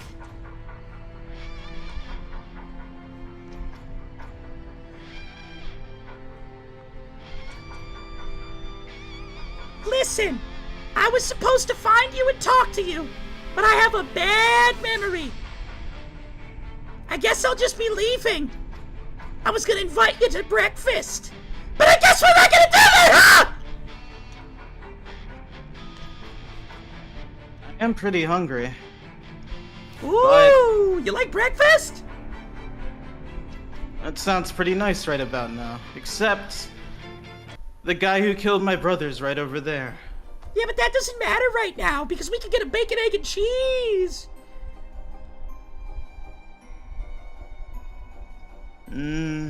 Plus, you're all worn out. Look at you, looking a little tired, little sleepy. Oh, sleepy little boy.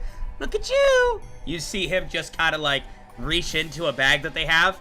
They pull out a bacon, or they pull out a blanket that's covered with bacon. Not like actual bacon, like drawings of bacon. Here you go, nap time. And he just kind of like gently kind of wraps the blanket around you. You like that? You know, You like being held by the bacon? Oink, oink, oink, oink, oink, oink, oink! Oink! I choked on my fucking water. Safe will actually chuckle at this. And you know what? All of this is pointless. Life's full of pointless things anyways, though. Yeah, that's what Might she as well said. enjoy them. Let's go get some breakfast. Okay, let's go. Woo! And you see a portal opens up. You coming? You coming through the portal right now? Yep. And I'm gonna call over to Vaughn. Well, he's dead. I'm off for breakfast. Have fun. And I'm walking through the portal. Okay. I'm gonna be real. I like couldn't concentrate on what I was writing, so I basically like muted everybody else and kind of tuned back in, like at the very tail end of like what was being talked about. I've got no clue what happened, but I know it was fucking major. Wait, did you not Maybe hear slightly the important. Numa stuff? Nope. Okay. Cool. What the hell? Sick. I encourage you to watch the video back. Oh Alright, my god. I will do that. We are officially at 30 hours W's in chat. Wherever you're watching on W's in chat, we are at 30 hours of streaming. Let's fucking go. Nice. Oh. Shit. There was something I should have done. Oh well. I see that you're talking to Sako, so I take it that you survived. Kinda. Interesting. I will have to watch back the VOD. The entire plot was dropped. Oh, great. Yeah. Awkward time for you to be deafened, bro. I don't know what to say. That is insane. I basically was writing a fucking Twitter apology and lost the plot. My twit longer. Oh man.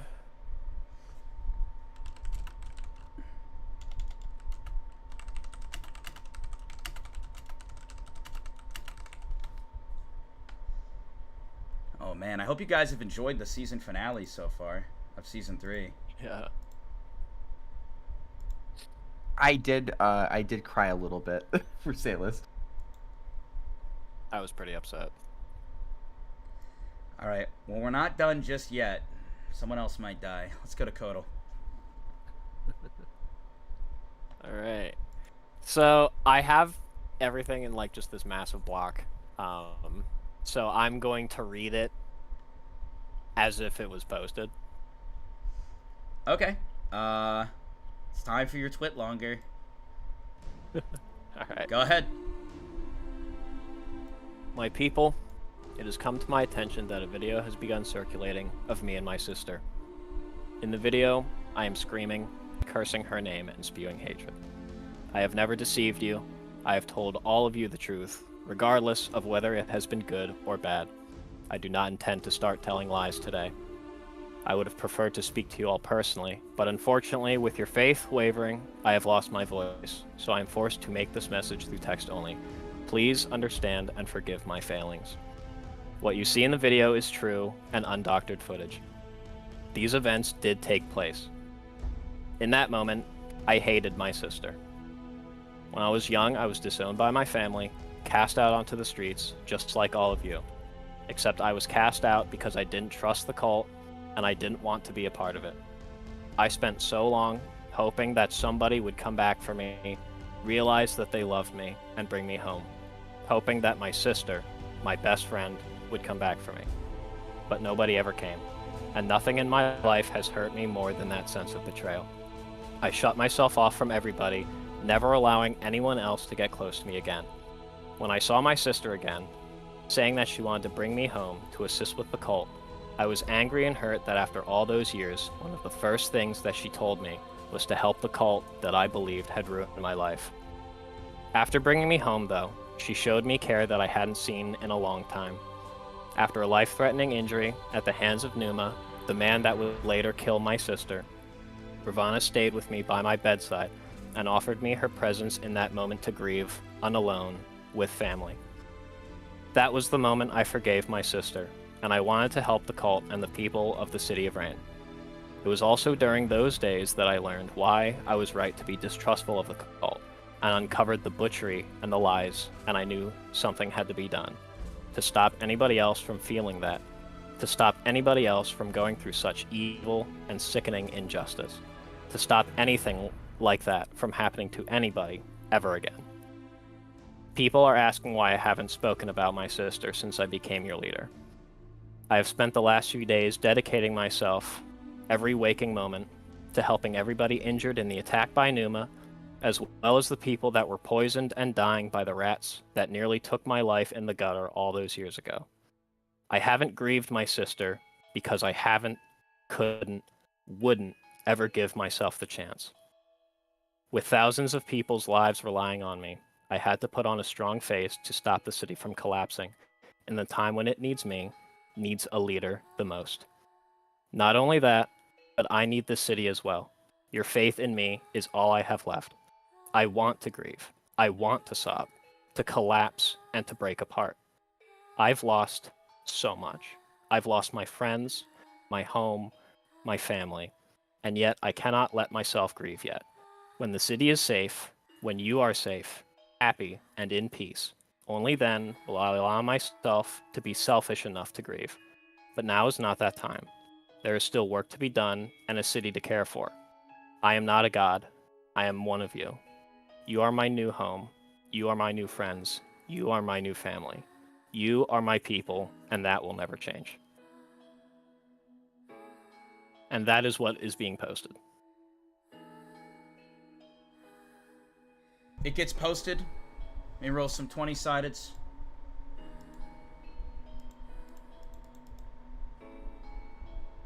Gets many views. Some people are saying, so he admits it. He did all the bad. I can't believe that. I can't believe he would do this. Glad he's silenced now. Disgusting. And then, on the other side, you do see more people. I feel for him. He lost a family member. He's trying to change. Through all of the exchanges in the poll, there does seem to be a pretty large divide. But, seems like there's a little bit more faith than not. You get your voice back. And you have very slight wind pressure abilities around you. Okay. Then I want to make an announcement that I'm going to address my people personally. Okay. When will you be scheduling this announcement? I'm assuming you want to give them some time to, like, see the post, gather a little bit, stuff like that. Yeah. I'll probably make the announcement the next morning. Because I assume it's night or evening. It is evening, yes. Okay. Then I'll wait to make the announcement tomorrow morning. Okay, so you're making the announcement tomorrow morning. Like, letting them know tomorrow that what's happening, I should say. Yes. Okay, so you're not publicly speaking to them tomorrow, you're letting them know tomorrow. Hey guys, No. Okay, so I'm letting them know tonight that tomorrow morning I'll be speaking with them personally. Okay. Apologies for the confuzzling. No, you're good. You still have time. Did you still want to head to the vault? I do. I do want to head to the vault, and I would like Venus to come along with me if possible. You go to seek out Venus, and she's not there. Interesting. What about Salus's mom? She's in the kitchen, currently making some stuff for the various doctors. I want to ask her if she's seen Venus lately or would know where Venus might frequent that I could find her. She doesn't really have a good way to communicate with you, obviously, but she kind of just gives you the I don't know and tries to apologize while not saying anything. Gotcha. Okay. I'll do a little bit of searching around the palace or wherever, you know, like just looking for Venus, but I won't dedicate like tons and tons of time to it, and will eventually go to the vault if I don't find her. Hoping my navigational skills help. Roll a 20-sided. 11. You navigate around fine. You're quick and efficient with it, but you don't see her. You're not sure. Interesting. Any guards or anybody else that I see, I'm going to tell them to keep an eye out for Venus and to let me know once they find her. You do so. There does seem to be some awkwardness, I should say, you know, given the recent stuff that happens, but people seem to, like, nod and understand. Okay. Then, yeah, I'm gonna go to the vault. Okay. You head on down to the vault.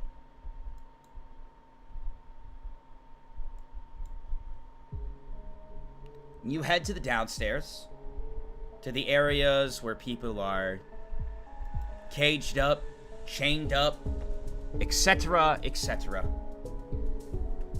As you get to the vault, you see that it's on display for you. full access to it, and it looks like all of the stuff that was in there has been removed. You still have the sword, though.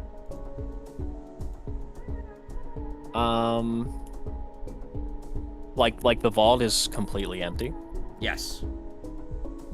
Are there any other, like, guards or people nearby that might have been stationed there that I could talk to?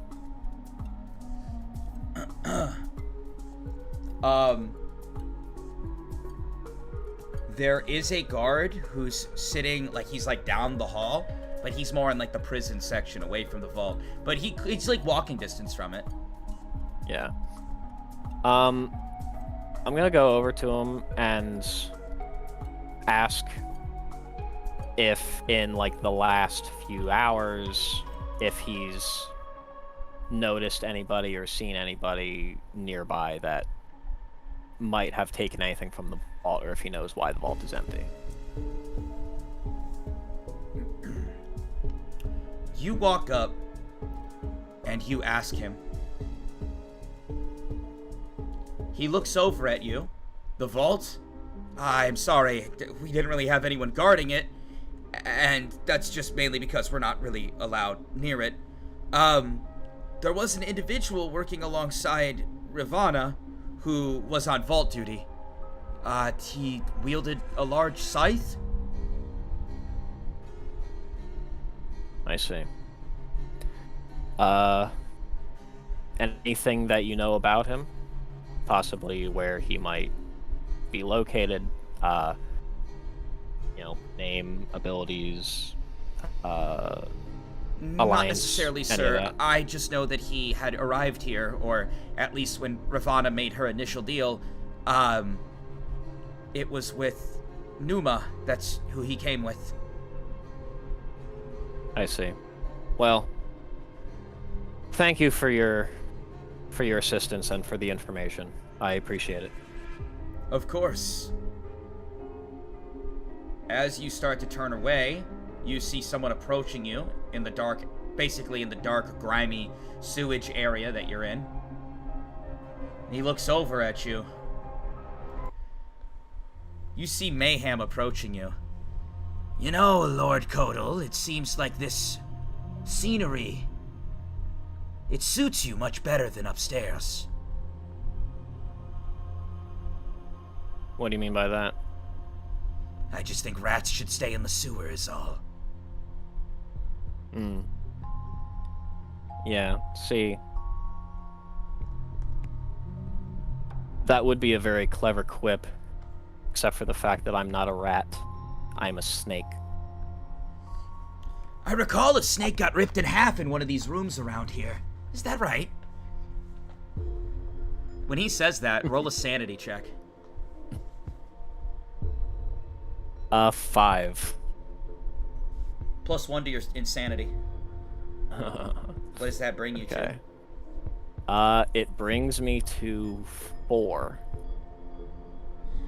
Yeah, you start seeing red.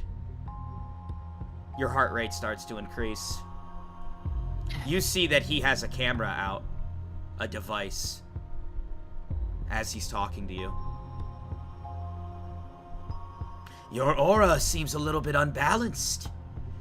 I'm somewhat of a doctor myself. Do you want me to look into it for you, Lord Kotal?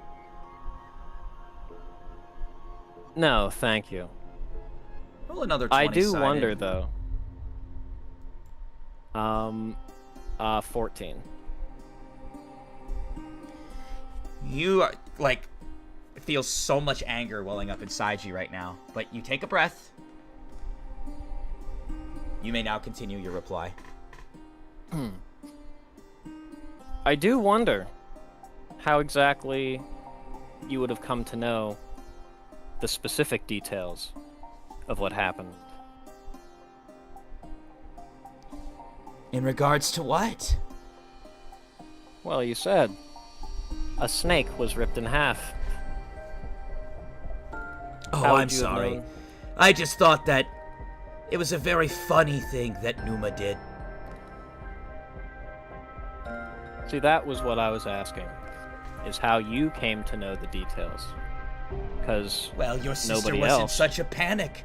She begged me, of all people, to figure out if there was a way to replace the blank aura within you. And I did. I was the one that saved you. I was on the forefront of that. I needed all the details, of course. Of course. And knowing that you were the one to spearhead my recovery, I offer you my thanks. Well, I'm hoping you can offer me much more than that. I saw what happened on the news earlier. So much unbalanced faith. At this rate, you might be held down by the curse of Riva. One that I assume you never took very seriously until now. I mean, you used to talk so poorly about your sister. At least that's what I witnessed. Well, my policy is honesty. Unlike you, and unlike the old cult, which shrouded their dealings in shadow and butchered innocent people to create a Frankenstein mess of a Riva for the people to believe in, and You lied see he to their clicks off the faces. device as you're talking. I believe in telling the truth, so when I am angry, the truth is what comes out. And I believe you're a rat that needs to be put down. Your little social experiment ends now. Funny. Well, what do you, suppose comes next?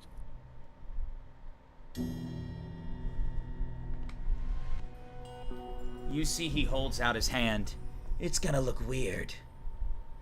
But sound and aura go hand in hand.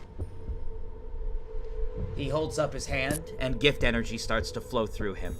From what you recall from the trial, gift energy is basically a gift, a blessing from the elements, a blessing from the lords, a supernatural power that some people possess.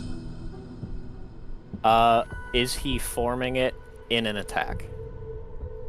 As he forms it, you see what looks very bizarre to you. A guitar appears around him. Interesting.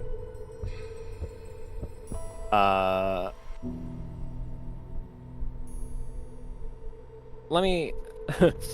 a question. You say aura and sound go hand in hand, and you've created a guitar.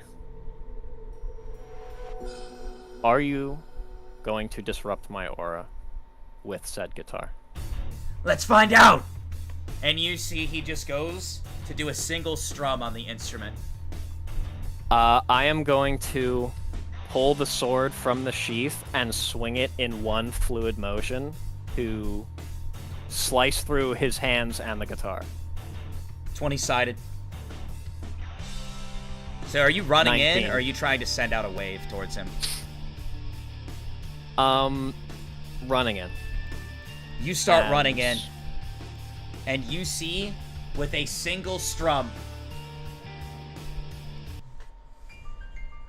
he strums, and at that moment, aura, sound, just explodes through the underground tunnel, and a wave of sound and aura just hits you all at once. Despite running in with a swift 19 and likely getting a clean shot, you get blasted backwards into a wall. Your ears instantly bleed out, and you just hear ringing.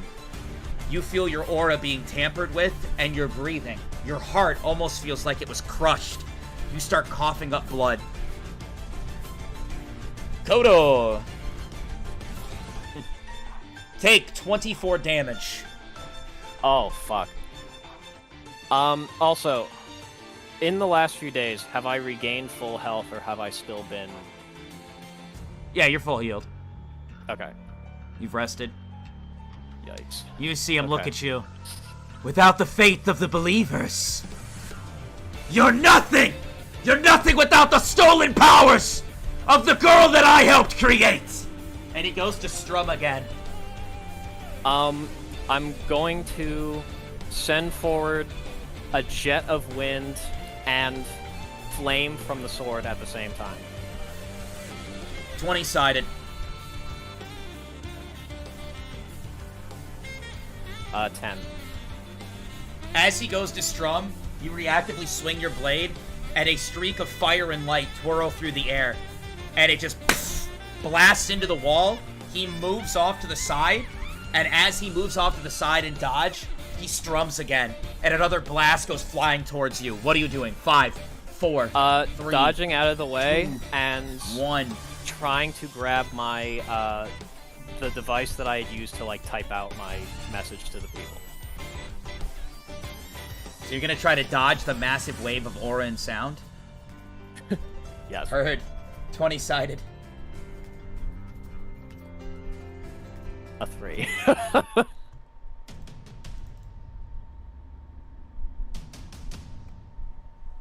Oh god. Uh-oh. You get, as you try to move, you get blasted again with another sound. Blood flies from your ear and your mouth as you fall to the ground. Take 31 damage. Yikes. That's a lot of damage. That's a lot of damage. You stumble to the ground and you pull out your device. I'm going to click it on to live stream what's happening right now. He raises up his hand. You start... Wait a minute. Do you have the... Oh, wait. This isn't Vaughn's device. This is one of the City of Rain's devices. Okay. Yes. I didn't know you had one on you. But I suppose I'll allow it. Since there were some rogue ones. You probably would have gotten it at some point. And you would need it to send out the message. Sure, sure, sure. I'll allow it. Okay. You start a live stream. It's going directly to your account. You see him walking towards you. Are you saying anything? This member of the old cult is trying to assassinate me here and now. He is using this moment when your faith is at its weakest to take me out, because he knows that with your faith being strong that he could not do it otherwise.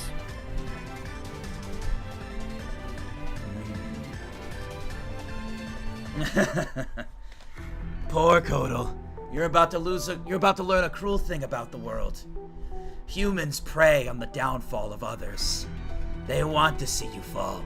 They want to see you fail. Your haters will be the first ones to tune in. The live stream starts to happen. The views start pouring in.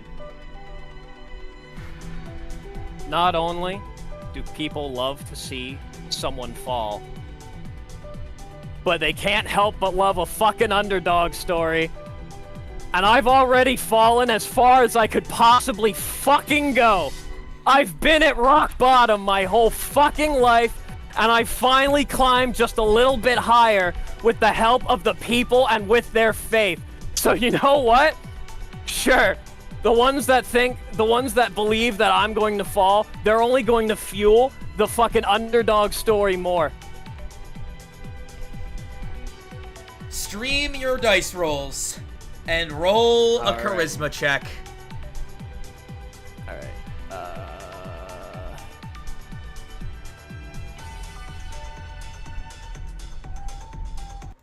Can you see the... Yep. dice?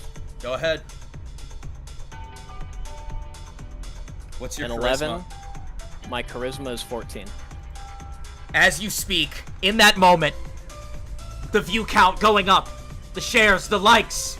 In that moment, you feel wind power go through your entire body. You feel the ability to fly again, and wind starts whipping around the room. Let's fucking go! I am going to raise into the air and shoot 2 really, really powerful thin wind jets to essentially try to cut through him, to like stab him. You see he rises, and the haters will win. And he goes to strum. Roll a 20-sided. Oh! Oh! Oh! Oh!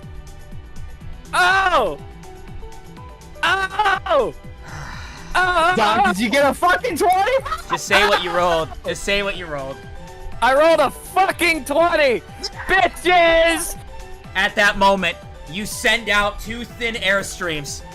Die! And he goes to swing his strum. And then... both of his arms just slice off of his body, and his body slams backwards into the wall. My arms. It seems like your haters are the ones that are fucking winning, bitch. And I'm going to start showboating. Kotal just gets up and starts fucking dancing. Shoot Worth in the air on live stream.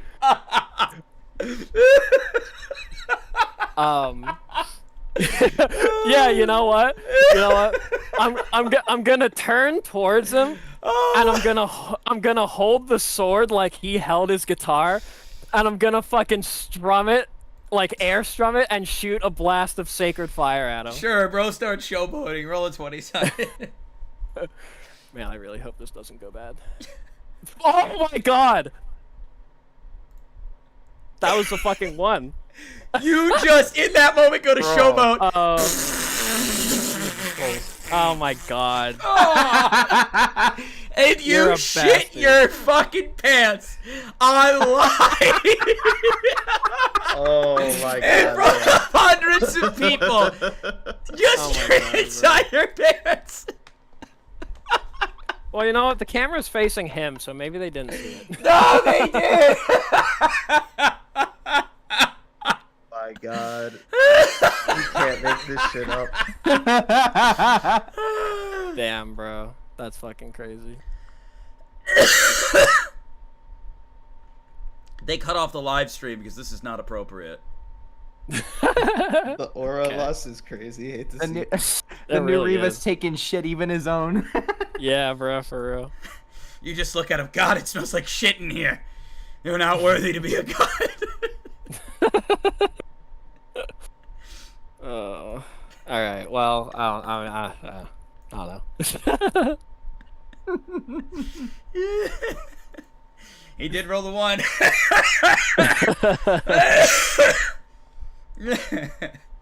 Damn, bro.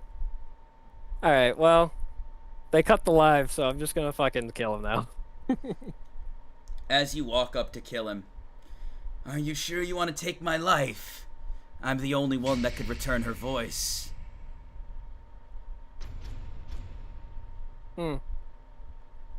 Yeah, I do, actually. And I'm just gonna stab him through the head. You do so. He's dead. I do not negotiate with terrorists.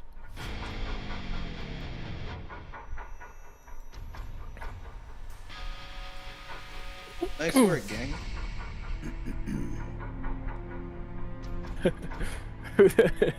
Guys, we gotta make a compilation of Kotal shitting himself. No, you don't, actually.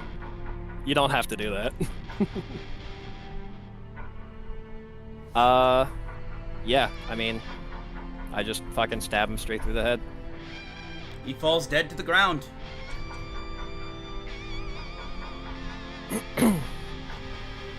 Well, that is one member of the old ways.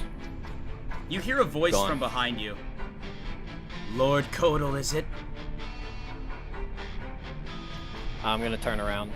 You turn around and you see a guy with a scythe standing in front of for you. fuck's sake. Dude, do we really have to do this right now?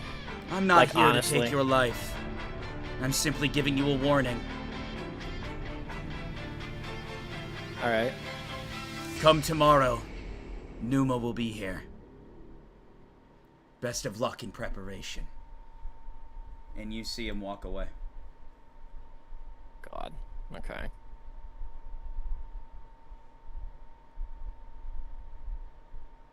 Well. God damn it. Why do I always have so much fucking shit to do? Hang on. Was there something I wanted to say to him? I'm gonna... Is he still there? Yeah, he's walking away. Okay. Where's all of the... What happened to everything in the vault? I confiscated it. For what reason? Humans wielding those relics, it creates an imbalance. My lord, my god, wishes for balance, and I will create that.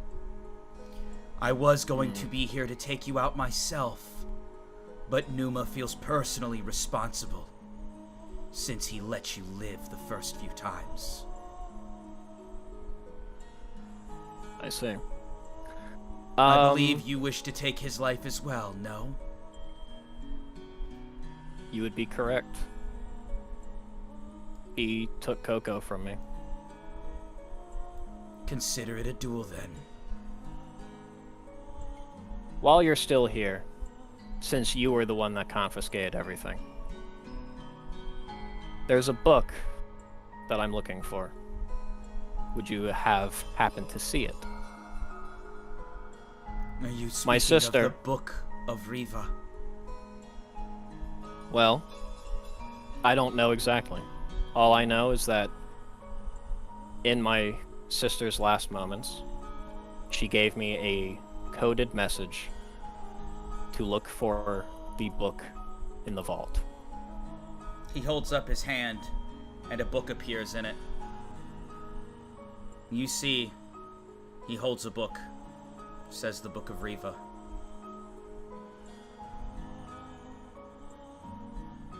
I suppose that would be the book that I'm looking for.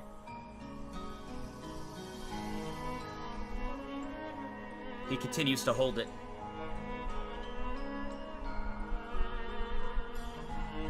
What would I have to say for you to give me that book?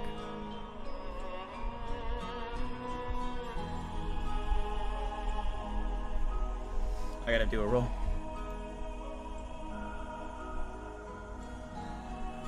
This book is not yours to own. I do not desire ownership. I simply just want to read it. Consider it consider it like taking out a book from the library. He holds up the book and opens it. He flicks through some pages. He holds it out, and it just combusts in his hand. The book smolders as he drops it to the ground, burned. If you defeat my lord tomorrow, I'll tell you what the contents were. No reason to tell a dead man, though. He starts to leave. All right. It's been a pleasure talking with you.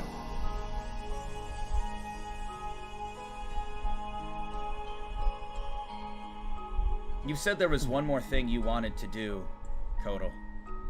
As he leaves, he looks back at you and says, "By the way, you smell like shit." And then he leaves. I'm not even gonna turn around. I'm just gonna hold up my middle finger behind me. Like, I don't even give a shit if he sees it or not. So I originally wanted Venus, but since she is gone, I need to look for her. Well, first, I'm gonna... First, since I have the facilities to do so, I'm gonna change my pants and take a shower. Okay. And then I'm gonna look for Venus. Yeah, and then I'm gonna look for Venus. We are gonna go to Mitchell while you are in the shower scrubbing your ass. And thank you, 2-Hit, for the sub at tier 1. That brings us up to 1260. You guys are fucking awesome. Thank you so much. All right, Mitchell.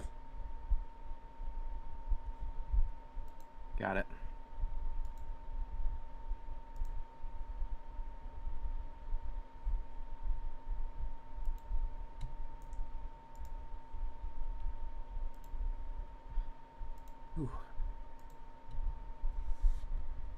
All right, you guys are flying on the bee. Everyone, Kai is currently unconscious, passed out after getting healed, which makes sense. Lup is definitely a little bit on the lower side of energy. You got your axes from Geo, and you guys be flighting. You guys be flighting.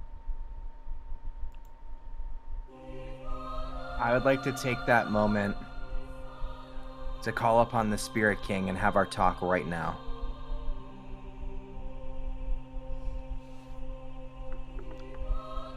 Roll a percentage. 2 percentage, 10-sideds, 2 10-sideds.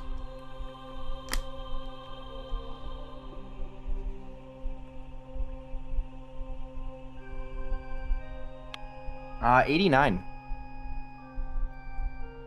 Darkness fills the air. You see yourself standing there in a black void with the Spirit King before you. Well done! You've done such a tremendous job. We're coming to the final stretch. There's less than 40 individuals participating now. And the number is dropping as we speak. We'll be at the top 16 soon enough. Thank you, my king. I'd like to first start off by saying, even though it doesn't make any sense, maybe it doesn't make sense to you to think this, or hear this, but you've been the closest thing I've had to someone to look up to like a father in this. And it's probably the closest thing I'll ever have. So thank you for that. I see. Well, unfortunately, I'm not going to get sentimental with humans. But if it gives you motivation to help Lup's growth, then I'm all for it.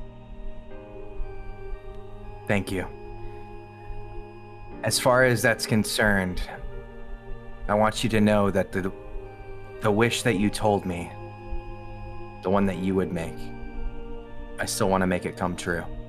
I've never lost sight of that path, and I won't going forward. But there are things that I need to do that are going to make you think otherwise. As long as the game progresses, that is all that matters to me. Oh, don't be so superficial. I have 2 questions to ask you. And what would that be? Who is the human that disappointed you? Before I answer that, what's the second question? It's a question involving the endgame.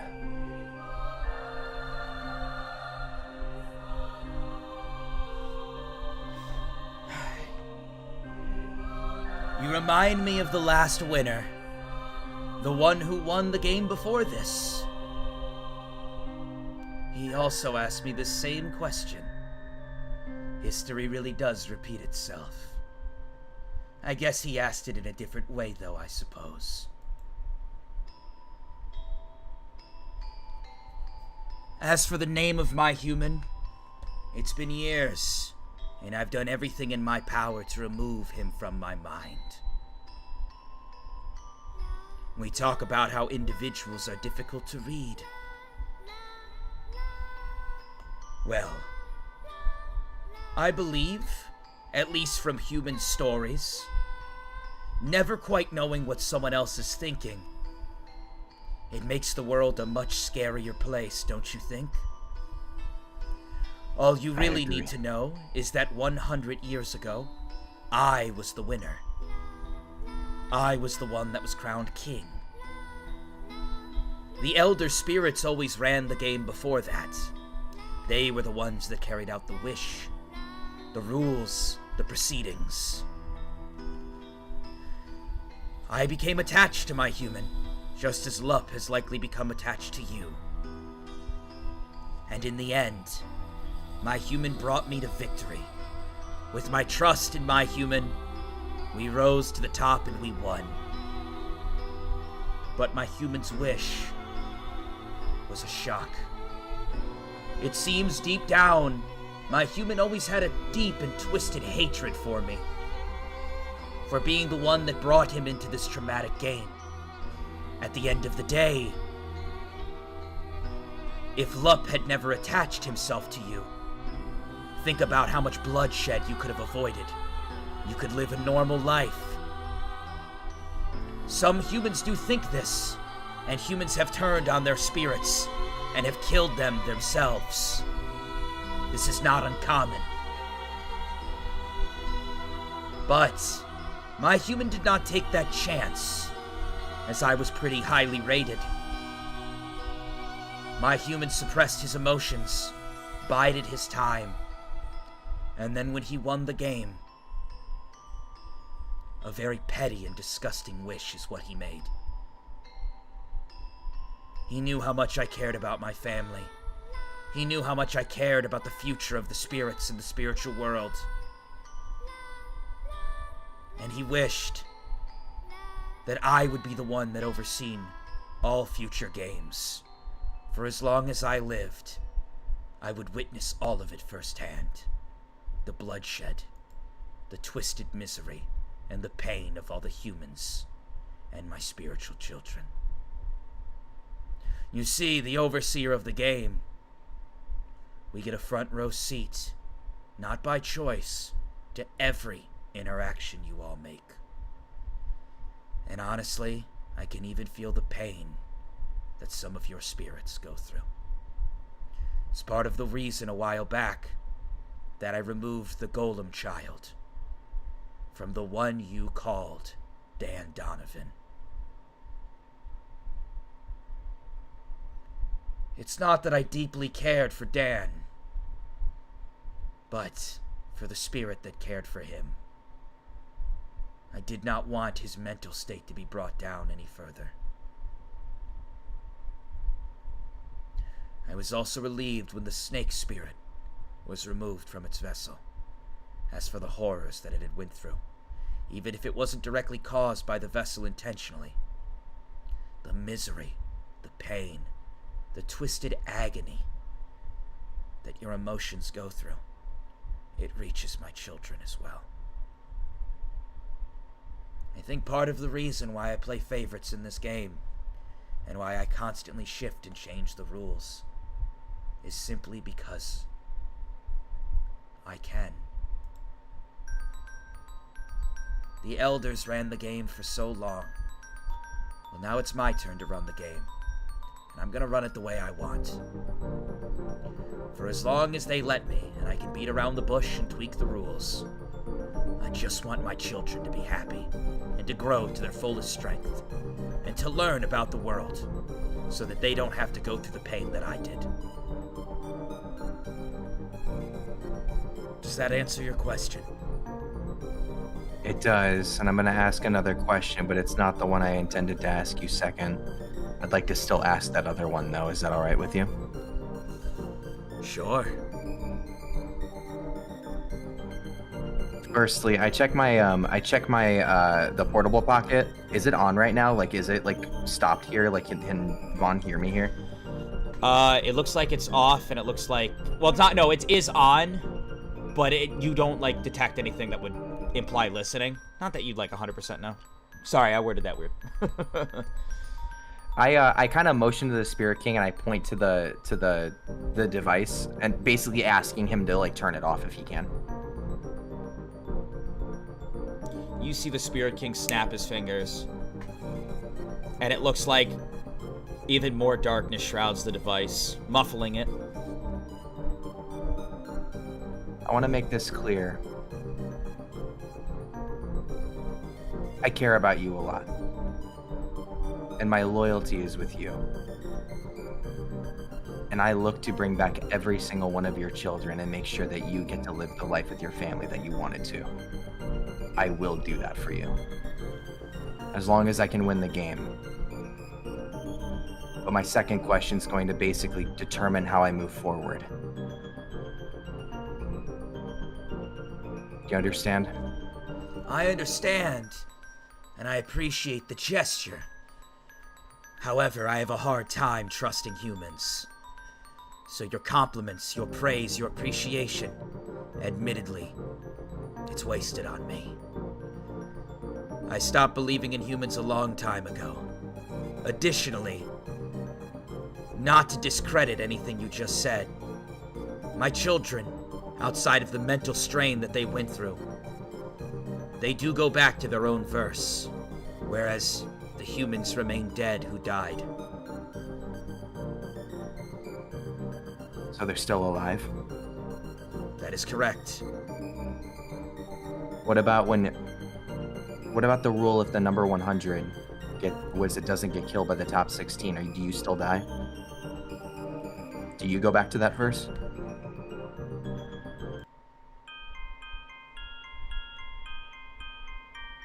You see the Spirit King for the first time actually get emotional. You didn't even see emotion in him when his wife had initially died.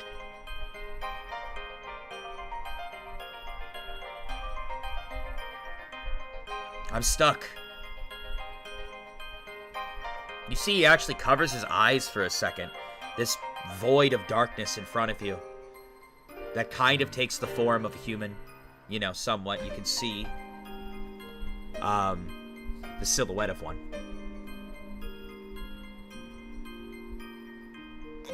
I'm stuck. The elders watch my every move, and I'm sure they can hear me now. And I have no problem if they do. They were not very pleased with losing their power within the game. This is all for show. The elders, they're pulling almost all the strings at all times. They were the ones that seen that my wife died. They were the ones that made that happen. And I tried to remain strong in that moment. I didn't want my children to be scared or to be worried. They were just entering into this whole new world.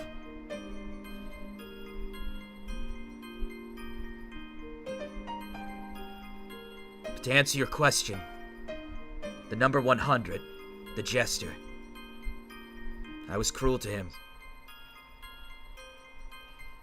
When we started the spiritual testing,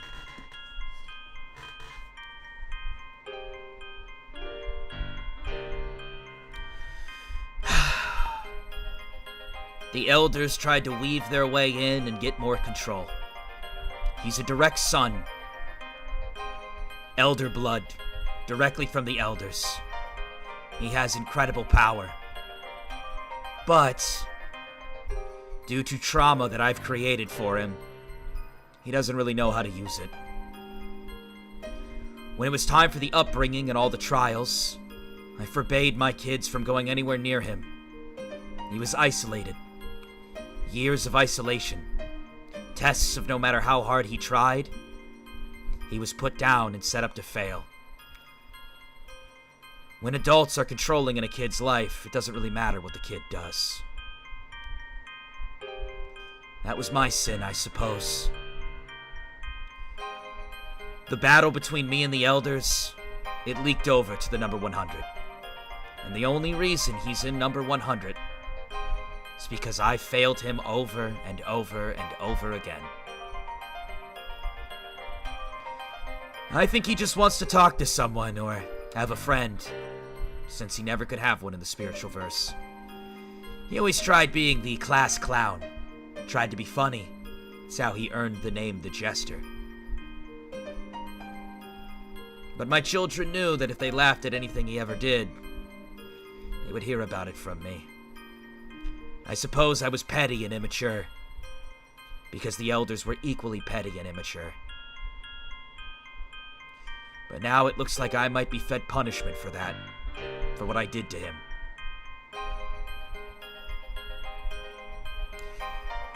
If he makes the top 16, the elders will kill me, as per part of the deal. And I will be dead, and I will not be going back to any verse. The elders will oversee the rest of the game, and will handle the top 16 proceedings. What if I could save both of you? I don't imagine a way you could do that, since the contract has already been in place, and the elders are watching. Then tell me, what would you rather me do? Save you or save the 100? You see he looks up. I feel horrible for what I did. That kid got caught up in a mess that he didn't deserve. I was just so worried about the elders taking control again. If it comes down to it, I'm content if I die. And the number 100 gets a spot in the top 16. I will say I'm biased, and I hope one of my own children can pull it out. But I've made that one suffer enough. If he makes top 16, he's earned it, and I'll accept my punishment and perish.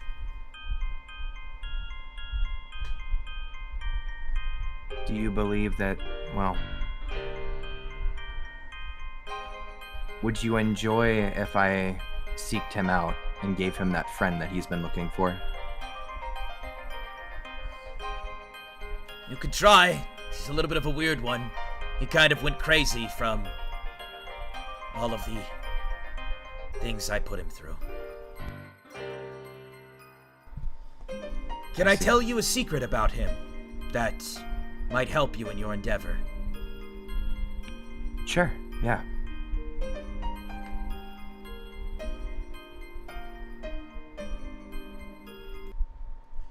Don't ever tell him this. And I believe the number 1 is the only other individual who knows about this. When you meet the number 100, it will seem like there are 2 individuals there. I don't know if you've really gotten to interact with him much. I'll be honest, I've been trying to ignore a lot of the scenery lately that isn't strictly fighting. But it will seem like there are 2 people within the body of the number 100. That's not correct. One spirit had possessed a dead man. He was able to do this because he's different. He's an elder. He's an elder's son. The spirit was so lonely, he created a split personality without even realizing it, so that he could have someone to talk to. If that's the case, follow-up question. We've been told throughout the game that you can only have one spirit. If that spirit is put, let's say, put onto my hand, would that be the only time that 2 spirits could be allowed? The human vessel simply could not hold the capacity of 2 spirits at once. The chameleon was the only individual who was able to copy. What about someone 100% compatible with Riva?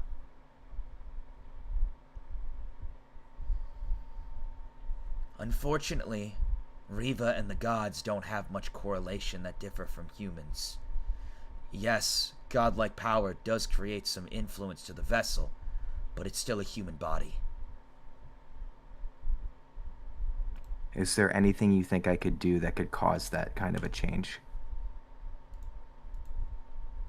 At that moment, you see blue and red start to smoke up in the area. Additionally, I want to thank Ty for the sub. Appreciate it. Sorry we have alerts off right now. As you ask this, the room fills with red smoke. You see a giant eyeball appear. It blinks for a second and looks at both of you.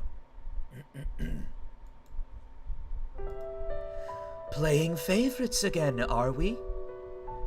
Spirit King, you've been so immature. It's time to get back to work. It's time to get back to running the game. Hold on 1 second. I asked for one more question. Let me ask the one I initially intended to ask, and I'd be happy to leave. You are but a human. I know you're not talking to an elder spirit like that. I'm talking to the game master of a game who made a rule that I'm following. Yes, but he won't be the game master very long. He needs to get back to work. I'm talking about you when I say game master. You feel the eyeball start to exert an intense energy towards you. I don't like how you speak, and I don't like the energy you put out. Go back to playing the game like the puppet you are. Well, I have to ask on the complexity of a rule. because it will determine how everything goes going forward from here. Then ask it, but I will be present for it. I would like all players to be deafened. All players, deafen.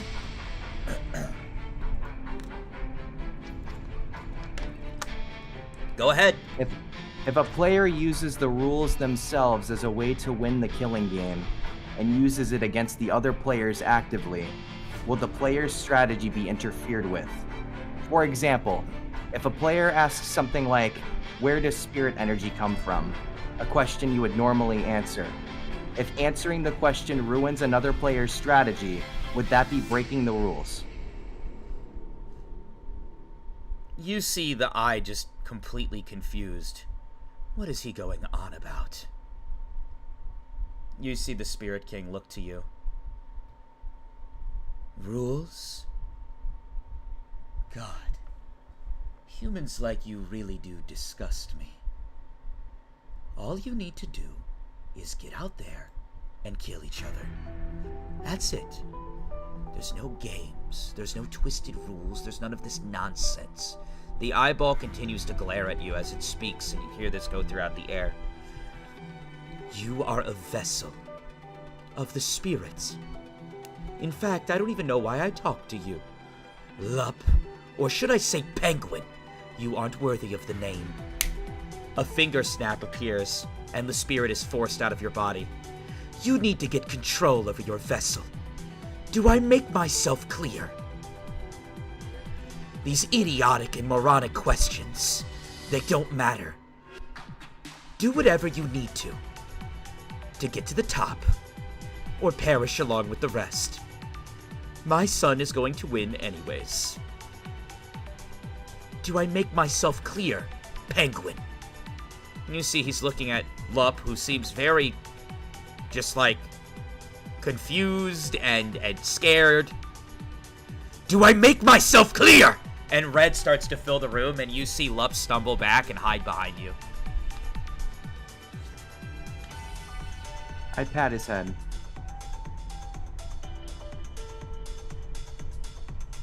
Take your moronic questions elsewhere.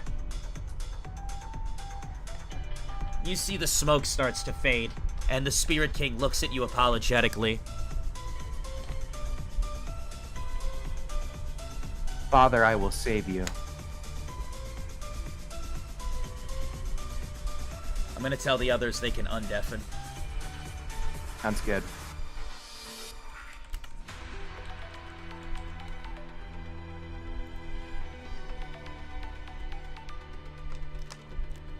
Almost as if, like, no time has passed. The bee has landed. You guys find yourself on a rooftop in the city.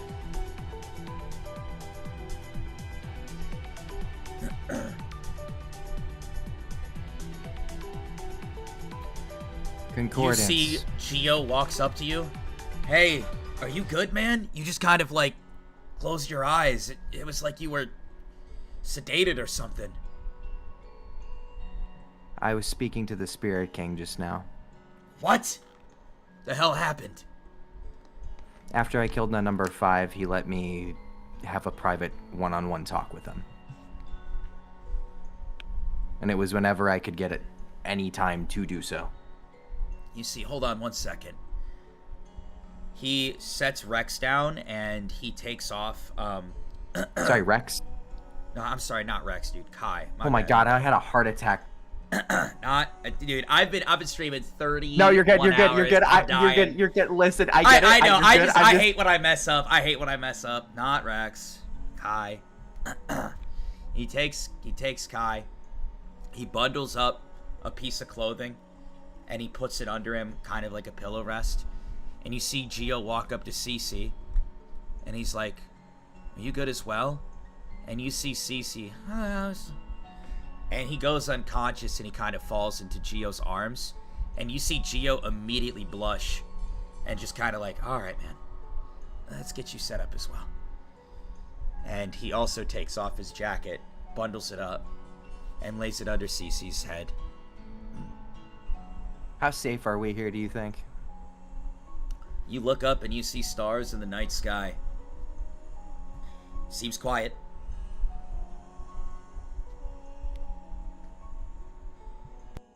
Noted. Gio, I need to be very transparent with you.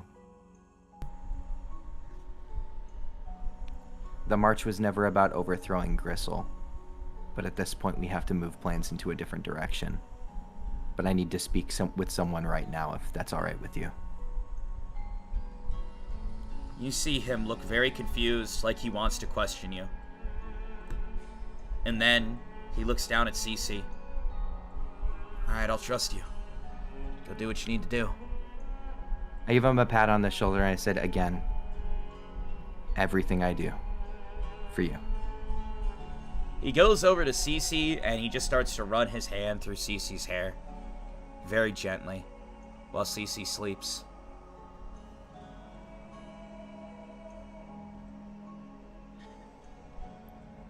I look at my device whenever you're ready.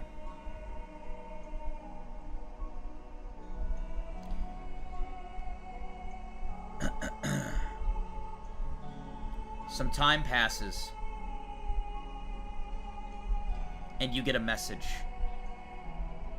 I'm going to DM that message to you.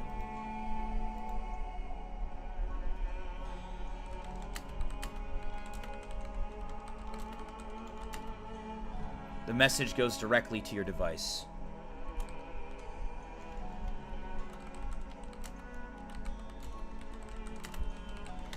The message has been sent.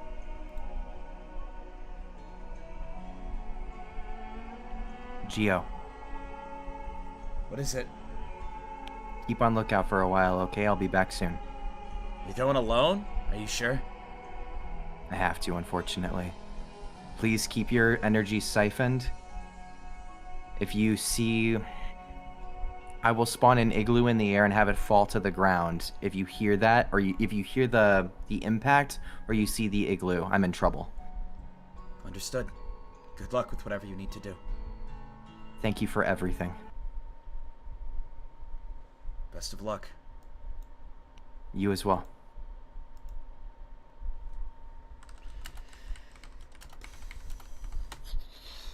Alright. Where are you heading? Head to the front gate. I want to take back alleys, though. I don't want to do anything that makes me stand out. Roll a 20-sided.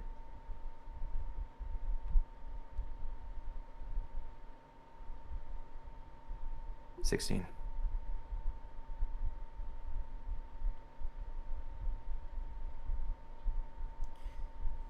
You all, the viewers, see Mitchell take various back alleys, and he walks up to the main gate. You walk out the main gate, guards are not there, they're looking into other stuff. Just expressing what you guys see. As soon as you walk up to the main gate, you get a little doo-doo-doo on your device. It says, click link, and there's a link there. I click it. As soon as you do, you see a flash of light.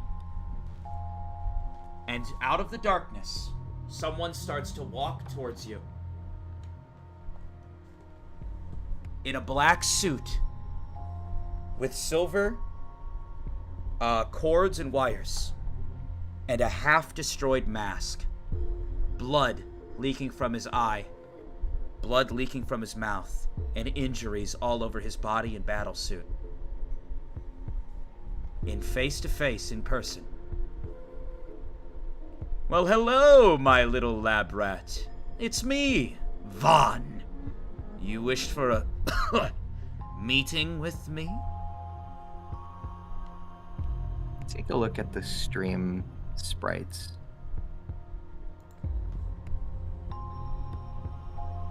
It's really good to see you, Vaughn. You've been wanting to contact me for a while now. I've been through quite a lot. It's been a very mediocre day. So I don't have a lot of time. No worries. I wanted to talk to you about some things, and then pitch something of interest to you. You see Vaughn just kind of stare at you. Of course! Go ahead. I must ask a question first, though. Shades mentioned this at the Oasis. Who is Alice? I have to do a roll.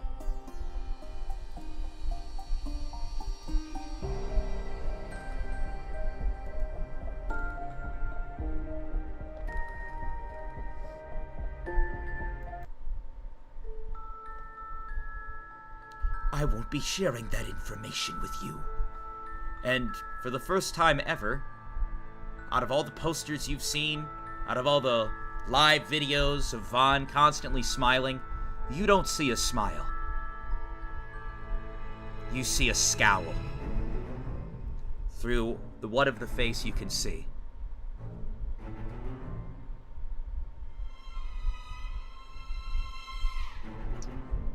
Not responding quite yet. 1 second.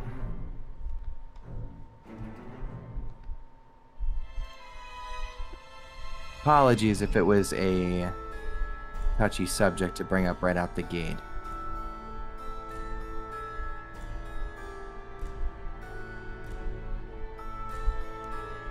It's mainly what I'm doing right now. I'm just apologizing very quickly.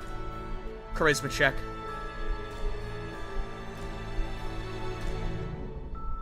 $13. What's your charisma? You so right. Meets. Meaning your charisma's a 13? Yeah, sorry, it was that's a term that me and my party use. Okay. Noted. As I've said, I've had a very, very long and irritating day. I'm sorry if I'm not my jolly self. Let's start over. That's okay. Don't worry about it. Trust me, I've had a fucking shitty day as well. But something I've been very much looking forward to is finally getting to talk to you. I assume that Safe has already told you about the killing game at this point. Safe Leptail. So you were able to pick up that he left your little party to come with me? After you directly talked to him with our confrontation with Shades and then he disappeared, I figured that the only reason that he would have is if someone was listening in. Deductive reasoning said it was you.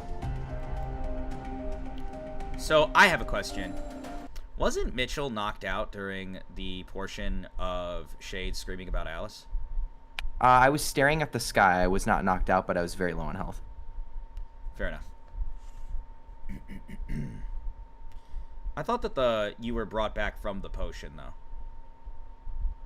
The potion saved me, but I was still, like, alive. Okay.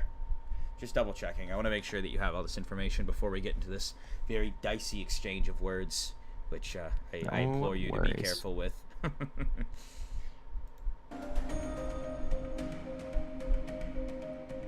I'm gonna be honest. The one known as Safe Leptail, he's no longer with me. He's out pursuing the greatness of humanity.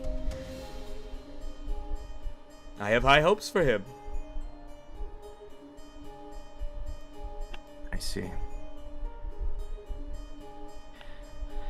Well, in that case,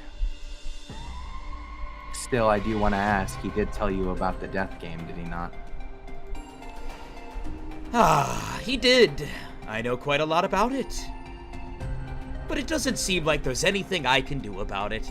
Aw, dang. What if I told you there was something you could do? Well, I'd say all of my devices have been destroyed as of today, and I'm back at square one. But I suppose I'd be willing to listen.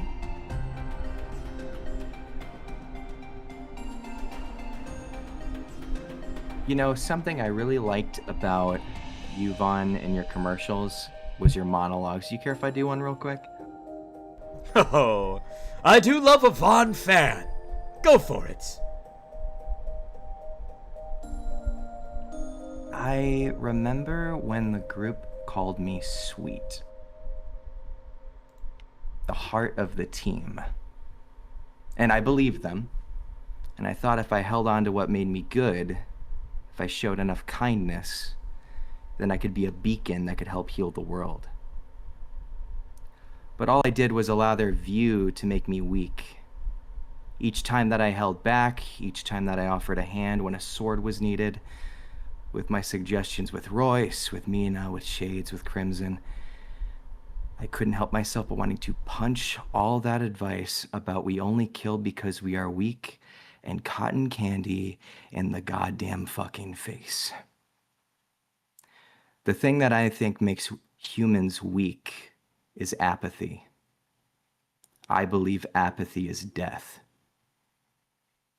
Each time I followed one of Safe's lessons and I allowed myself to be the young naive fool whose obligation was to make everyone smile like a fucking dog, I felt myself wither away. I was a fool to give them my strength, and what the fuck did we get from it? Nothing. We watched the injustices of Crimson, the rot of Gristle, the decay of a nation, and they all just fucking stood there.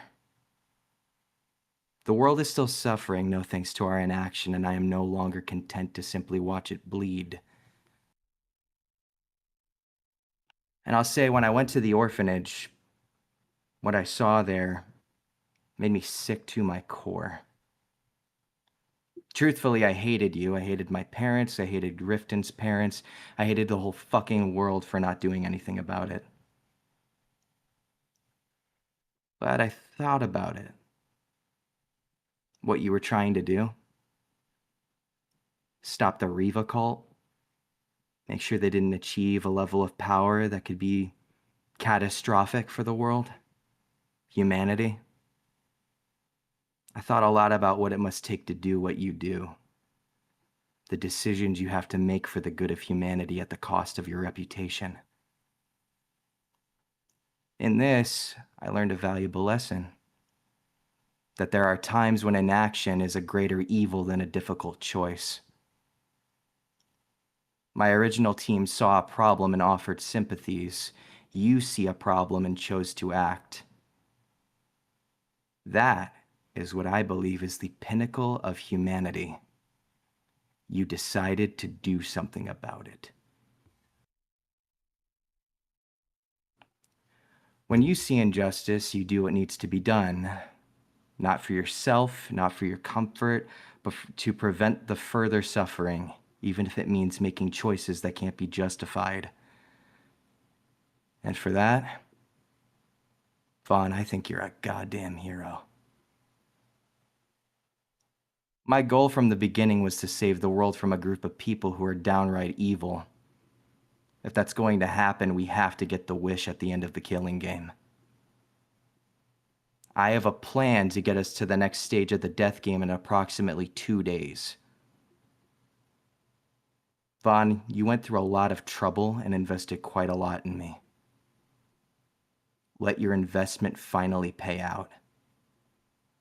Put your faith in me to save humanity.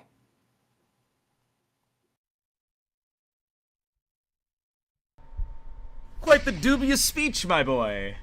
And you would be correct. I believe that moving forward with action is always the correct thing to do. Unfortunately, humans' greatest weakness is inaction, uncertainty, the ability to not make decisive decisions that allow them to tap into their potential. And I'm so happy to see you come around and tap into your potential that I helped pave the path for. But you give me too much credit.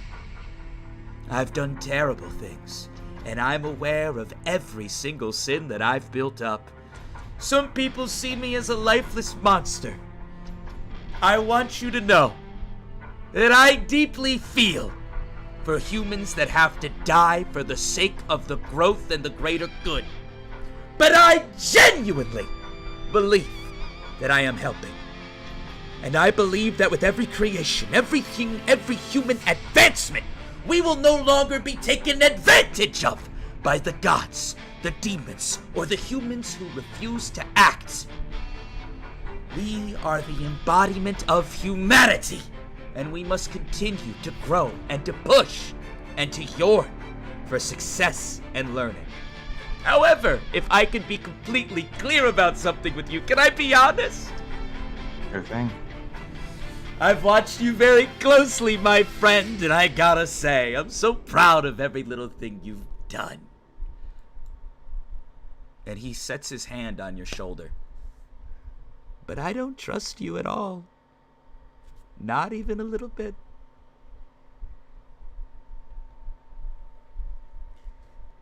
You're welcome to do what you'd like, and I'll gladly hear you out. However, I know majority of the pieces on the board would like to take me out. It's no secret. I knew it with Safe, and it's probably the same with you. But that's okay. If you see Safe Leptail again, if you see Kotal again, let them know that that's fine. You see, What if we could take it? it? What if we could take out all the pieces at once?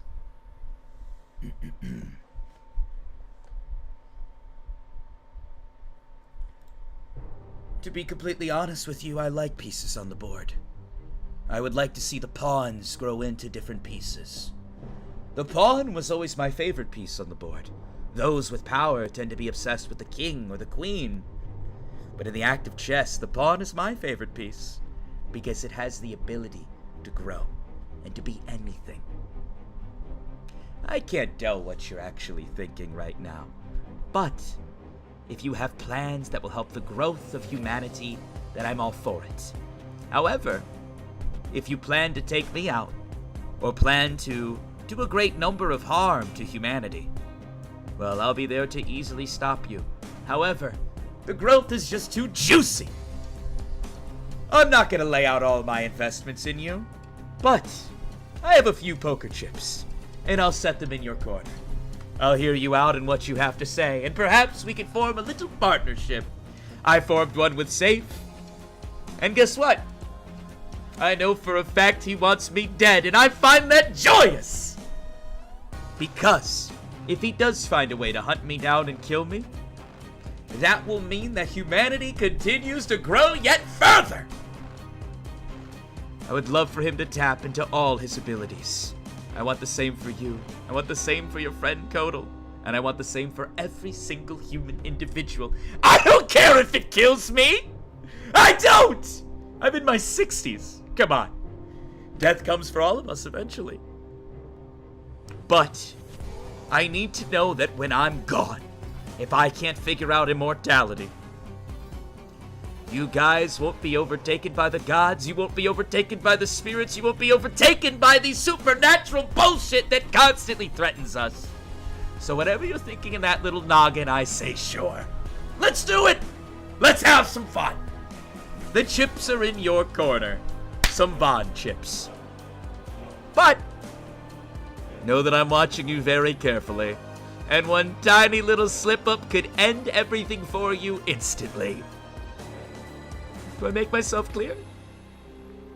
Absolutely. Well, I think this was a very nice conversation. It put me in a better mood. I'm excited. I have a lot of rebuilding to do, so do you mind if I head back? We'll be in touch. I'd like to tell you at least one more thing I'm thinking in terms of a plan. Of course. I'm all ears. How would you feel about me being in a scenario with Safe doing whatever he's doing right now, and me out there committing acts that have you put me in the top 1 most wanted? You would like to become the #1 most wanted? Yes, but I'd have to earn it first. Of course. I'd be happy to help that. In fact, you'd be doing me a favor that Safe Leptail failed to do. You see, he holds out a hologram, and it shows a picture of the Scythe guy. The very one that you met before, back when you did your prayer. If you need tools to defeat him, I would love nothing more than to help you. And we can say along the way that you are now the biggest danger this world has ever seen. You could take the top slot while doing me a favor. What if we eliminated him with the plan I already have in motion for the top 16? And what would that be? Well, I need a couple of things from you specifically, which is why I wanted to have this conversation with you. I will say a lot of my things are kind of damaged right now, but I suppose you can request something. It's things I definitely think you have access to. Go on. I need access to all of your media channels and the ability to make a worldwide broadcast. I need you to announce this as a hack and announce that I'm the one infiltrating it. Eventually, when you get your servers back, of course, quote unquote. Then, I need you to place me in the City of Rain. Well, actually, beforehand, I need you to place me in the City of Rain. And when I'm done there, use the evidence there, the evidence of me summoning the demon into Vaughn City, the freezing of the bar, the murder of Royce, and then everything I'm going to do after that to mark me as a terrorist and announce me as the #1 most wanted.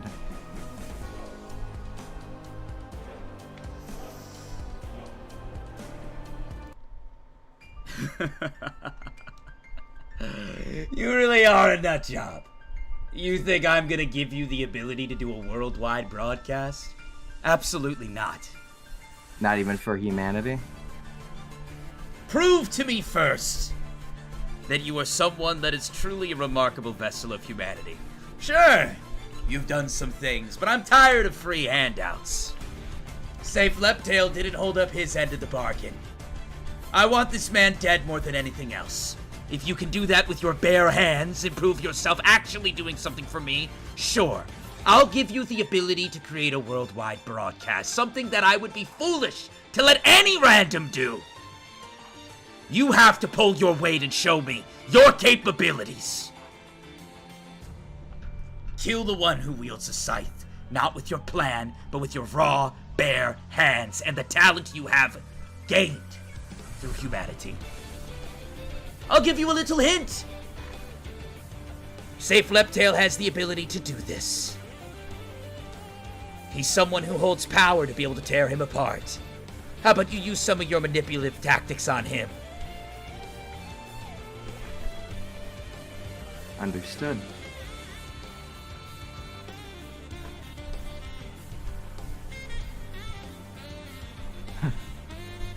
It's kind of exciting, actually.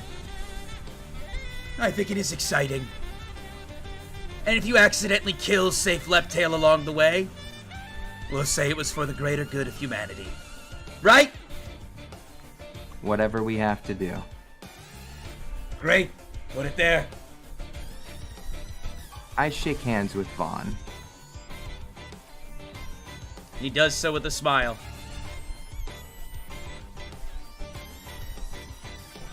He starts to leave. Do you have anything else you'd like to say to him?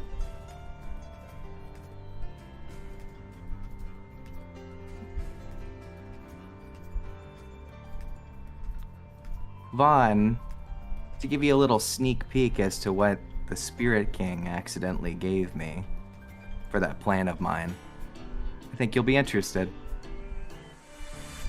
I want to let you know, you said that the worst thing a human can do is do nothing, correct? Inaction? That's right. Don't think you'll be the only one making moves. I'm not like the others around you. If you fall behind me, you'll get swept up in my own plans. Do I make myself clear? Absolutely. Great! For humanity, then! I can't wait for what's to come. He starts to leave. I do so as well.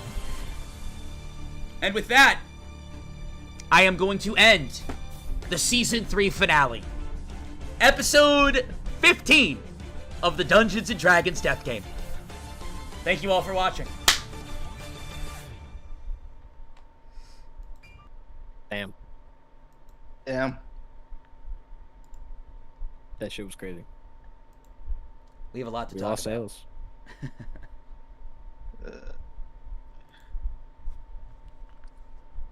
We lost Salus.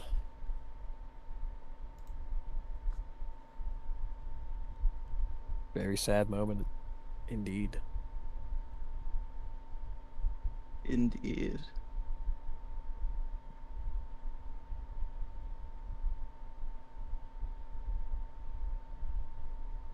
You also shit your pants. Yeah. Yeah. Yeah. Yeah. Uh-huh. Chat, what did you think Thank of the you session? for that joyous reminder. Anytime, bro. What'd you think of the session, chat? Talk to me. Can't wait for the group therapy session in the Discord. I hope I did a good job. I feel like I was dying all the way through this. I hope you guys had fun, too. I really do. You know, I do want to thank you all again for 1,261 subs. I believe September is, like, officially coming to an end. I'm going to rock out in the last few days, of course, try to go live. But, bro, I am dead. I am fucking exhausted. We're going on to a 32-hour stream. I'm super grateful to everyone who's hung out with us the last 30 hours, and I'm probably never doing this again, at least not anytime soon, at least while D&D's going. It is a nightmare going all day, getting a little bit of sleep, trying to kind of gather myself before the D&D session and not get, like, preparation to practice beforehand. I'm glad you guys still had fun. But yeah, I'm died. I'm dead. I'm died dead. I am going to end here in a few moments. And I will probably meet you guys in the Discord. I know that I'm going to be talking to the boys here afterwards. And, yeah, we'll get that squared away.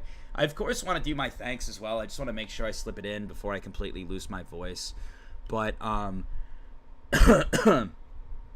doesn't September end on the 30th? Yes, it does. I just kind of figured we're kind of at the finish line here, and you know, this was the way that I personally was wrapping up September. This was kind of like my big final boom. You know what I mean? This is like my last class act, and I think it was a great stream. You guys are still getting the Weeby collab. You know, she's been having internet issues. That'll happen sometimes next week. I gotta message her. Now that I'm gonna have some free time once I end the stream, I'll be able to send my messages, get everything figured out. But I just hope you guys had fun. You know, I really do put my all into this shit, and I'm just glad you're here for it. I'm hoping that you're having a great time with the session. I'm thankful for everyone who stuck with us, and yeah, I'm thankful to the cast as well who pulled up. I'm really grateful that Dakota kind of stepped in and talked to you guys a little bit earlier. I got to walk away. I got to do some planning for D&D, practice some shit, get some food.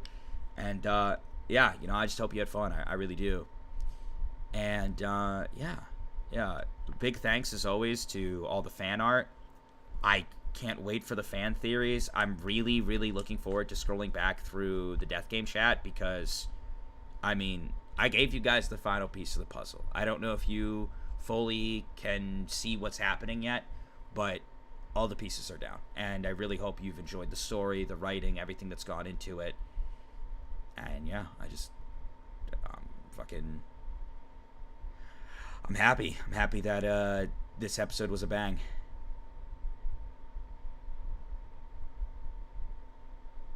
Yeah, this was insane. Very good. The side puzzle? Yeah, the side puzzle should be completed. You have, like, all the information. You have all the information. With that final Reva conversation, you have all the info. It really sucks that that's the thing that I missed. I mean, Mitchell, Salis, Safe, do you guys know, or did I do a bad job explaining it? Which part? Sorry. The final piece of, like, the Psy situation, what happened, why you guys are here. Oh, yeah, no, Yeah. it sounded like it made sense, yeah. Yeah. I understand it. Yeah, I think Nako's exact words were, I understand it now. Yeah. What'd you guys think of the Crimson backstory? Sad as That was fuck. good. Poor Crimson. Sad as fuck, it was good. And sad as fuck. Yeah, I don't know how much more plot twists and turns are going to be revealed moving forward. But yeah, a good chunk of the story is out now. We'll leave it up to the theorists to finally piece everything together. You have, like, all the info, and now it's just like The game's winding down. We're reaching the home stretch. Season 4 is going to be a hell of a thing. I am very, very shook that I am essentially dueling Numa to the death. Dueling Numa to the death. Well, you have lots of time to plan. I think we're going to I think it's take called off. I think it's called getting butchered. Yeah. I think we're going to take off next week. It'll give me time to plan for season 4. And this is mainly if you guys are cool with it. Are you guys cool with giving them the peak collab in character in the Discord? Yeah, we can do that. I know someone was asking too about if there's like an art contest. I don't have anything planned at this time. Obviously, I've been like super busy. I'll look into it. Normally, we take longer breaks. I plan to only take 1 weekend off and then go right into season 4. I'll potentially look into it. I'll see who's interested, you know. I know that Death Game Chat's a little bit more inactive these days, which isn't like a bad thing, but you know, there's still a lot of passion about it, but I don't know how many people are going to be inclined to like draw art, so I'll get like a show of hands and we'll see what's up. Does that sound good? Yeah. All right. I am going to end stream. I feel like I'm going to fall over and perish. The VOD will be available on YouTube, so you guys can watch it there. And yeah, I'm going to talk to these guys, and if I see you guys in Discord VC later on tonight, I might roll on through, get your opinions on the session. I'll be looking back, scrolling through Death Game Chat, seeing your reactions. I hope you guys had a lot of fun with the 30-plus hour stream, and I'll try to be back again tomorrow if I'm feeling up for it. I haven't eaten in a while, so first thing I'm going to do is I'm going to go to the bathroom, and I'm going to drive to a restaurant. I'm going to get myself some spaghetti, and yeah, because I need that shit. And then after that, I'll be talking in call with probably these guys, and then maybe you guys if I see you there. All right, thank you so much, everyone who supported the 30-hour stream. I hope you guys have had a great time. I appreciate you. I'm glad we got to end on D&D. I hope you had some fun, but I'm ending it here. Have a good night, everyone, okay? Bye. Thank you so much for September. Thank you for everything up to this point. Take care of yourselves. Be safe. You guys are freaking awesome. Thank you for supporting me and my content. And, yeah, spread the word. The death game's crazy. We're taking some weeks off. Now's the time for people to catch up. All right, peace, everyone. Have a good night. Bye. Bye, guys. See ya. See ya.